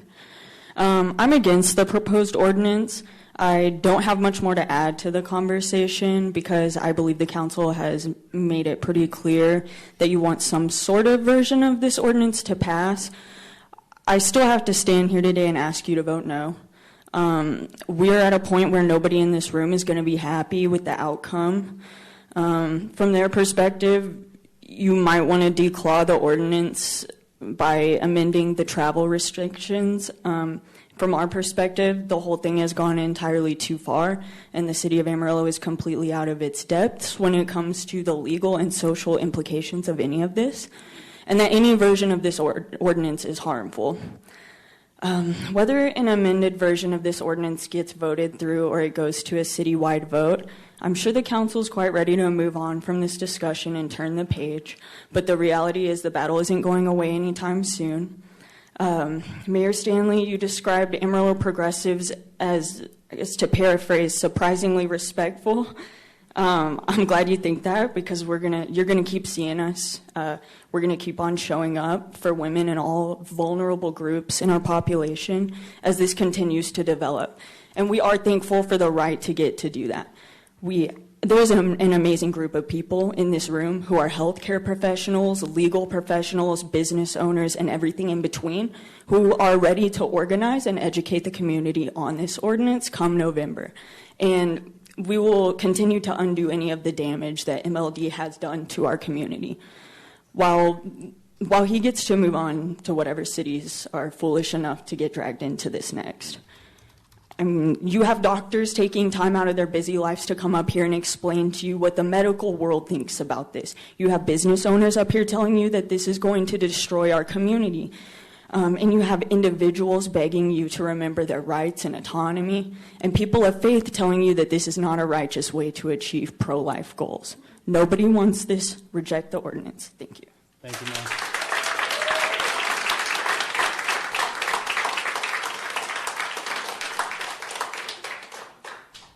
Pama Nobil, and then after Pama, Alex Deanda. First of all, I want to apologize because I've had a couple of outbursts, and I didn't mean to, but I get into everything. My name is Pama Nobili, and I am a resident, sorry, my glasses, I am a resident of Amarillo. First and foremost, I'm a follower of Jesus Christ, my Lord and Savior, Yahweh.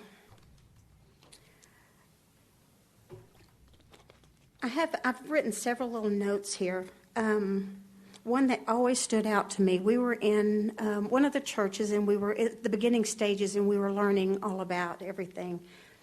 And there was like 12, and it said, women want to abort their babies so they can have a free life.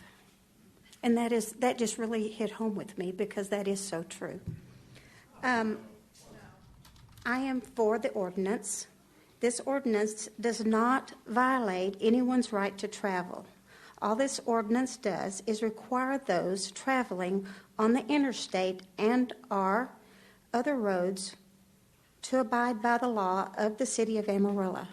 Right now, anyone driving through the city of Amarillo has to abide by the laws of the city of Amarillo. This ordinance is no different. We stand against sex trafficking and drug trafficking. Now we should stand against abortion trafficking.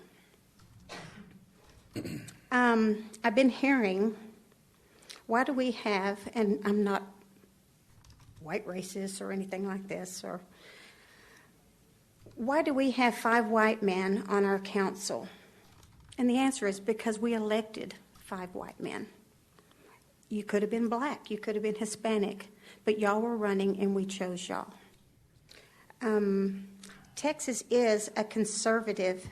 Texas is very conservative. In fact, at one point we were 98% conservative. We're dropping a little bit. But y'all know we carry Texas. Texas made the Heartbeat Act. I'm going to step out. This is not on my notes either. How much time do I have? Okay, I'm still good. I'm kind of getting a little frustrated of everybody bashing Mark. We invited Mark here. Yes, they've renamed him MLD. Good. But one of our city council members, and I'm not going to say who their name is, but I highly respected what he said one time. He said, you may not like him, but what he's doing is right. He basically, he's taken the heat off of me. He's taken the heat off of all of us. When we say something wrong, he lets us know, hey, this is not what the Heartbeat Act. When they just got through saying, I think it was like 2 people prior to that, oh, excuse me, I believe it was this lady. I'm sorry, I should have said that. But anyway, Mark, they asked him to come and help with the Heartbeat Act. He doesn't go beg people. He doesn't go to churches and say, hey, I want to talk to y'all. Now, he might come to y'all, but if y'all realize, y'all have to wait for him. He doesn't just impose himself on y'all. Thank you, Pamela. Thank you. Alex Deanda. And after Alex will be Iris Lopez. Mayor Stanley, Councilman, thank you for this time. My name is Alex Deanda, and I am fully in support of this ordinance. On January 21, 2021, while Roe v. Wade was still viewed to be law of the land, the Biden administration committed to abortion access in every single zip code for every American. Gentlemen, the overturning of Roe v. Wade did not change that. On June 24, 2022, the day the Supreme Court overturned Roe v. Wade, Joe Biden stated, "As the Attorney General has made clear, women must remain free to travel safely to another state to seek the care they need. And my administration will defend that bedrock right. If any state or local official, high or low, tries to interfere with a woman's exercising her basic right to travel, I will do everything in my power to fight that deeply un-American attack." Joe Biden believes there is a right to travel for abortion in the Constitution, and Joe Biden wants all of us to believe it. In November 2023, Biden's Department of Justice filed a statement of interest in 2 lawsuits challenging the Alabama Attorney General's threat to prosecute people who provide assistance to women seeking abortions outside the state of Alabama. Biden's DOJ claimed that the threat of these prosecutions infringed upon the constitutional right to travel, and that anyone who helped these women essentially had a constitutional right to help women travel for abortion. Where does it end? If the Biden administration could, they would probably try to make us pay for people's travel expenses to get abortions. Oh, wait, they did try that. You know who stood up to stop it.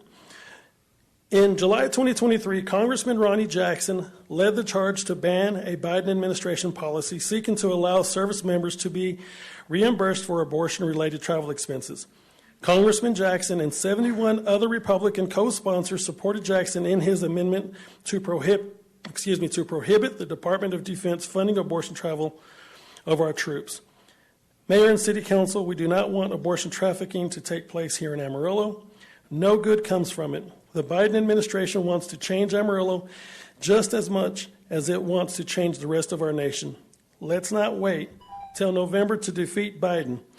Let's defeat him by the end of this month by the passage of this ordinance. Gentlemen, when I was growing up here in Amarillo, as many of you probably remember, still happens to this day, every last Friday, the sirens go off. And in our city and other cities where that happens, that practice is to protect people from any dangers that are coming from any outside force, be it tornado, just anything dangerous. And this ordinance, like those sirens, is protecting us. It is protecting the innocent in the womb as well. Thank you guys for your time. Thank you. Iris Lopez. And after Iris, Joyce Moore.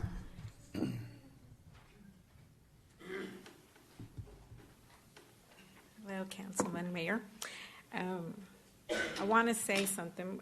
Also, I want to defend Mark because Jana invited him, and we appreciate him very much for being here and helping us through this process because we don't know, and he's helping us. And he didn't have to come, but he did, and I appreciate that. So thank you, Mark.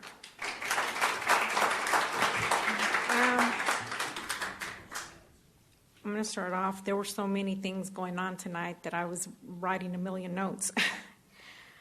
Colin, I'll read abortion trafficking bans. I am for the sanctuary city for the unborn ordinance. But I want to read you some quotes from someone who's not for this ordinance. In September 2023, after Mason County and the city Chandler rejected sanctuary for the unborn ordinance prohibiting abortion trafficking, Democrat United States Representative Colin Allred, who is running against Republican Senator Ted Cruz, posted on X, prohibiting a woman from fleeing the state in order to receive the health care she needs would be unconscionable.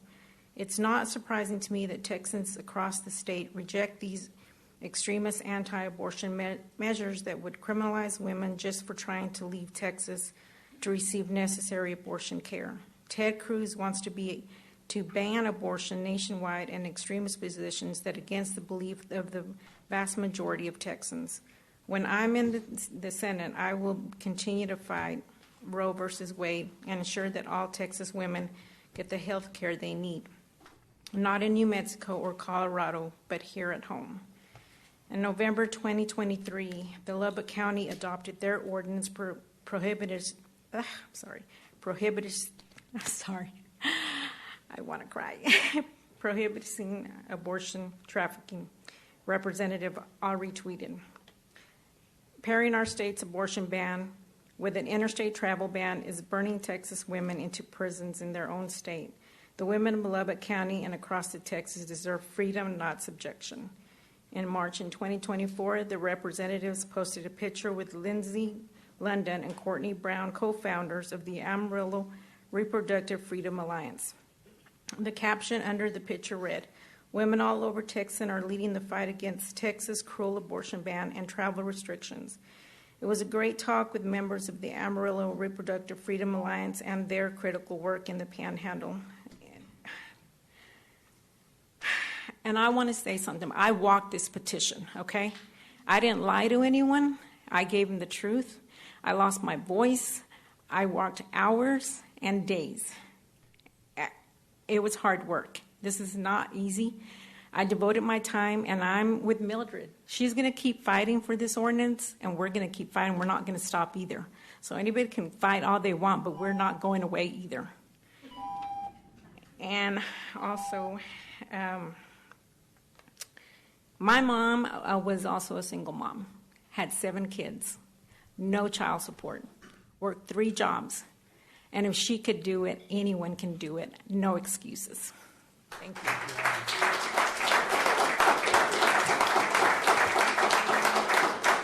Joyce Moore. Joyce Moore. Dawn Barbini. Jana May.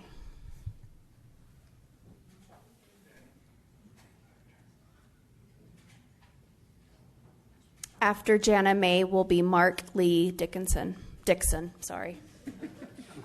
Well, I didn't think I was going to speak, so I won't be long. But I'm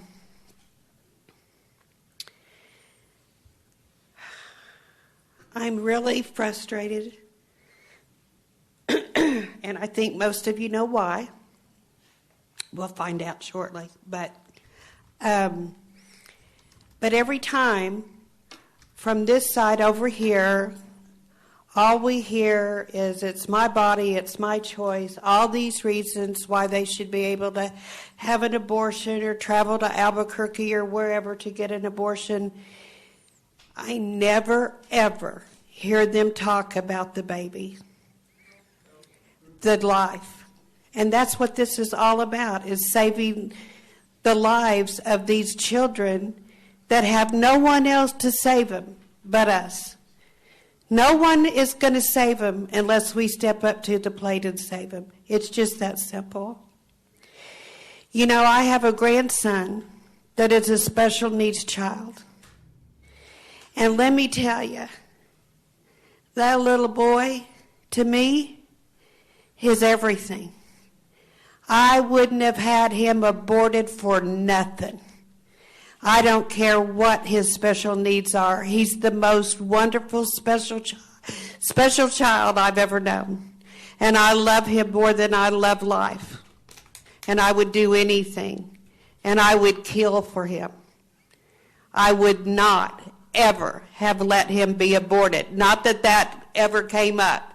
But had my children come to me and said, or my son said, gosh, Mom, we have found out that this baby that we're having is not going to be 100%.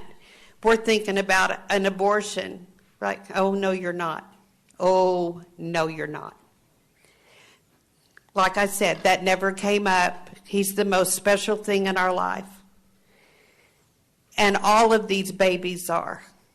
They're the most special things. They're the gift from God.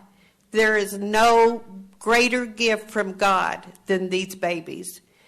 And what I don't even think is asking that much of us to save them. I mean, I think what kind of people are we if we don't step out and try to save them? Yeah. I mean, it's just that simple. Amen. Thank you. Mark Lee Dixon, and after Mark, Misty Collier. My name is Mark Lee Dixon. I'm not from Amarillo. And just for the record, since I've been working on this since December of 2021, I have not received any funds from citizens of Amarillo. In fact, when they've tried to give, I've encouraged them to give to Hope Choice instead. So there are a lot of stuff going on here in Amarillo. And there are a lot of people in this room even who have taken a very unique position. You see, all over the United States, we don't usually see high-profile people involved in the abortion industry involved in the discussion. Yet the Center for Reproductive Rights, who Randall County's assistant district attorney used to work for, had a letter read today. Jane's Due Process has been extremely involved in this city. They are a group that helps minors get abortions across state line. And it is this group that actually, in January of 2024, they said, "Hey, Amarillo," this was on Twitter, X, "Hey, Amarillo, we're bringing free repro kits to your city. Whether you need delivery or pickup, we got you. To request a free repo kit, which includes Plan B condoms, pregnancy test, dental dams, and an informational design on reproductive health, text this number." They also said, shout out to our new Amarillo Repro kit pickup spots, Sweet Needles Tattoo, Caliche Company, 806 Coffee and Lounge, and Shiley's Barbecue and Soul Food. Gives eating out an entire new meaning, doesn't it? This is a situation where an organization like Jane's Due Process is coming in and they're trying to normalize some of these things that I don't even like mentioning. They're trying to change the culture of Amarillo. And they have repeatedly made post after post not wanting to see this ordinance pass. And guys, as I've mentioned before, Aubrey Birkenfeld, y'all's assistant DA in Randall County, has worked for Planned Parenthood and Jane's Due Process for a long time. The city of Amarillo has been compromised.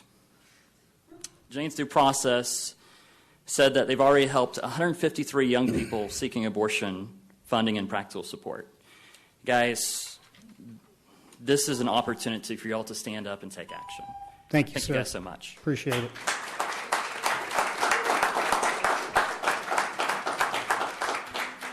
Misty Collier, and after Misty will be Carmen Seberg.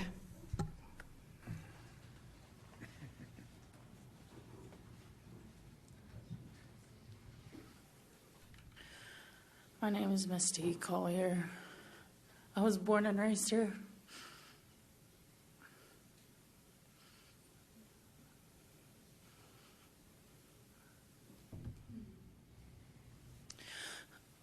I have looked at both sides of this, from your point of view, from their point of view, and from their point of view.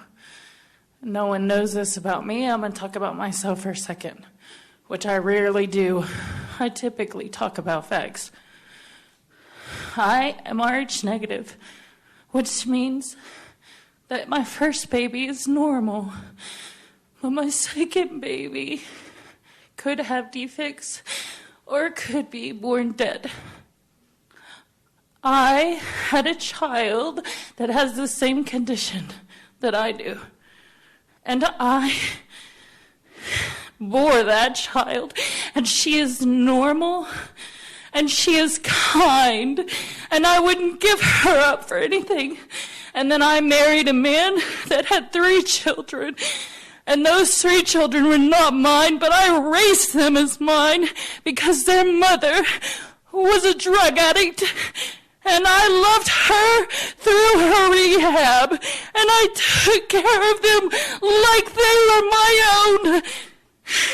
And that little girl, his oldest little girl, had a baby at 14 years old, and I raised that child for 3 years because she had no one else besides her grandfather, because their grandmother was a drug addict, and I don't care what anyone has to say about it.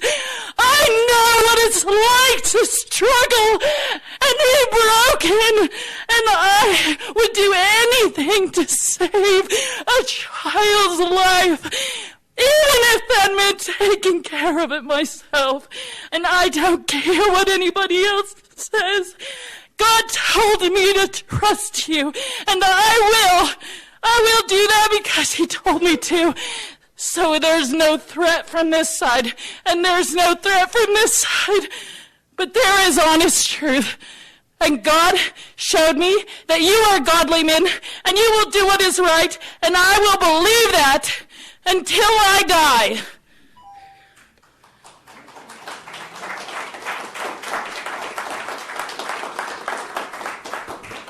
Carmen Seberg, and after Carmen, John Early. Good evening, gentlemen. Y'all can relax. I'm not going to pick on y'all too much here. I do want to have a disclaimer said. I am here as a Democrat. I am here as Randall County's Democratic chair. I support these ladies, and I would not be in the position that I'm in right now had it not been for them. But ARFA is apolitical, and I want everybody in this room to understand that. Amendment 1. Congress shall make no law respecting an establishment of a religion or prohibiting the free speech thereof, or abridging the freedom of speech or of the press, or the right of people peacefully to assemble and to petition the government for redress of grievances. That's what we're doing here tonight. I just wanted to let you guys know and give you a little bit of some statistics. You know how I kind of like to do that. In our Texas Panhandle, there are 26 counties. Of those 26 counties, there are 7, counting Potter County, where our hospitals are, that deliver babies out of 26 counties. Of those, 17 of the physicians that deliver are family medical or family practice doctors that do like the old general practitioners and deliver babies. And then the rest, the other 7, are OBGYNs that are spread out. Here in Amarillo, there are 19 OBGYNs for a town of almost 200,000. 19 OBGYNs. This ordinance, we're stepping on the possibility of chasing off students, chasing off of people that want to be here, as we've heard some other people talk about. I worked in the healthcare industry, and I can tell you, my last 7 years, I did intake. Sorry, my mouth's really dry, but I did intake from the regional hospitals into here in Amarillo, and we need to think about that. We need to think about the 15% of medical students going into OBGYN that Texas has already lost as well. That's all I have to say. Obviously, y'all know me. You know that I am against this ordinance. And thank you very much, gentlemen, for your time.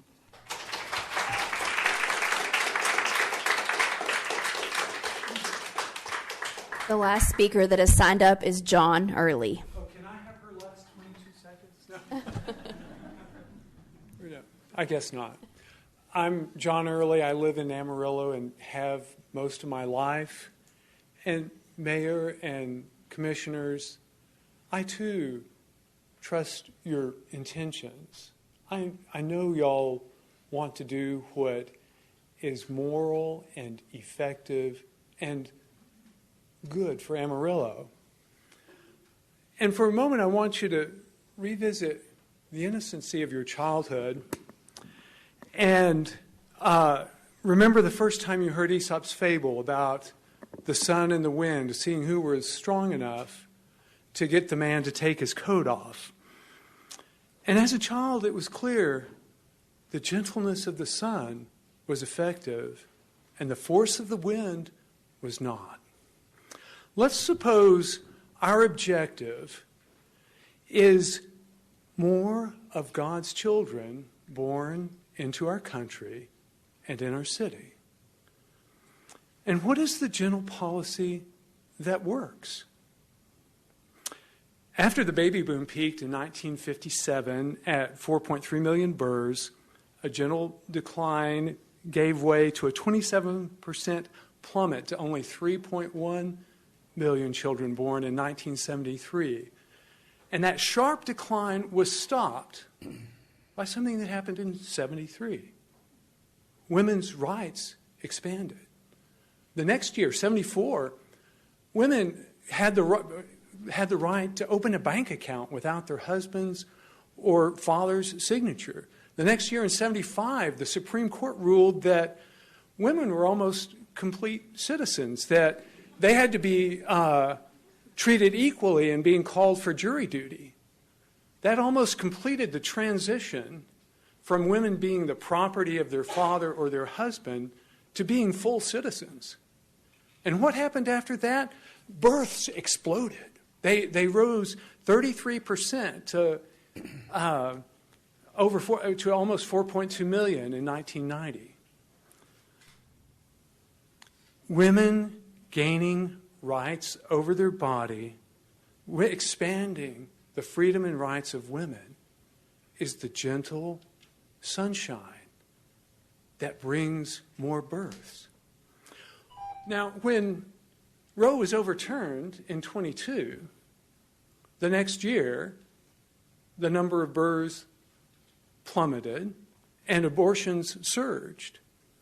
It's the force of the wind. It's ineffective. Play the role of the sun.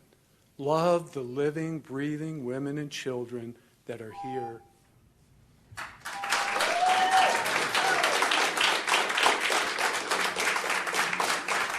Mayor, that concludes everyone that we had signed up tonight. Hey. Thank you, Ms. City Secretary. So we have a public hearing that I would like to close very much. You've had an opportunity to sign up. I'm going to assume that everyone here exercised that opportunity. Do we have a consensus we can move forward? I don't see any hands. You have one more? Okay, we'll make you the last one, sir. We appreciate you coming up. Okay, how many more do we have? Raise your hand. Okay, can I ask a favor? And this is not anything other than just us being people trying to get along at 8:18 at night. If anyone would like to come up and tell us anything that we have heard, maybe, or have spoken with you personally about, or received an email, I want to assure you that these are not deaf ears. We've listened very, very thoroughly so far. So if you can contribute to the conversation, please make your way up. But if it is repetitive, then I would ask that you guys let us continue with our business. So we're going to do this in an orderly fashion. I saw one hand here. Raise your hand if you would still like to speak. We have 1, 2, 3, 4, 5, 6, 7, 8. Okay. Did somebody raise their hand that's already spoken before? That's what I heard. No? Okay. We're going to go in this order. So I'm going to start here, and I'm going to go around the room that way. Sir, if you give us your name, and please come forward. Good evening. Thanks for having me. My name is Dr. Frederick Pogue. I'm an emergency room physician here in Amarillo. Lifelong Texan. Been here in Amarillo for the last 10 years. This is my 10-year anniversary. And I stand against this this ordinance. There's lots of things, like you said, lots of things that have been stated politically, religiously, that can be rehashed ad nauseum. But I do want to give a couple of insights that I don't think you've heard. My understanding is there's not been a reach out to the local medical community on this ordinance to get their input. There's been an outside physician that did a presentation back in December. I was unable to make that. I was doing an angel flight on my volunteer pilot. Actually was late today because of that. I was flying a brain injury patient to Dallas. I also provide volunteer flights for women with complicated medical pregnancies that cannot receive the appropriate care that they have here in Amarillo or in Texas to states that allow that. And this ordinance will prevent that. Not only that, the current laws in place make it extremely difficult for me to have conversations with women in the emergency room who are having difficult pregnancies, because once we find out they have a heartbeat, my hands are tied and my lips are muted, and I'm unable to have that discussion. And this ordinance will even further restrict that, even if they don't have a heartbeat. So I'm firmly against this ordinance. Not only that, I think there are some unintended consequences that we're going to see. I don't speak on behalf of any of the hospitals or the Texas Tech Medical School. I'm associated, but I'm speaking on behalf of myself. I'm a professor there. I have students with me, and in the last 1 month, I've had 2 students interested in doing OBGYN. And they have told me that because of the heartbeat law in Texas, number one, they're from, and by the way, they are from the local Panhandle area. And they have said that they were interested initially in doing OBGYN residency here in the Panhandle, but now they are seeking education and residency out of state due to the lack of their ability to receive proper education in OBGYN. By restricting abortion, by restricting traveling, you are limiting the ability of students to have a proper education here in Amarillo and in the Panhandle. We are already seeing an exodus of physicians from the Panhandle. As Dr. McKay, Dr. Martin spoke earlier, I also do recruiting. It is unfathomably, ridiculously hard to recruit physicians to the Amarillo Panhandle. And now we are seeing those physicians that are here considering leaving as well. And we're also seeing students who are born and raised in the Panhandle choosing to get their education outside of Amarillo and outside of the Panhandle. So we're going to see unintended consequences of becoming a further healthcare desert. And my ability to take patients like I did this afternoon with a brain injury patient to Dallas to receive the proper care that they can get is going to become more challenging. Thank you for your time. Thank you, Doctor.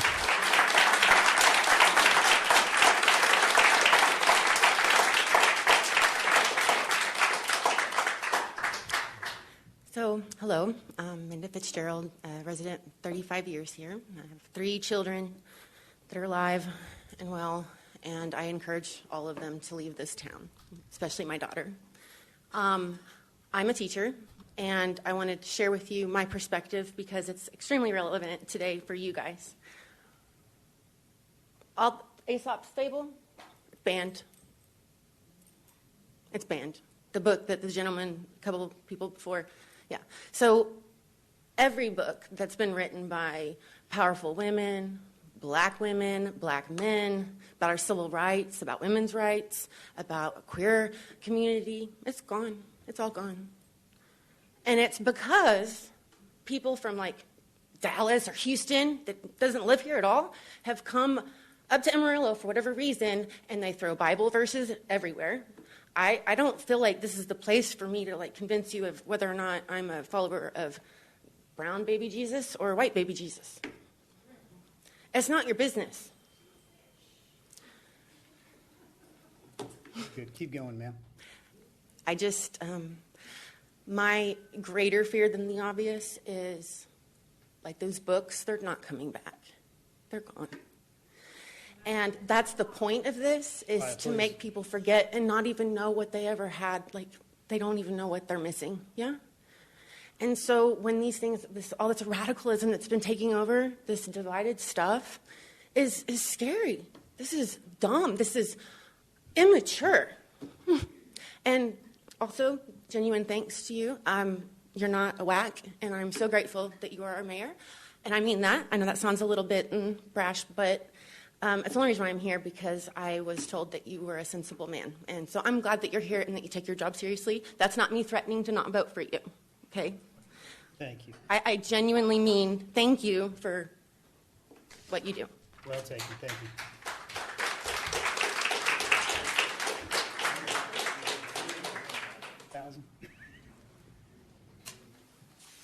Would you mind giving us your name? I don't think we have you down.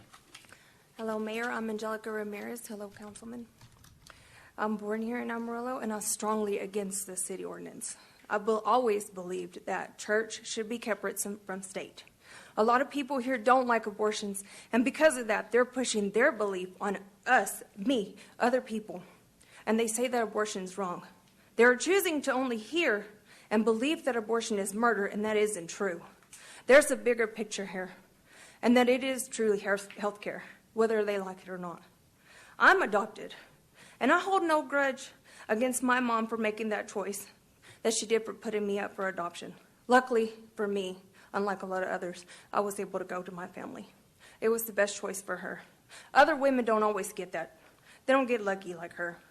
Some choose to not have their baby for many different reasons. It isn't our business. We shouldn't judge. Why are we trying to take that away and make things more difficult than they already are?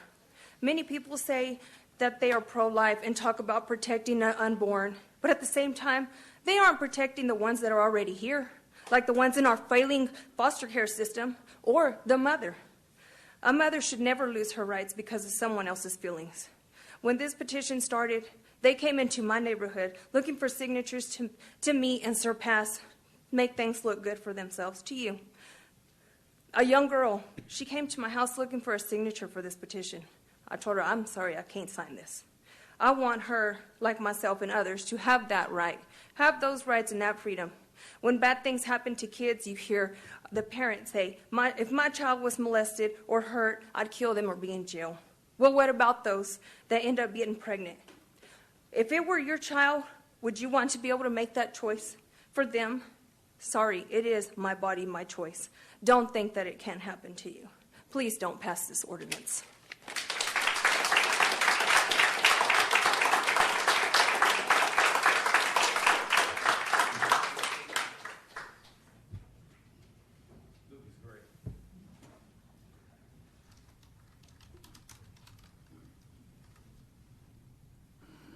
All right, so we're back here. I'll be honest, I don't have much to add, really, if anything. I think everybody has, I can't outdo most of the people who've spoken here tonight. I want to say, Tremaine, I think quite eloquently put my last point is you weren't with me when I was shooting in the gym. Like the 2023, is that correct? Man of the Year? Okay.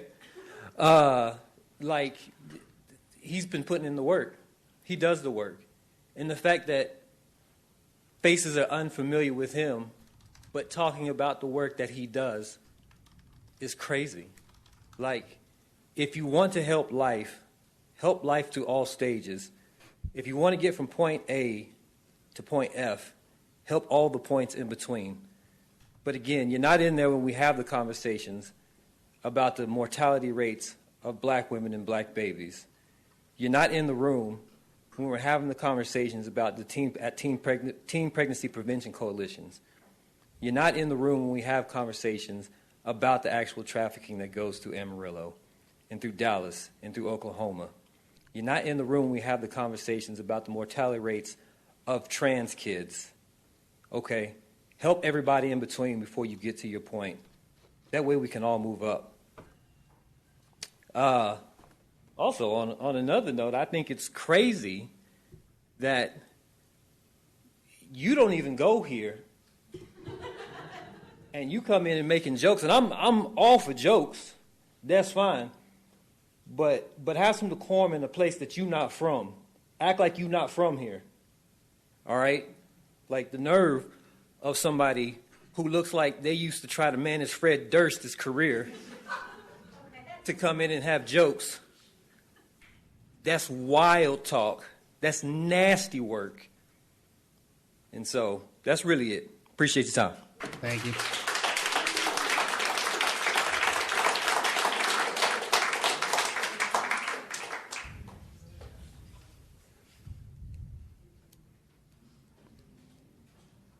Evening.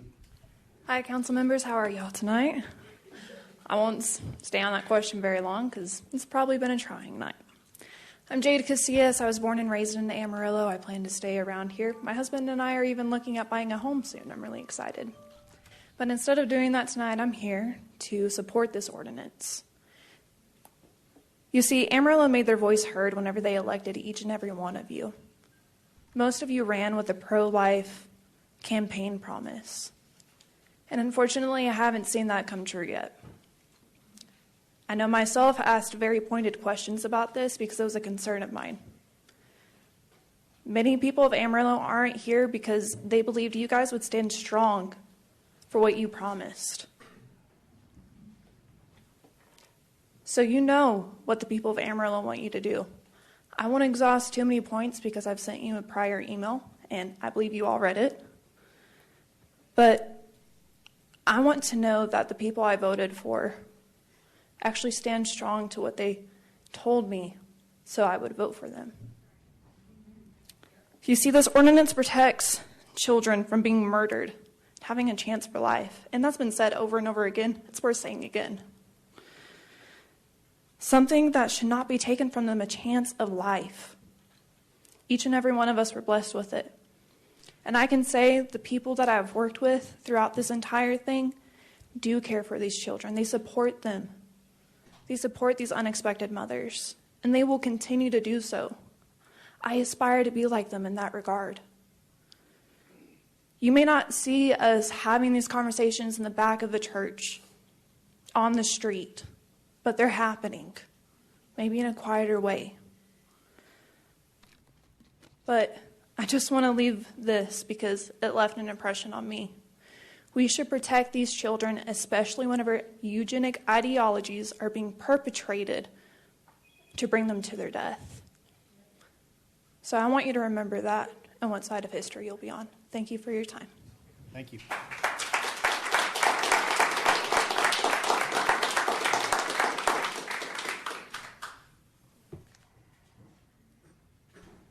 Hello, Council. My name is Dr. Doug Albrock. I'm a resident here in Amarillo. I'm a physician as well. I had prepared remarks, but I just want to speak off the cuff. I heard that earlier this evening, the Potter-Randall County Medical Society, somebody got up here and spoke and said that 400 physicians were against this ordinance. I can tell you that that is not true. We are not a monolithic group. We all have different opinions. We all have different beliefs. We all practice differently as well. So I'm part of Potter-Randall County Medical Society. I do not remember a discussion where we all discussed this, a point counterpoint. And that did not occur. So to get up here and represent that we're all a monolithic group, I think is wrong. We're not. Just like here, we're not a monolithic group. So I wanted to point that out. But what we all have in common when we graduated from medical school was that we all took an oath to take care of our patients. The Hippocratic Oath has something called primum non nocere. It's a Latin term which means first, do no harm. Think about that. So what is abortion? It is 100% of the time a child dies. So let's talk scientifically. From the beginning of life, conception, you have the DNA from a mother, you have the DNA from a father. The child is a unique DNA. That is a unique human. I'm not talking religion, I'm talking science. So from a scientific point of view, that child is unique and human. An abortion kills that unique human every time. So as a council, I want you guys to have a conscience, because that's what you have to change and sear your conscience to say, hey, it's not a human, but science tells us that it is. I stand in favor of this ordinance. Thank you.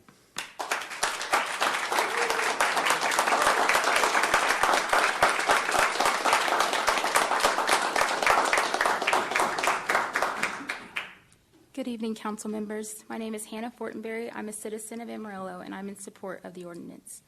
I was a freshman at West Texas A&M when I became unexpectedly pregnant with my firstborn son. I was an 18-year-old single woman in her first semester of college. I was financially unstable. I was new to the area and had no family living here. I was scared, I was overwhelmed, and I had no idea how I was going to become a mother. But I chose life. I am a mother now. I can say it wasn't easy, but I made it. I can confidently and gladly say that being a mother is one of the greatest things to ever happen to me. I believe my son's life matters. I believe every child matters. And I believe that every baby in the womb is innocent and deserves life. I look at my son today, and I know that he is a smart, determined, and happy little boy who deserved the right to live. I don't only want to make abortion illegal, I want to make abortion unthinkable. I know that passing this ordinance means we will have to step up and support young mothers. I've spent much of the last 5 years sacrificing my time and finances to care for children of all ages who have young mothers who had no child care while they worked. I've spent my time hosting young college women in my home to be a source of encouragement to them. I will continue to do all of these things, and I challenge my fellow citizens to do the same. Women facing unplanned pregnancy should hear, "You can do it, I'll help you," instead of, "You can't do it, have an abortion." Tonight, when I left home, my son asked me where I was going. I told him I was going to a meeting, but when I go home, I'll tell him the real reason I came here, and that was for him. Thank you.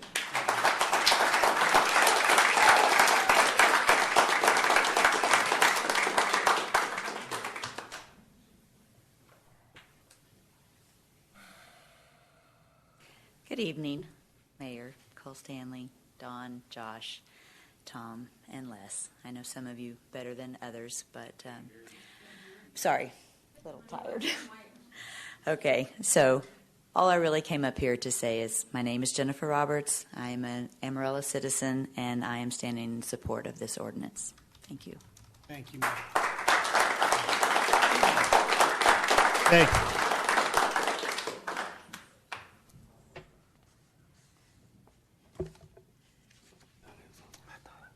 Good evening. My name is Kim Thompson, and I have been an Amarillo resident for 31 years. I am for the Sanctuary City for the Unborn ordinance. This ordinance addresses Texans living within the city of Amarillo and in rural communities surrounding our area. It takes into account those who may not know, who are struggling, or who are struggling to access health care services. I love that finding number 12 on the amended ordinance highlights Hope Choice Pregnancy Centers, where I volunteer every Wednesday afternoon. In addition to that, I've been a longtime financial supporter of the ministry. This compassionate ministry is near and dear to my heart because I too have a testimony to share. And I want all women to be empowered with the truth about their baby. It is not a blob of tissue. I want all women to have knowledge of the God's love for them and the divine purpose for every human life. I want to help them with the many local resources that we have available. I care about all lives, and I want no harm to be done to themselves or their children. Part of my testimony is that I, too, needed help when I had the gift of an unplanned pregnancy. I was attending WT as a single parent, no child support, no government support because I would not file for child support due to feeling my child would be in danger to be with her father. I worked multiple jobs year-round. But I was able to graduate in 4.5 years with an accounting degree. While this was not without challenges, I share my testimony to encourage all women they can still fulfill their hopes and dreams. And we can do all things through Christ who gives us strength. As we overcome, we actually grow stronger. And we are equipped as women to mother our children. Hope Choice offers free and confidential pregnancy and mentoring services, including pregnancy tests, sonograms, diapers, formulas, baby clothing, supplies, maternity clothing, baby safety classes, childbirth classes, parent classes, post-abortion support, as well as all other resources in Amarillo. And this section also highlights Thriving Texas Families Program, which is Joseph's project locally. No human, regardless of size, level of development, environment, or degree of dependency, is less valuable than any other human. May we choose life so that we and our descendants might live. Please vote yes to protect our most vulnerable life. Thank you for your time and devoted service to our community. Thank you, ma'am.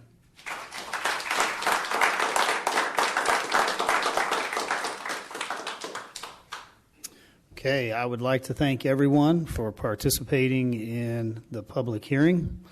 At this time, seeing no one rise, I will go ahead and close the public hearing, and we will move on to item 10H. Finally, right? Thank you for speaking. It does mean a lot. It means your perspective, your voice. This process matters. It's not over. I think that is pretty apparent. We've tried really hard. I'm going to go into a discussion here with council with the intention of understanding where they are at this point in time after working towards an amended version, continuing to listen, continuing to get legal analysis, which we got more even today in exec. Then I would go ahead and probably try to get back with the initiating committee here as a body and just see if we can get a direction. So I'm going to ask council if anyone would like to volunteer, and I'd like to start with questions. I'd like to see if council has a question before we get to a comment. If you know where you're at, that's great. If you don't know where you're at, this is an opportunity to get any additional questions or anything else that you still need to understand out. Do I have any counsel here with questions? I've got a question. We have quite a few companies here in town who do provide abortion in their companies, and there are quite a few large companies that do that. Would these companies be held to be trafficking if they allow their employees to go when it's paid for? I mean, we have a number of large companies that have this in their insurance plan. I'd like to know, is this aiding and abetting or is it not? Okay. No, I think we'll direct that question probably either to fellow counsel or city attorney if we want to try to weigh in on that. So I hear your question in the aiding and abetting. I'd like to further define that. Are you saying does the full ordinance from the petitioners or the amended ordinance or both? I would say I wouldn't be good with the amended ordinance. Mm-hmm. I would say I'd be good with taking the other ordinance, the original ordinance, to a vote by the people is where I would like to see it go. Okay. I was asking on your question, if your question was tailored to, so perhaps my question wasn't specific, but I do appreciate your remark, and I think it's helpful. Okay, do I have anyone here, Mr. City Attorney? I don't know that you can weigh on any more than you did in exec. Is there anything further you could contribute to that question? That would be aiding and abetting, in my opinion. Okay, thank you, sir. So if we have a large company, the question was if we have a large company here within the city limits, we pass this ordinance, they reimburse, let's say, for travel expenses, or it's a part of their medical plan. is that local company now, large company, perhaps not even local, but has a branch here, operation, would that be aiding and abetting? City attorney did weigh in. He believes that would qualify as aiding and abetting. Any other questions from council on where we're at with this ordinance as amended? I think the majority of my questions will be with the committee. Okay.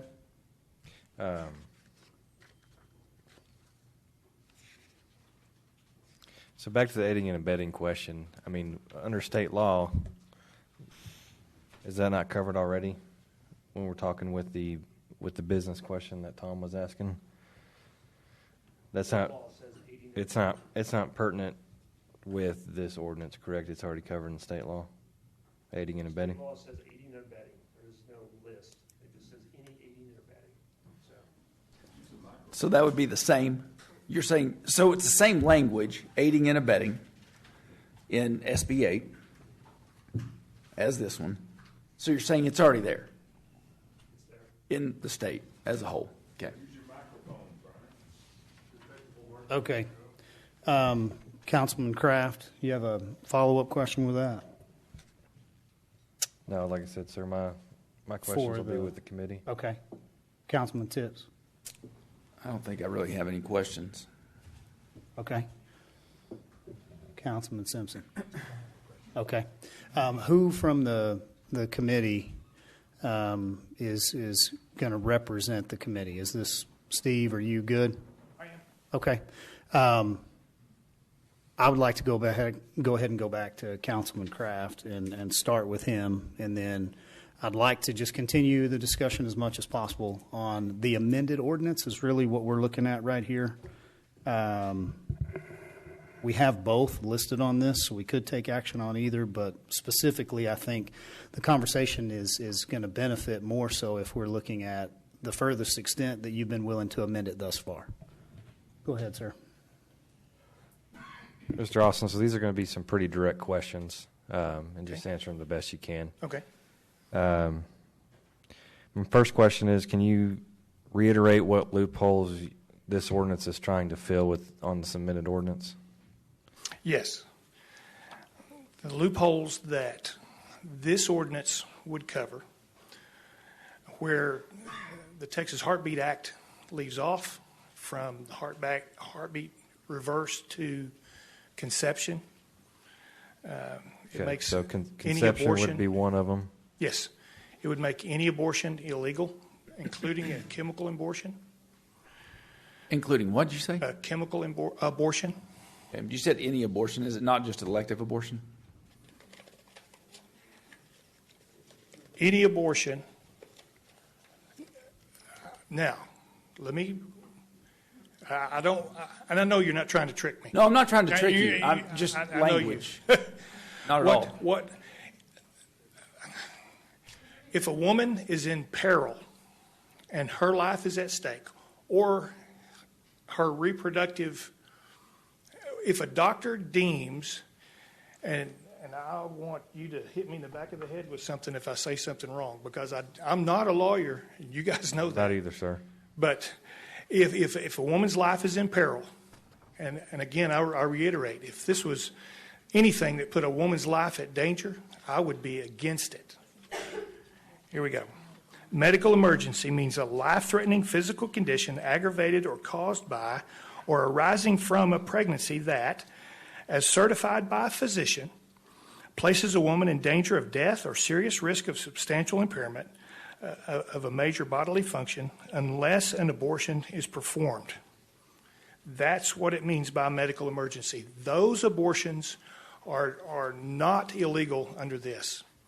So all that we've heard tonight about putting a woman in peril, that's not what's in this ordinance. Okay. Let me finish. Now, I apologize if I'm slow, Mr. Austin. So one of the loopholes I have here is extending to the point of conception versus a heartbeat. Yes. Correct?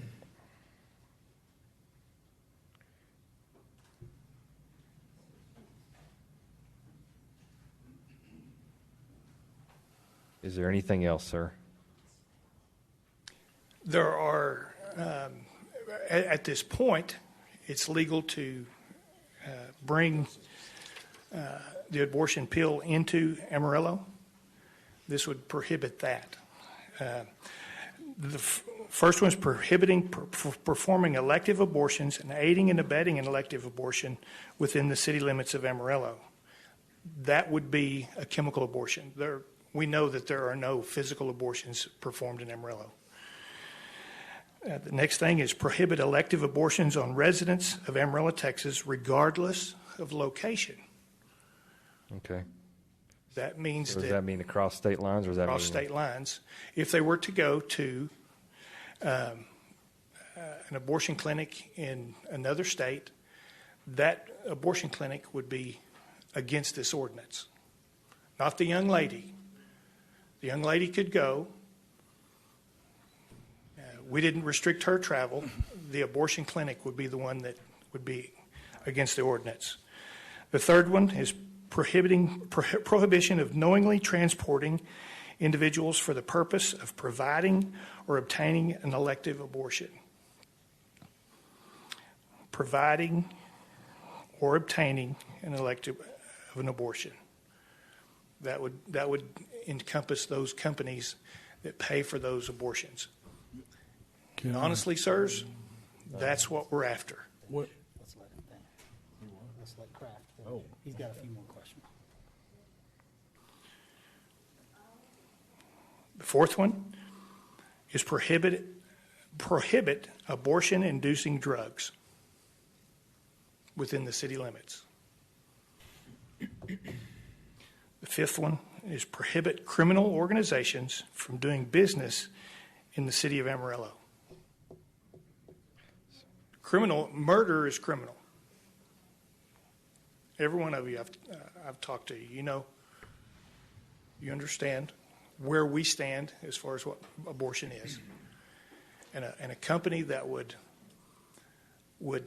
facilitate that, we would consider a criminal organization.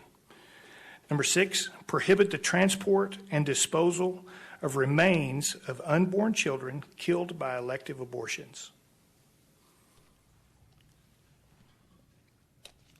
In and through this city. And just so I'm clear, so far, these are all loopholes that are not covered under state law, correct? Yes, sir.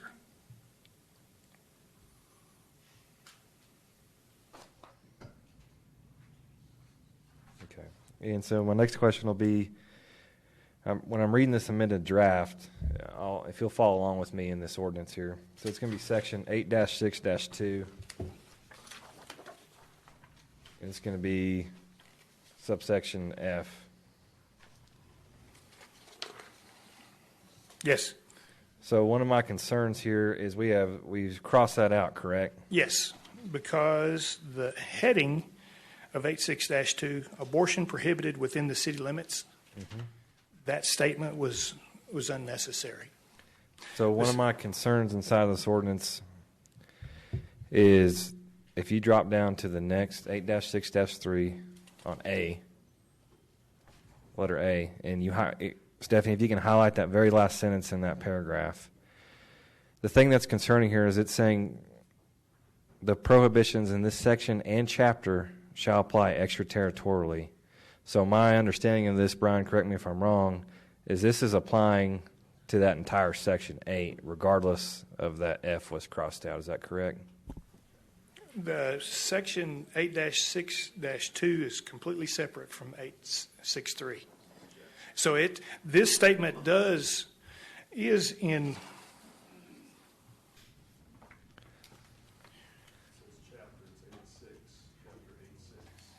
8-6. Yeah, so 8.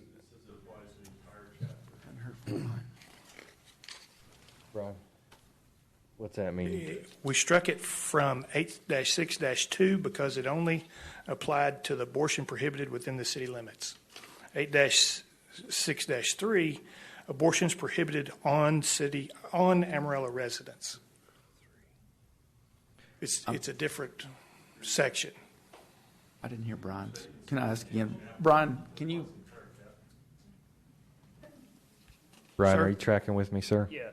you're on 8-6-3, correct? Correct. So if we can quit scrolling the screen and just, Stephanie, if you can highlight the prohibitions in this section and chapter. So this is the thing in question here. So if we look at the screen, Mm-hmm. Yes. Brian, Yes. as well, even with that struck in 8-6-2, it's still, the extraterritorially thing is still in play because the highlighted thing says section and chapter, the entire section That and is chapter. correct. So it's everything in section 8. That is correct. Okay. Please continue, Councilman. Okay.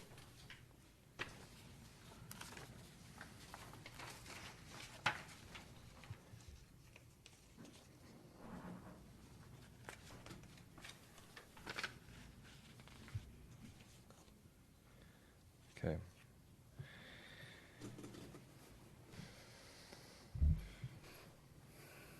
In section 8-6-4, that amended portion, Yes. I need to pull up I don't have the original copy in front of me. Can you can you explain what's changed from the original copy that the petition ordinance had and compared to the It amended? and walk me changed through that? some of the wording. Some of the concerns were that we used the word begin, end, or came through Amarillo. We took that wording out.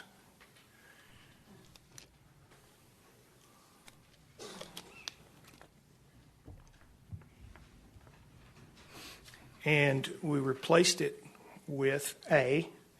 It is the policy of the City of Amarillo to protect unborn children by prohibiting anyone from knowingly engaging in conduct that aids and abets the performance of or inducement of an elective abortion. Travel's not in that. Not begin, end, or come through Amarillo. That's what was in A. Okay.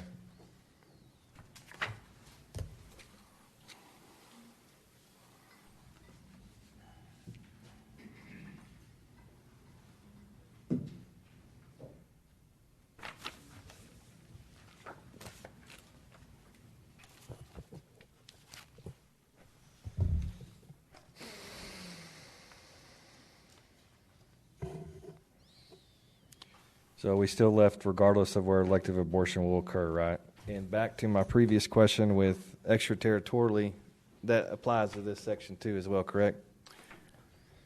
Commissioner Kraft, that's because no physical abortions will ever take place in Amarillo. I don't say ever. If it ever comes back into law, we'll have to change this dramatically. But the way the state law says, we can't have a physical abortion in the state of Texas. So right. It says in here, it doesn't matter where that elective abortion takes place. That means they're going to have to go to another state where it's legal. And a woman does not restrict her travel. Councilman Kraft, you got a direction with your next question, sir? Yeah, then my final question will be, if this fails, is the committee going to take it to the ballot? I have spoken to most of the committee, and that's the consensus at that time. But if it fails at this moment, I would not stand up here and speak for the entire committee without talking to them. Okay. That's all I have, sir. Councilman, thank you for those questions. Before we move on to the next, perhaps maybe Councilman Tips, did you have something specific? Oh, I'm good. Councilman Sherlin, okay, thank you for giving him his time. Thank you, Councilman Tips, did you have anything that you'd like to ask on the amended version? Just a couple things. So to clarify, SB 8, if a woman goes across state lines to get an abortion, under SB 8. Sorry, Steve, you're still up, But y'all sir. were discussing. No, It's still your turn. Okay. you're the official representative, I believe, at this Awesome. point. Awesome. I will stay right here till you tell me to sit down. So according to SB 8, if I understand correctly, if a woman goes across state lines to have an abortion, the state can't really do anything No. if the doctor performing the abortion is not licensed In Texas. in Texas. Yes. The only thing that can be done is if that person's licensed in Texas, they possibly lose their license in Texas. Right. Correct. Lose their Texas license. Okay. So you said that this ordinance is closing loopholes. The ordinance also adds, does it not? It's not just closing loopholes. We're adding some language. Is that correct? Well, if you're talking about the fetal remains or baby remains, Yeah. So that's added. yes. I I mean, it's legal now. Yeah. That to me is a loophole that we're trying to make abortion industry difficult in Amarillo, Texas. Okay. And then, so back to, and I don't want to get completely on semantics, but I'm kind of big on that. This is an 18-page ordinance, which we're reminded of a lot. It's the abortion that, go back to your definition of medical emergency. We said, I asked you if it's elective abortion. That's technically what we're talking about, correct? Because we're just pulling out the medically necessary. So other than that, what the ordinance says is anything minus that is an elective abortion. Is that correct? Yes. Elective abortion means an abortion that is not performed or induced in response to a medical emergency. Okay. My final question is, a couple of weeks ago we had the draft, of the ordinance. So then we have this one with the amendments. Yes. Where did the amendments come from and why? Was it a compromise? Was it where did the amendments come from? Well, speaking with some city leaders, and let me put it this way, people of prominence in Amarillo that have to do with women's health care that are not sitting on the council. And we have visited with everyone sitting on the council and got your input, their input, and we put together, we spoke with our lawyer, and he has approved it. He will still represent the city of Amarillo at no charge to the city of Amarillo, because we've talked to him and said this is defendable. Yeah, and that's Jonathan Mitchell, right? Yes. That's the attorney that would defend this. Yes. So he's the author of this? He approved the wording. Okay.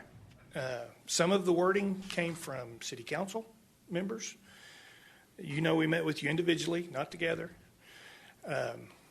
Some of it. Okay. So he's seen it, and he Came has from said us. that if any cause of action came because of it, he would defend.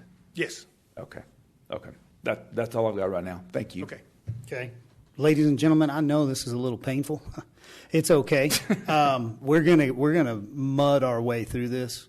This is an important part of this process, even though it can feel a little repetitive.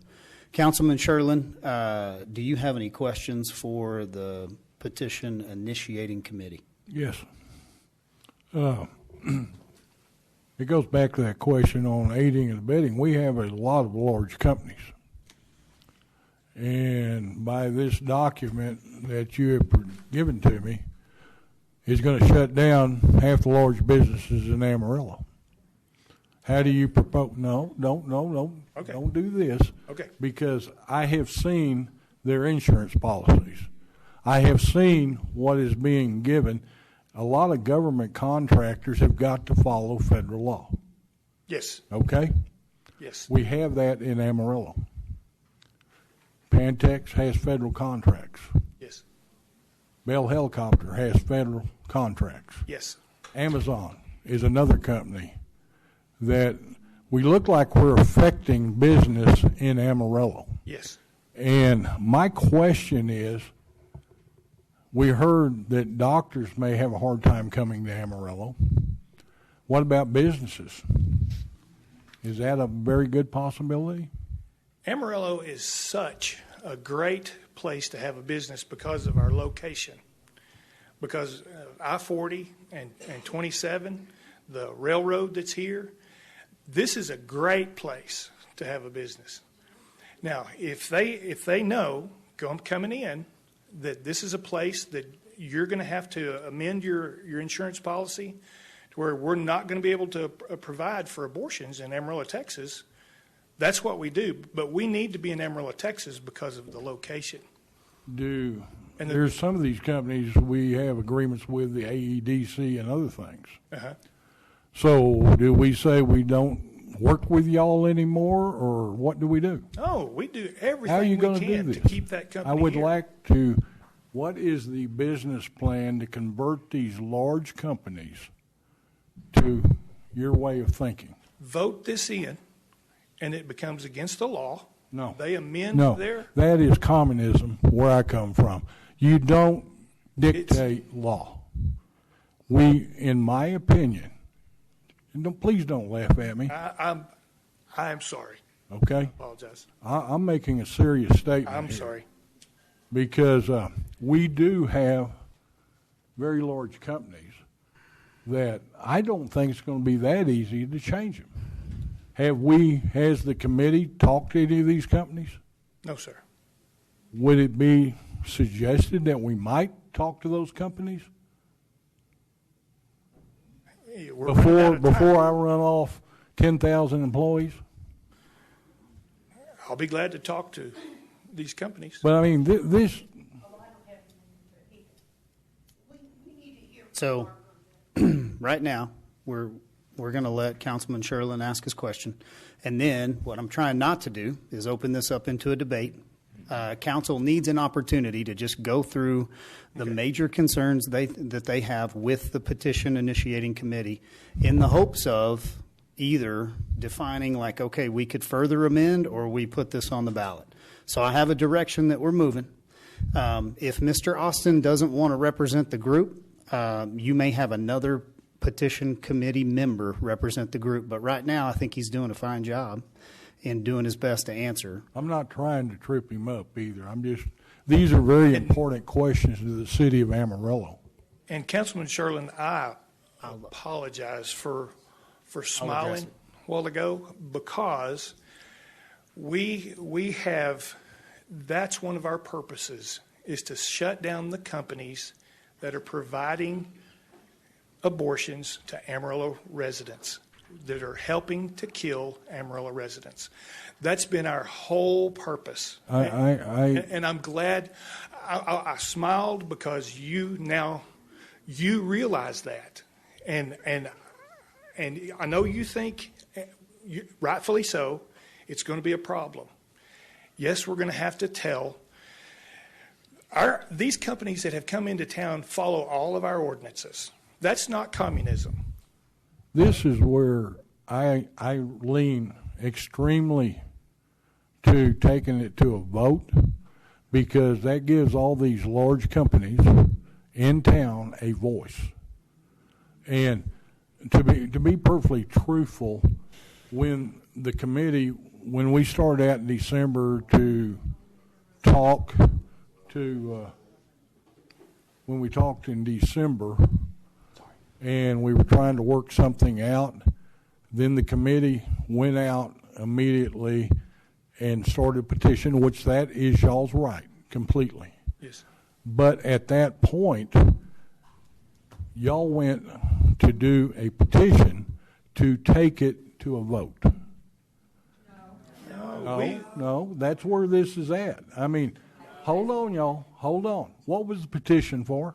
What was the petition for? Answer the question. What we wanted as a committee wanted the petition for was to present to the council a petition that's worded in a particular way that over 6,000 signatures would let you know this is what the citizens of Amarillo want.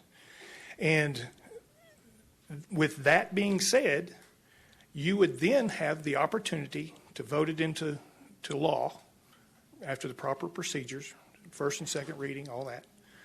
And we knew going in that we would be able to change some of the wording before you voted on it, and we have done that. We know that is an option at the very end. Correct. That's not what we want. Well, I don't. Rather it be voted in and we move on. When y'all went out and got signatures, Yes, sir. you told people they were signing signatures for what reason?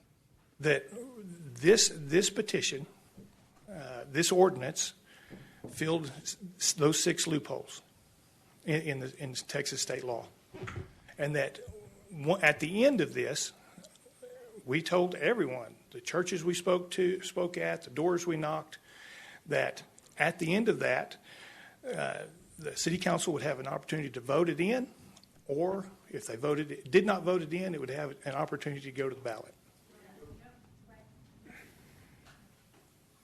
Okay. I mean, it looks like you got a lot of help back there answering for you. So let me try to direct. No, ma'am. Thank you, though. I don't want to lose control of the conversation. Councilman Simpson, do you have any questions? Well, yeah, I do have a couple questions. And one thing is, I mean, as I understand it, whether it goes to a vote or not is not our ultimate decision. We don't have the authority to say it's going to go for a vote or not vote. Our only authority is we either approve this or if we reject it. Now, if we reject it, it's still not required to go to a vote. It would be up to the petitioning committee. That's the way I and understand to determine whether you wanted to go for a vote. So, Yes. from our perspective, our only assignment here is to determine whether we would approve this or whether we would not approve it. But the next step, we have no control over that on council. That would be that's what the charter says, that it would be your responsibility to then Yes. determine if you want to take it next. That's the way I understand That's it, the way too. I understand Yes, it. sir. So I thought I heard something, but I may have misheard. This doesn't give us any authority to go into New Mexico, correct? We can't go over No. So okay, good. 8-6-4A, as it was rewritten, isn't that basically, is that what the state law says right now? It is. Okay. It is. So it's the It same uses Then the, in B, the wording of state law. Yes, yeah. But the state law really never defines aids and abets. I mean, it never gives any definition to what it means. So it could include travel.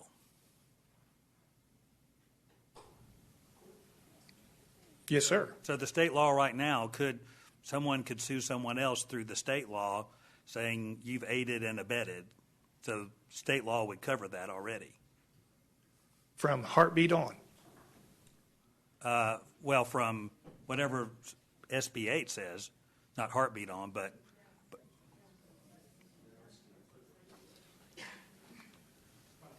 No, I'm sorry, sir. I'm not wish going to I allow had- anyone else to rise and speak at this time. Thank Sorry. you. We're almost like losing control of the productive conversation.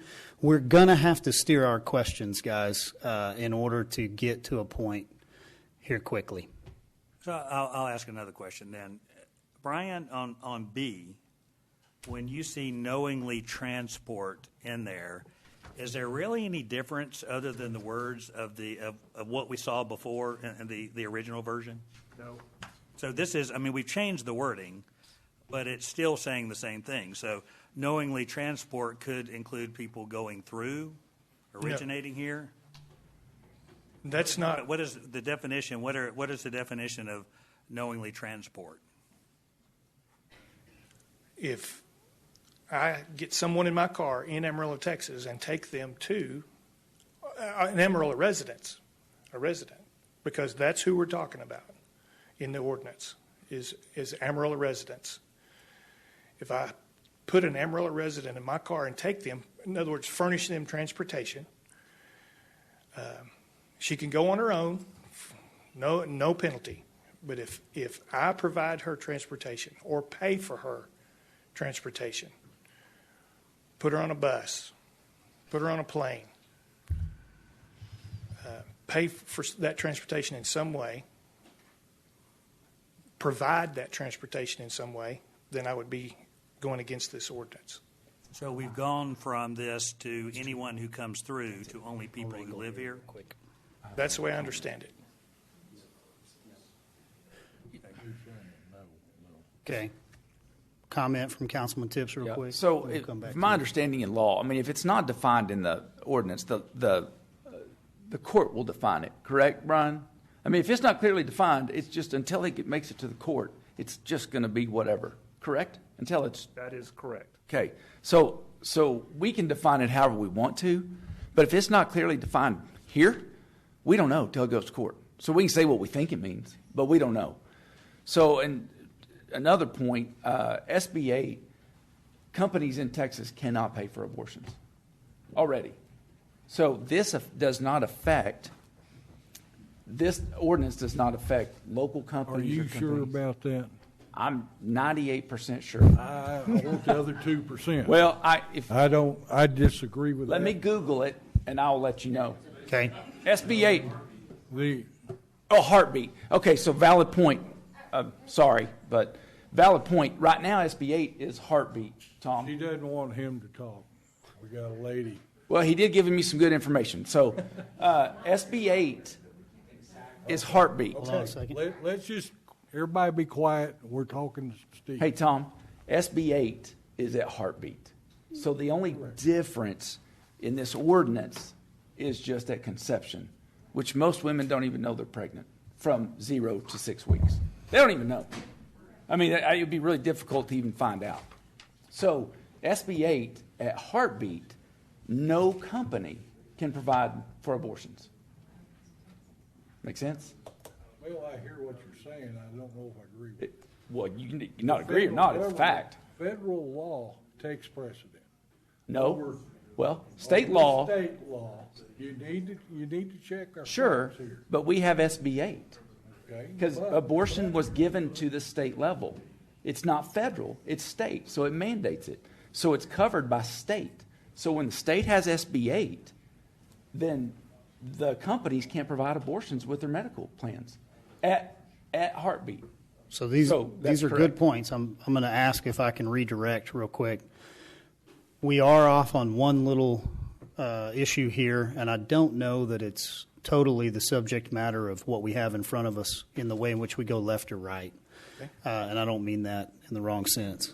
Councilman Simpson, did you have any further questions for Mr. Austin? Otherwise, I think what I'd like to do is just let him sit down and then try to have council discussion once again.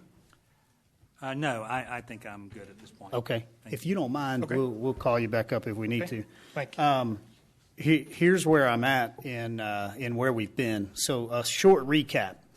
We all met with the initiating committee. We all talked through, well, what if we did this? What if we changed that? I felt like we probably had you guys move as far as you were willing on the potential amendments. You called me 3 more times that evening to continue to move back to where you needed to. And so you guys said, hey, this is as far as we're willing to go. My question is, if that's as far as we're willing to go, council, and I'm not asking a question.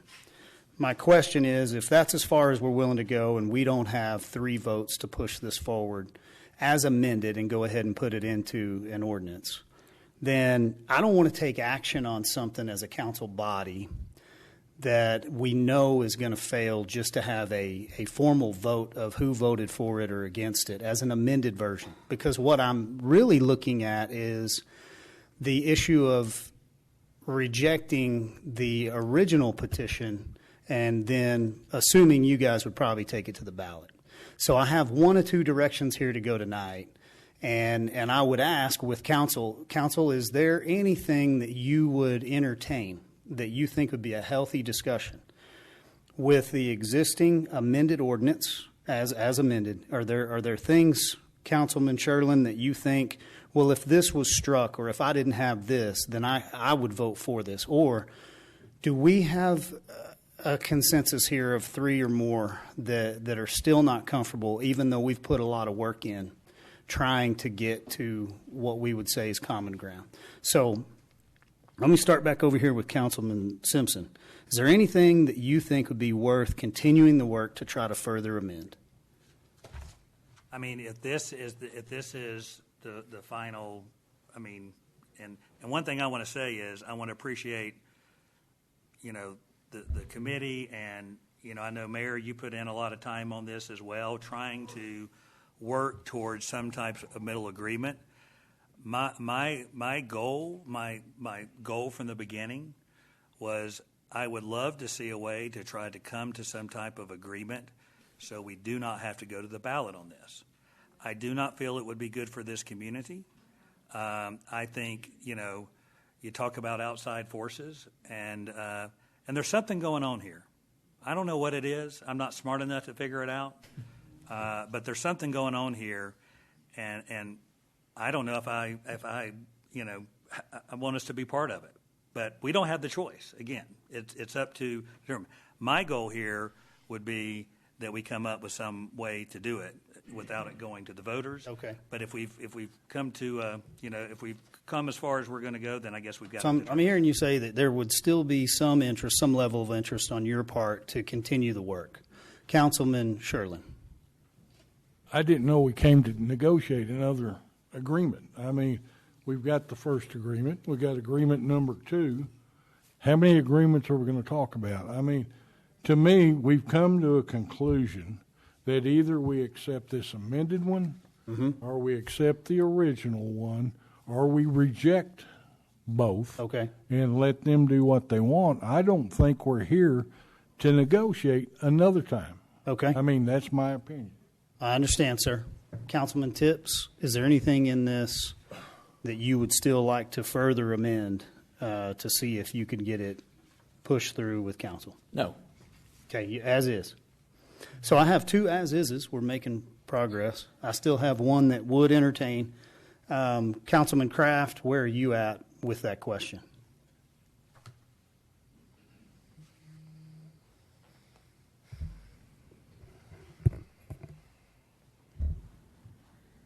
I mean, if this is it, then that's it. It's just some of those questions I had earlier, like I just don't understand why we struck it in one section but left it in the other section. It's the same wording. Can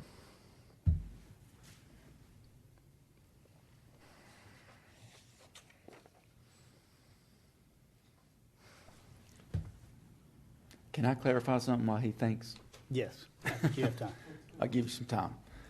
So what we're doing here, or what I feel like we're doing here, is you want us to state whether we want to move forward to vote for this or not. Is that the direction that you're leading?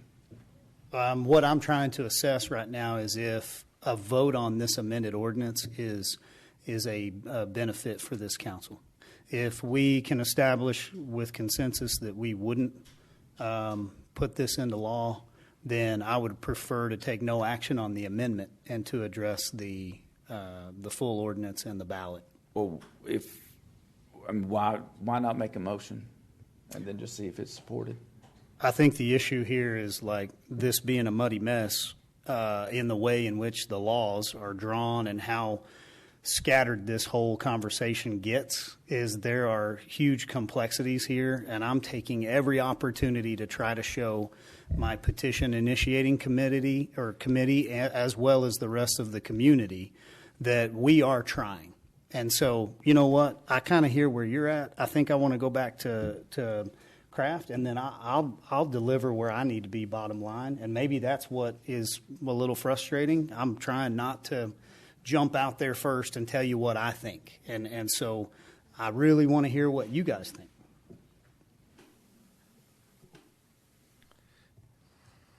I mean, I can't approve this amended draft as it is currently. Okay. So here's where I'm at, and we'll cut to the chase, as Jimmy Joe likes to say. I've heard a lot about right to travel. Do you have the right to travel? Does a person have a right to travel? My question would be the opposite, maybe to Lucas's philosophy. Does the local government have the right to prevent travel short of you being arrested? So I think if you commit a crime, we've read you your rights, we place you under arrest, that would be the only time that I would feel like you would want your local government to restrict your travel. So I'm saying that to say this. What if we had a conversation briefly here about jurisdictional limits, which seem to be something of importance perhaps even great importance that we all keep walking back and forth across like we get to change them. I don't have the power to change our jurisdictional limits to outside of the city limits on anything that's a matter of an ordinance, unless perhaps it's a county that carries over on environmental health, let's say. So, would this committee be willing to restrict and amend your petition? And this would be my final stab at it. This would be my final offer of any type of negotiation. To restricting this to the 6 loopholes that only cover within the city limits. That means you have no issue with state, you have no issue with anything outside of city limits. You're boiling this down to, within the city of Amarillo, we've decided to become a sanctuary city per state law. And I think that's what I was trying to offer on the alternative that lines up with state law, because it doesn't talk about travel restriction at that point. It's only making the disposal of human remains a violation within the city limits. It doesn't speak to what a company pays for outside of the city limits at that point. I can see Mark Lee Dixon's face here. I believe where you would go here would be, man, it doesn't do anything. And I don't necessarily disagree. So what I want to really get to in the heart of the matter is, do you guys want to move forward with your unamended petition if the alternative is really the only thing left on the table with this council? Mr. Austin.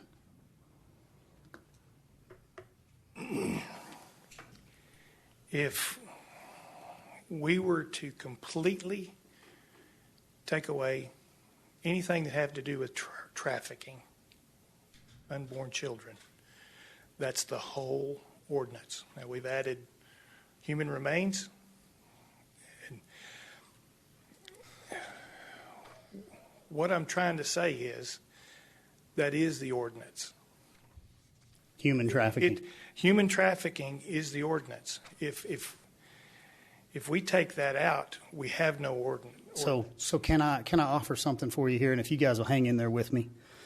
I have no jurisdictional authority for trafficking of any sort, guys.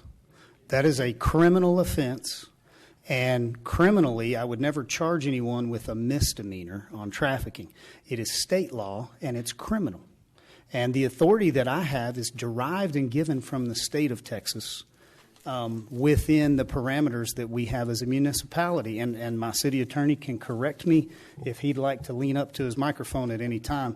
So, Steve, what you're asking me to do is put forward an ordinance and enact it into city law that would exercise an authority that I basically am telling you I don't believe I have.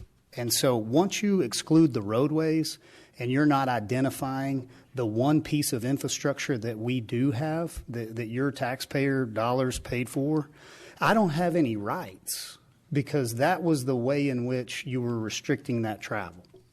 Or you were saying it came through Amarillo 864.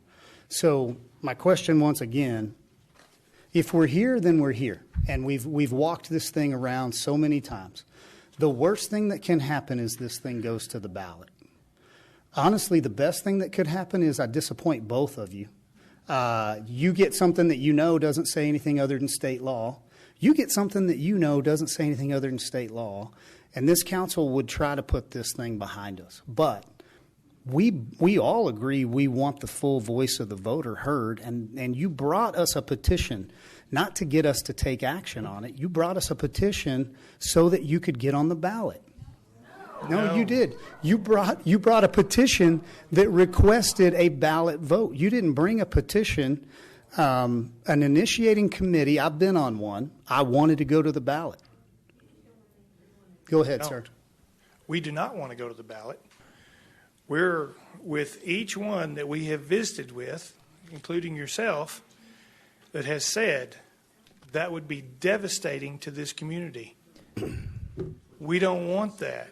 Well, let me. I need some clarification. Okay. Go ahead. Then we'll get you, Les. You're stating that this is beyond your jurisdiction. Help me understand. This is a private enforcement right of action mechanism. Yeah. Right. So I just need understanding. that the government is not involved. And I just need clarification. I'm not trying to make a point.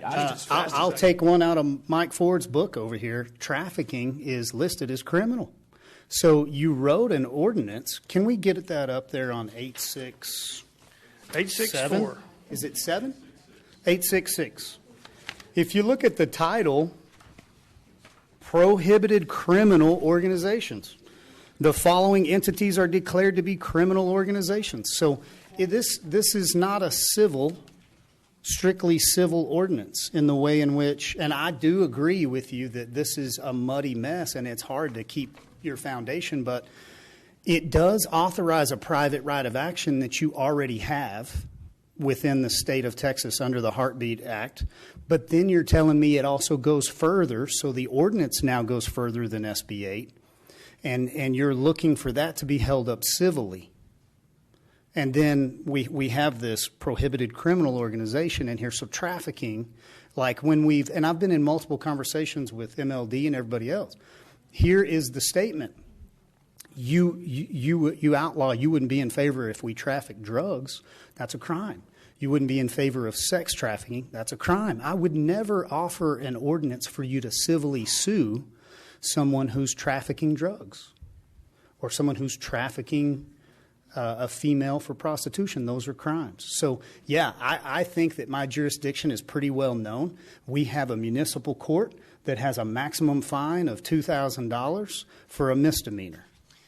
Yes, sir. The Texas Heartbeat Act has the exact same procedure. And all we're saying is trust the Texas Heartbeat Act. If it works for the Texas Heartbeat Act, it's going to work for this ordinance. So can I ask, are we in the position where we just disagree on what this ordinance does and does not do? And if you guys want to take it to the ballot, guys, Mr. Ford, if you guys will hang on with just a second. Hey, hang on a second. Matter. I'd like to get back to Les real quick. Okay. Quiet, please. Hey. Everybody. Ladies and gentlemen, going to adjourn. We're going to walk away from here if we can't continue the conversation up here. So, Councilman Simpson, what was your question? Well, I don't have a question, but I've just got a statement. Okay. And from my perspective, as I look at this, and we're getting into the weeds, I've got 3 questions. And these are 3 questions that I ask myself, and instead of saying, well, what decision am I going to make, and then how, and I'm telling you, this is it's an incredibly brutal decision to make. Yes. And I wish, people may say, well, man, this is clear cut. Well, no, it's not. And so you have to come, what is going to be your guidepost on whether you're going to approve something or not? And for me, I have 3 questions on this. And for me to vote for it, I have to get yeses on all 3 of these. And I have to be, I'm not saying I have to have 100% yes, but it's got to be, I got to feel more on the yes than no side. The first one, are we on solid legal footing? The second, is there a compelling need to add to state law? And the third is, and the most important, does it protect the unborn? And I got to tell you, I'm not answering no to those questions. I'm not answering yes to those questions. I'm concerned about the legal footing and the position that it puts us in. I'm glad Jonathan Mitchell wants to support us, but that just makes me wonder, why are we offering to support? Are we scared there's going to be legal issues that come up? And even though he's offering, I appreciate that. I can't, we can't depend on someone else to defend it. He could change his mind. Something else could coming up. I appreciate that. Is there a compelling need to change or add to the state law? I still, and that's why I'm asking the question of the state law is so vague. It looks to me like some of these things that you're trying to take care of, take it to court through the state law if you want to challenge it. Does it protect the unborn? It's the most important thing that we're talking about here. And, there's several ways you can go about it. And we're looking at someone makes the choice to go, and we come back and we're going to make them go to court and have to testify in a case. I don't see that as a good solution. what I see as a good solution is putting our time, energy, and effort, and instead of using fear to try to do this and deal with this, to, we've got resources to do this. If we had taken all the time, energy, and effort that we put into this, and I think volunteered at Hope Choice or some other place, to me, that is the way that we can deal with this in the community. And so where I am right now, it's just I don't, with the current, with the transporting in there, I don't see a path for me to. So if I'm hearing council correctly where we're at, I think place 1, 3, and 4, not comfortable with the amended version. So at that point, we're going back to we have a quorum here. Can we step out right out here? I mean, I haven't heard the vote yet. You heard you haven't voted, but you have told me how it would come out. So we've got a quorum here. We could step right out here and make that decision. Mr. Mayor, I'll make a motion. Okay. That we reject the amended ordinance as stated, and we can vote on that. Okay. I'll take the one motion. Do I have a second? I'll second it. I have a motion and a second. Any further discussion from council alone on rejecting the amended version?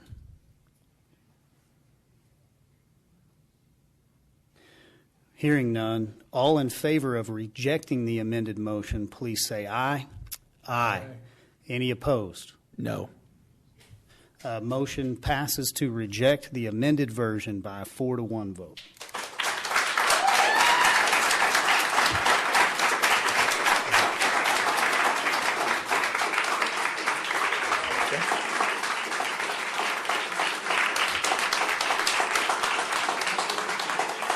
Call for order. If you would, please let us continue with our business meeting.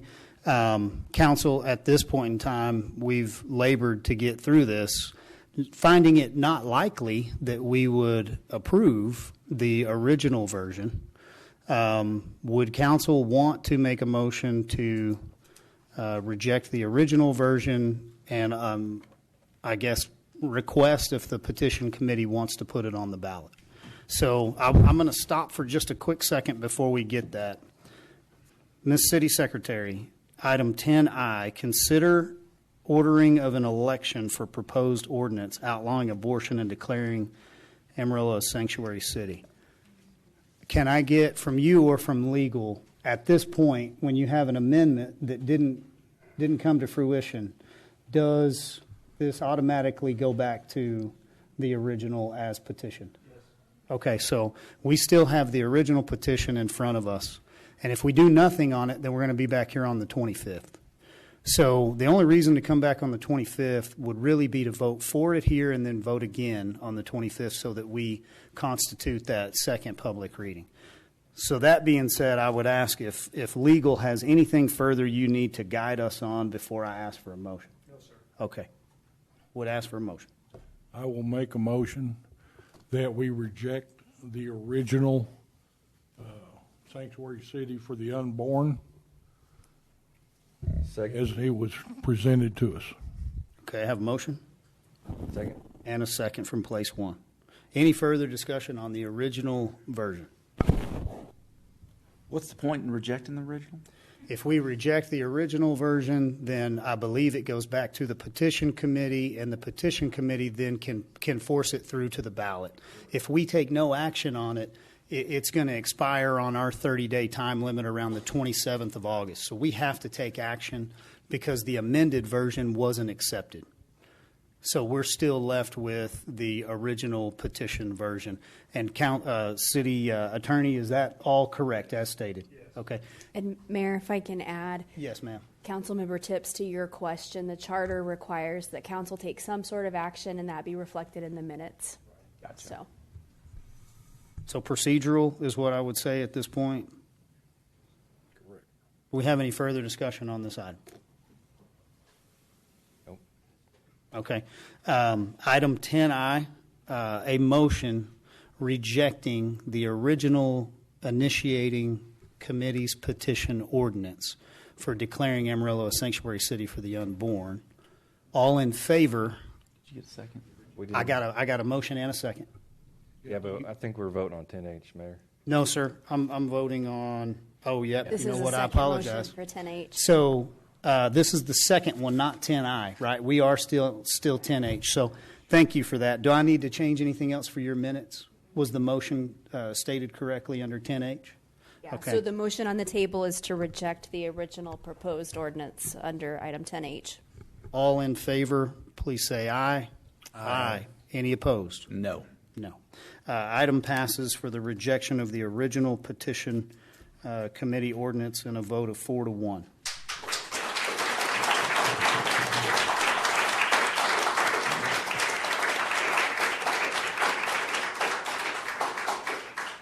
Last item on our list here today is item 10I. Would ask Ms. City Secretary, what do you still find is necessary in ordering this? Excuse me, on that one, council would take no action.